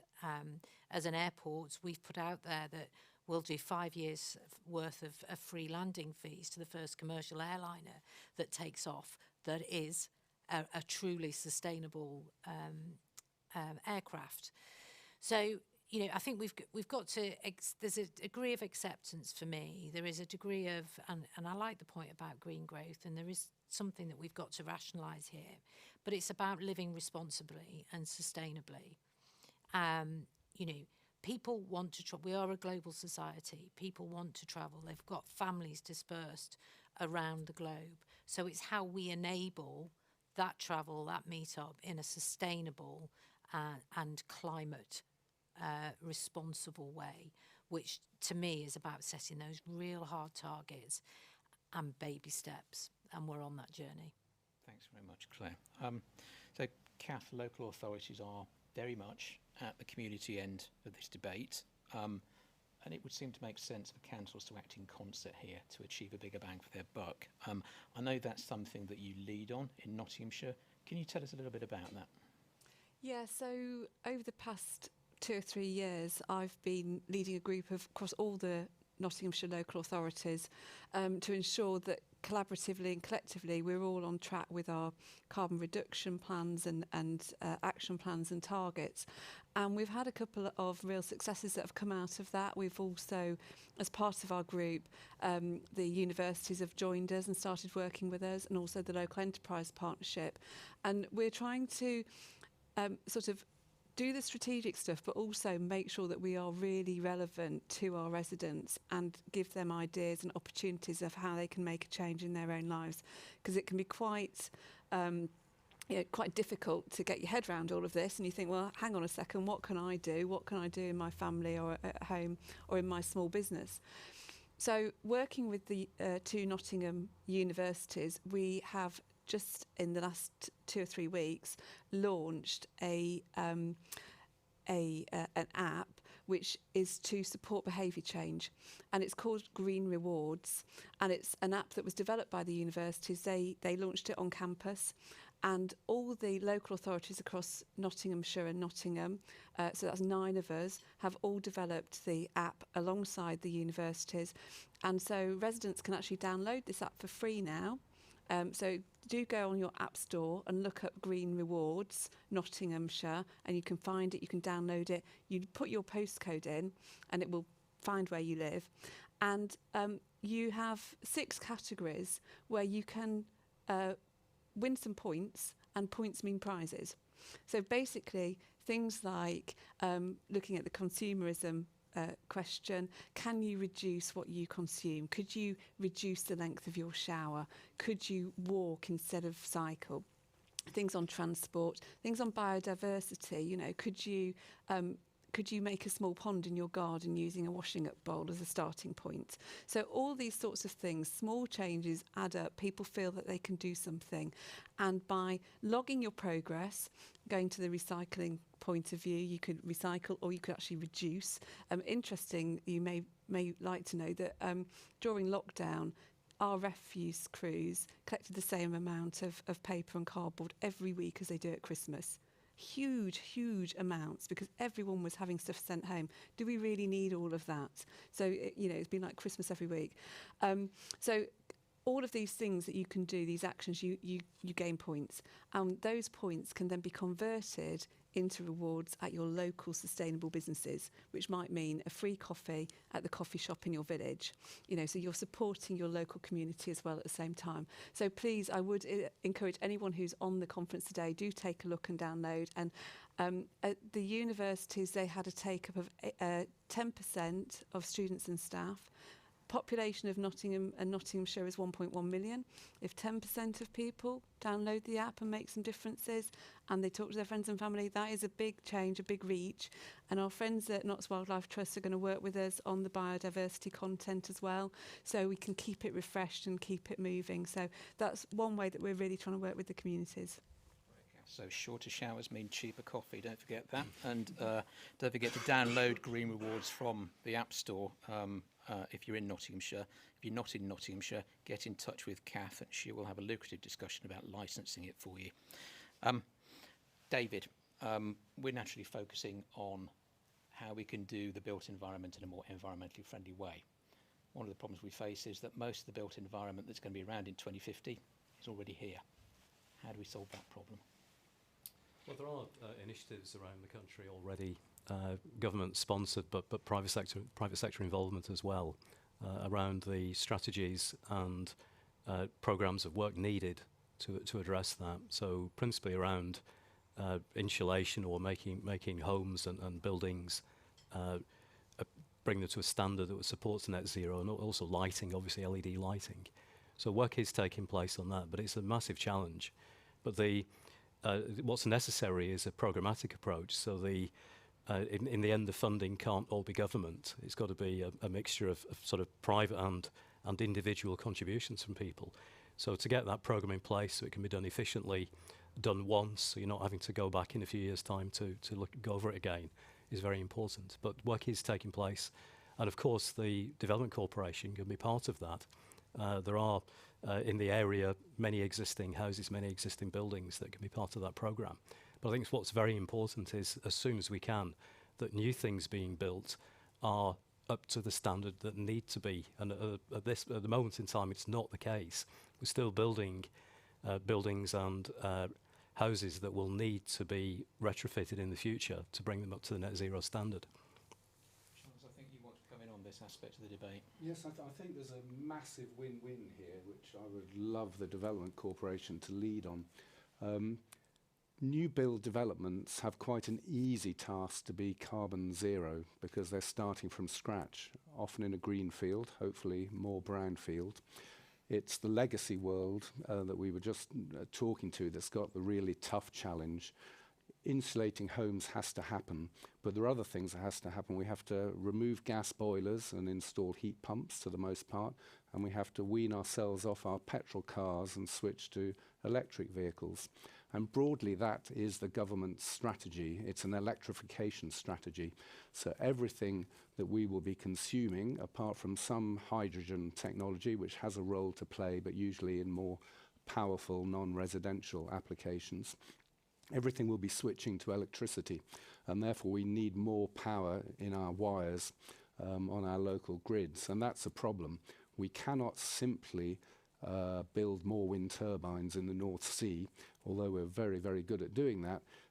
The capacity isn't there to take that electricity to our homes. So we have to have homes with embedded generation, photovoltaic panels being the best example, but also storing electricity in batteries. So I would like to set the challenge to the Development Corporation to not just make sure what they build is carbon neutral, but actually generate excess capacity in what they develop in order to support the legacy areas decarbonising. And there's a win-win here because installing renewables in any new development has a fixed cost. You cannot really vary that. There's a lot of planning work and design work that goes into it. But you can amortise that fixed cost over more value. And that's because by over-capacitising the new developments, that's valuable stuff. Our local grid operators will buy that extra capacity from you.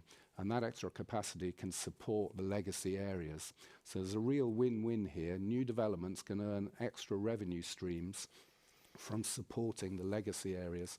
And I think with the way that the Development Corporation is being set up and its ability to influence planning hand in hand with the local authorities who are already on this and support us at Trent Basin, for instance, we can actually show the country how to do this. And we can help the developers, because developers are being asked to do a lot more these days, and they're worried that doing things in a green way is going to be more costly. Actually, my argument is there's a revenue stream from this. It doesn't have to be more costly. A real win-win for all of us, I think. Thanks, Charles. Now, obviously, we're discussing an issue which is going to roll over many decades. We have a theoretical target of 2050, but we're going to be facing consequences before then. We're hopefully facing opportunities before then and certainly after. So this is something that's going to impact particularly significantly on emerging generations. Let me just ask a question for all of you. In terms of your organisations, are you engaging with those next generations, such as schools, colleges or universities, to work with them on the net zero agenda to help them understand it? Who'd like to pop up on that one, Paul? Yeah, happy to. We at the Trust, we've got a very strong foundation of youth engagement. We've got a group called Keeping It Wild, which meet every Wednesday, which is a group from kind of 13 to 25-year-olds. We've also got young rangers who are out there across our estate helping to manage it. We've also setting up a youth forum to advise our Council of Trustees. And last year we appointed 2 youth trustees for the first time who now sit on our board as full trustees as part of the decision making of the Trust in core governance of the organisation. So I guess in terms of kind of activity, we're really active with all of that, as you might imagine. But specifically around this agenda, we hosted a youth climate assembly a couple of weeks ago, 3 weeks ago now, where we actually brought together 40 young people from Nottinghamshire, Warwickshire, Lancashire and I think Lincolnshire to debate the issues around climate in order to inform a youth manifesto that was then presented over the weekend at the COP up in Glasgow, which was part of a wider Wildlife Trust-wide activity across the UK. And our session that we hosted had more young people than any of the other sessions across the country. And I think that says something about our not only Nottinghamshire, but the kind of wider Midlands that we were drawing into that discussion. So that was a really kind of powerful and positive thing. And I was absolutely bowled over by how knowledgeable those young people already were about these issues. I had a strong word with my younger self, who felt that I was so uninformed at the age that they currently are about a lot of these issues. So it was fantastic. And then on Saturday, we were all marching through the centre of Nottingham as part of the Global Day of Action. So about 15 or so of our young people were there, having made the banners, having kind of got out of bed on a Saturday morning to go and walk through the centre of the city.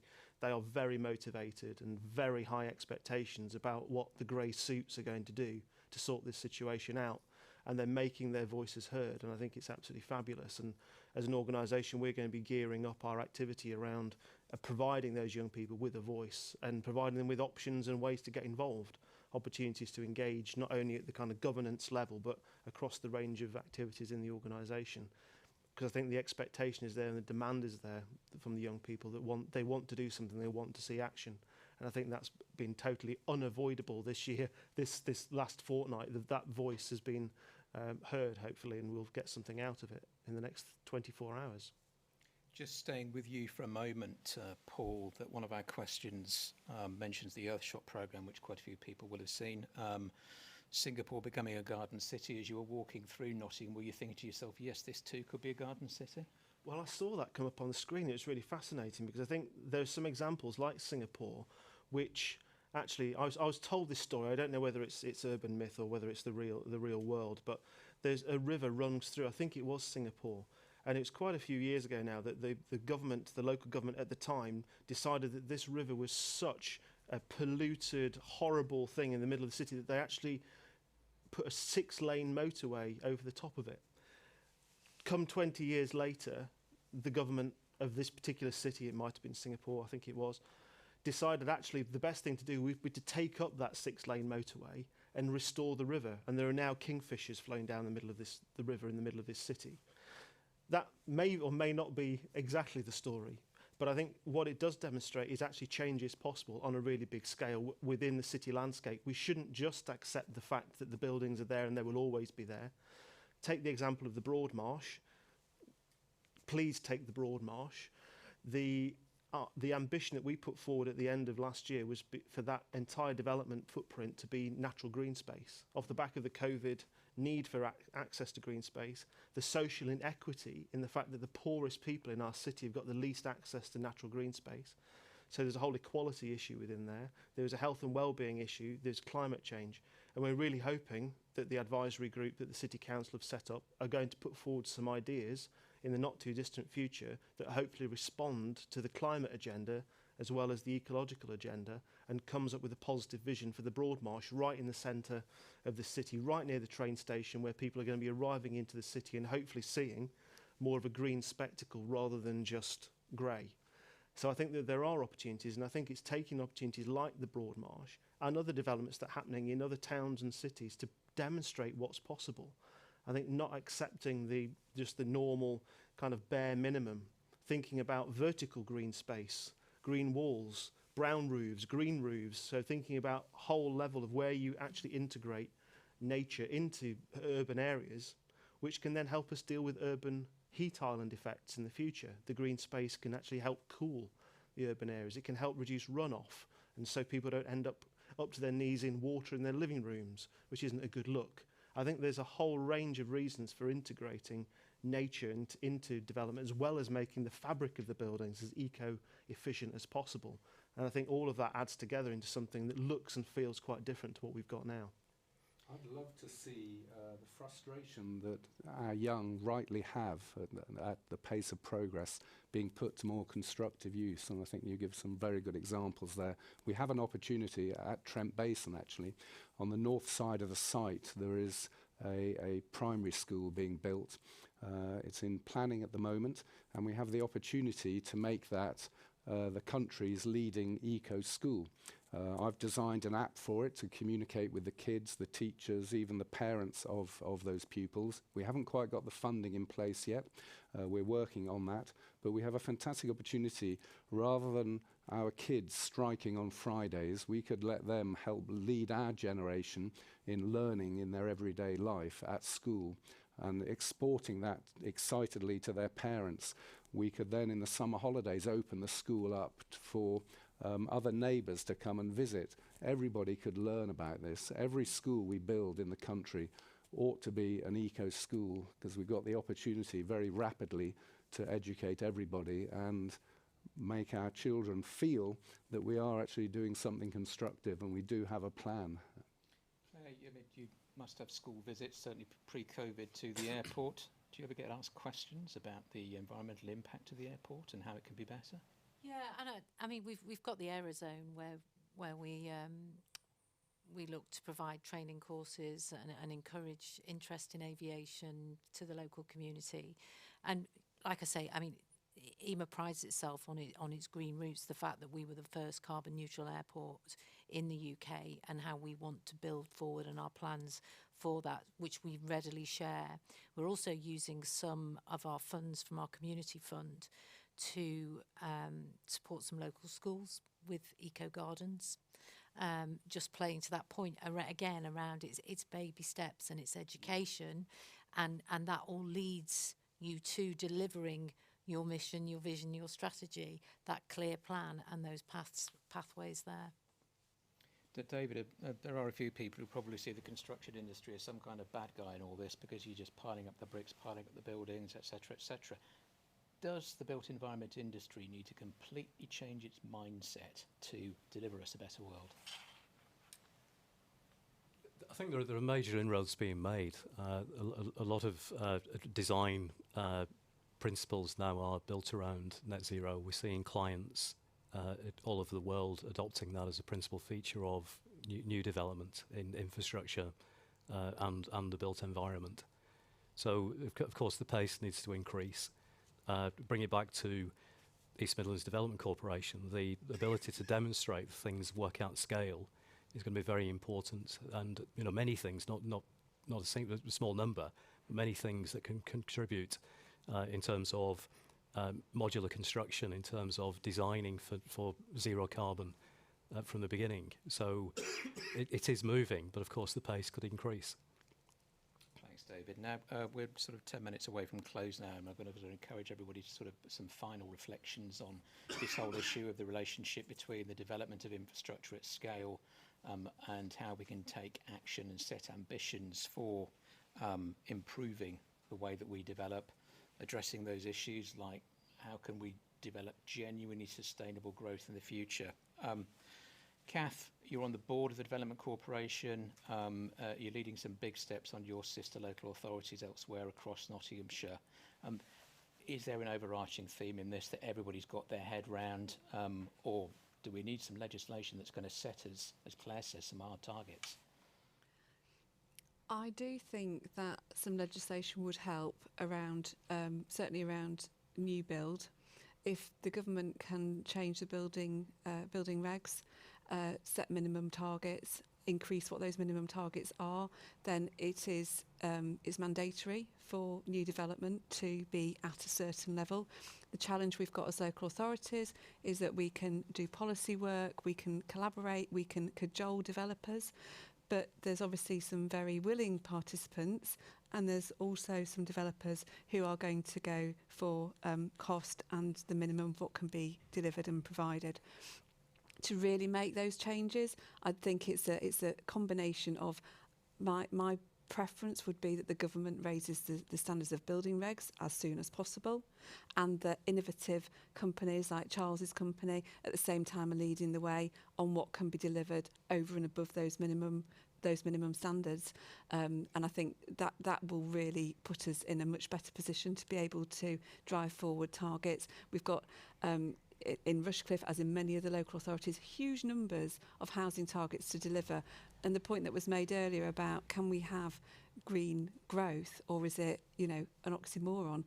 Well, if we don't deliver those housing targets, then as a society, as a country, we need to consider how we make better use of what we've already got, which means living in different ways, because the current targets of 250 to 300,000 new houses a year is not living in different ways and making the best of what we've got. But also, the other point that was made earlier about the existing built environment, the more innovation we can have to retrofit that in a sustainable and environmentally friendly and an economic way, that would be really, really good investment, I have to say. That some of the conversations I've been having with people coming out of lockdown have been, wasn't it amazing when we didn't have all that travel on the traffic and travel on the roads? Claire said earlier, airports are a small contributor actually in the net scheme of things. So it is really for all of us to take some responsibility over our journeys, our car use, and how we operate. We can't all work from our bedrooms and become hermits. We are social people, but it's how we do it in the best way. And I think this conference is an example of a hybrid mix. These can work, but we still do need to see people as well. But yeah, my plea would be to government to change the building regs to increase those minimum standards. Okay, Claire, thanks very much. Just one last contribution. Paul, I'm going to ask you, it's 2050. We care for our natural capital. What does the East Midlands look like? Oh, wonderful. Paint a picture. Well, I think, first of all, we'll have cleaned up our rivers. Our rivers are still, there are very few rivers in England that are actually clean enough, ecologically or chemically. So I think the fact that the River Trent and the River Soar flow through this region, I think we'd be wanting to see some brilliant kind of ecologically and chemically kind of quality rivers, I think. I think we'd also see a lot of more connectivity in terms of the habitat. What we've got at the moment, we've lost, for example, 97% of our wildflower meadows over the last 100 years. So 3% left. A lot of those sites are really isolated in the landscape. They're quite small fragments of what used to be much bigger woodlands or meadows or what have you.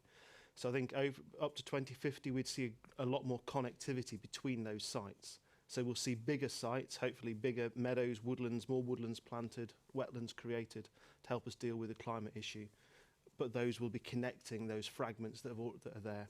I think what I'd also love to see by that point is actually the greener cities, properly greener cities as we were talking earlier, with a much higher proportion of natural green space. So the two big ambitions that I'd put out there, firstly is around the area. So the global target, and one that actually the Prime Minister has referred to in previous speeches, is that 30% of land and water, if you like, to be in recovery for nature. So what would 30% look like if we were to achieve that? So that's not in protected nature reserves or protected sites, but generally kind of in recovery for nature, so going in the right direction. So 30%, if we take that as a headline. And the other thing, linking into what Kath said earlier about the small actions and the day-to-day things, is that actual social research says that if you want to achieve change in society, if you want to achieve a tipping point in society, you need 25% of people, or 1 in 4 people, taking action and visibly being seen to take action. So hence where the app comes in, which is brilliant, because people can see this isn't a weird thing to do, to be green. It's actually a really positive thing to do for society, for you as an individual, for your own well-being, your own health and mental and physical well-being. And actually, the more people that see other people taking action, you then get these shifts in society and the tipping points. So I think we should be aiming for that 1 in 4 of people taking action and visibly being seen to take action for nature and the climate. Because I think then we'd have a more engaged society. We'll have addressed the equality issue, the fact that people, as I said, the poorest in our society have least access to high quality green space and nature. And we'll have also massively reversed the decline in our kind of degraded natural systems, and we'll have a hopefully much greener region as a result. Thanks ever so much, Paul. We're running out of time. We're up against the clock now, so I want to say a big thank you to all our panellists for coming into the workshop Turbine to take part in this. David Hodkinson from Turner & Townsend, Kath Marriott from Rushcliffe Borough Council, Paul Wilkinson from Nottinghamshire Wildlife Trust, Charles Bradshaw-Smith from Smart Club, and Claire James, Managing Director of East Midlands Airport. I hope that you've enjoyed the debate that we've had here today, that it's answered as many questions as we can. Those that we haven't, we'll do our level best to answer offline, and hope that the world's been listening to what we've had to say. So thanks very much, and that's it from this session of the Cop26 East Midlands Regional Roadshow. Thank you.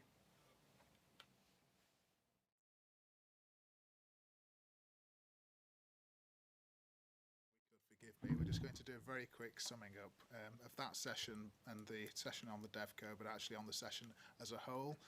So Jeren will join in a second just to sum up for the whole day-long session.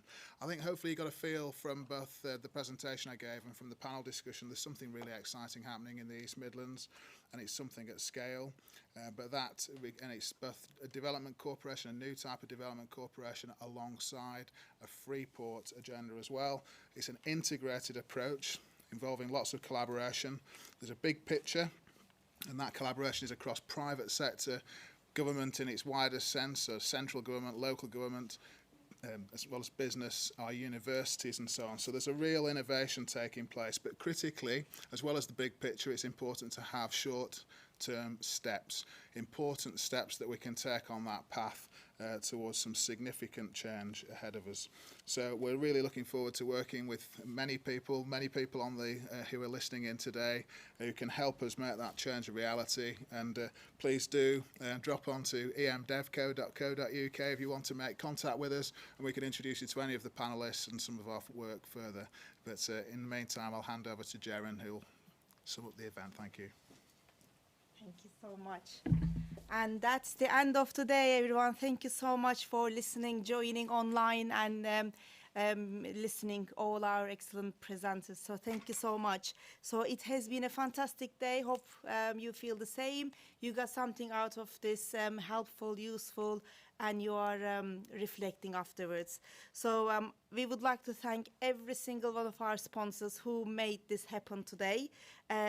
Just wanted to let you know the online exhibition space is remaining open until 6:30. So you still have a chance to view our case studies from the region. So thank you so much for joining, and have a great evening. Bye.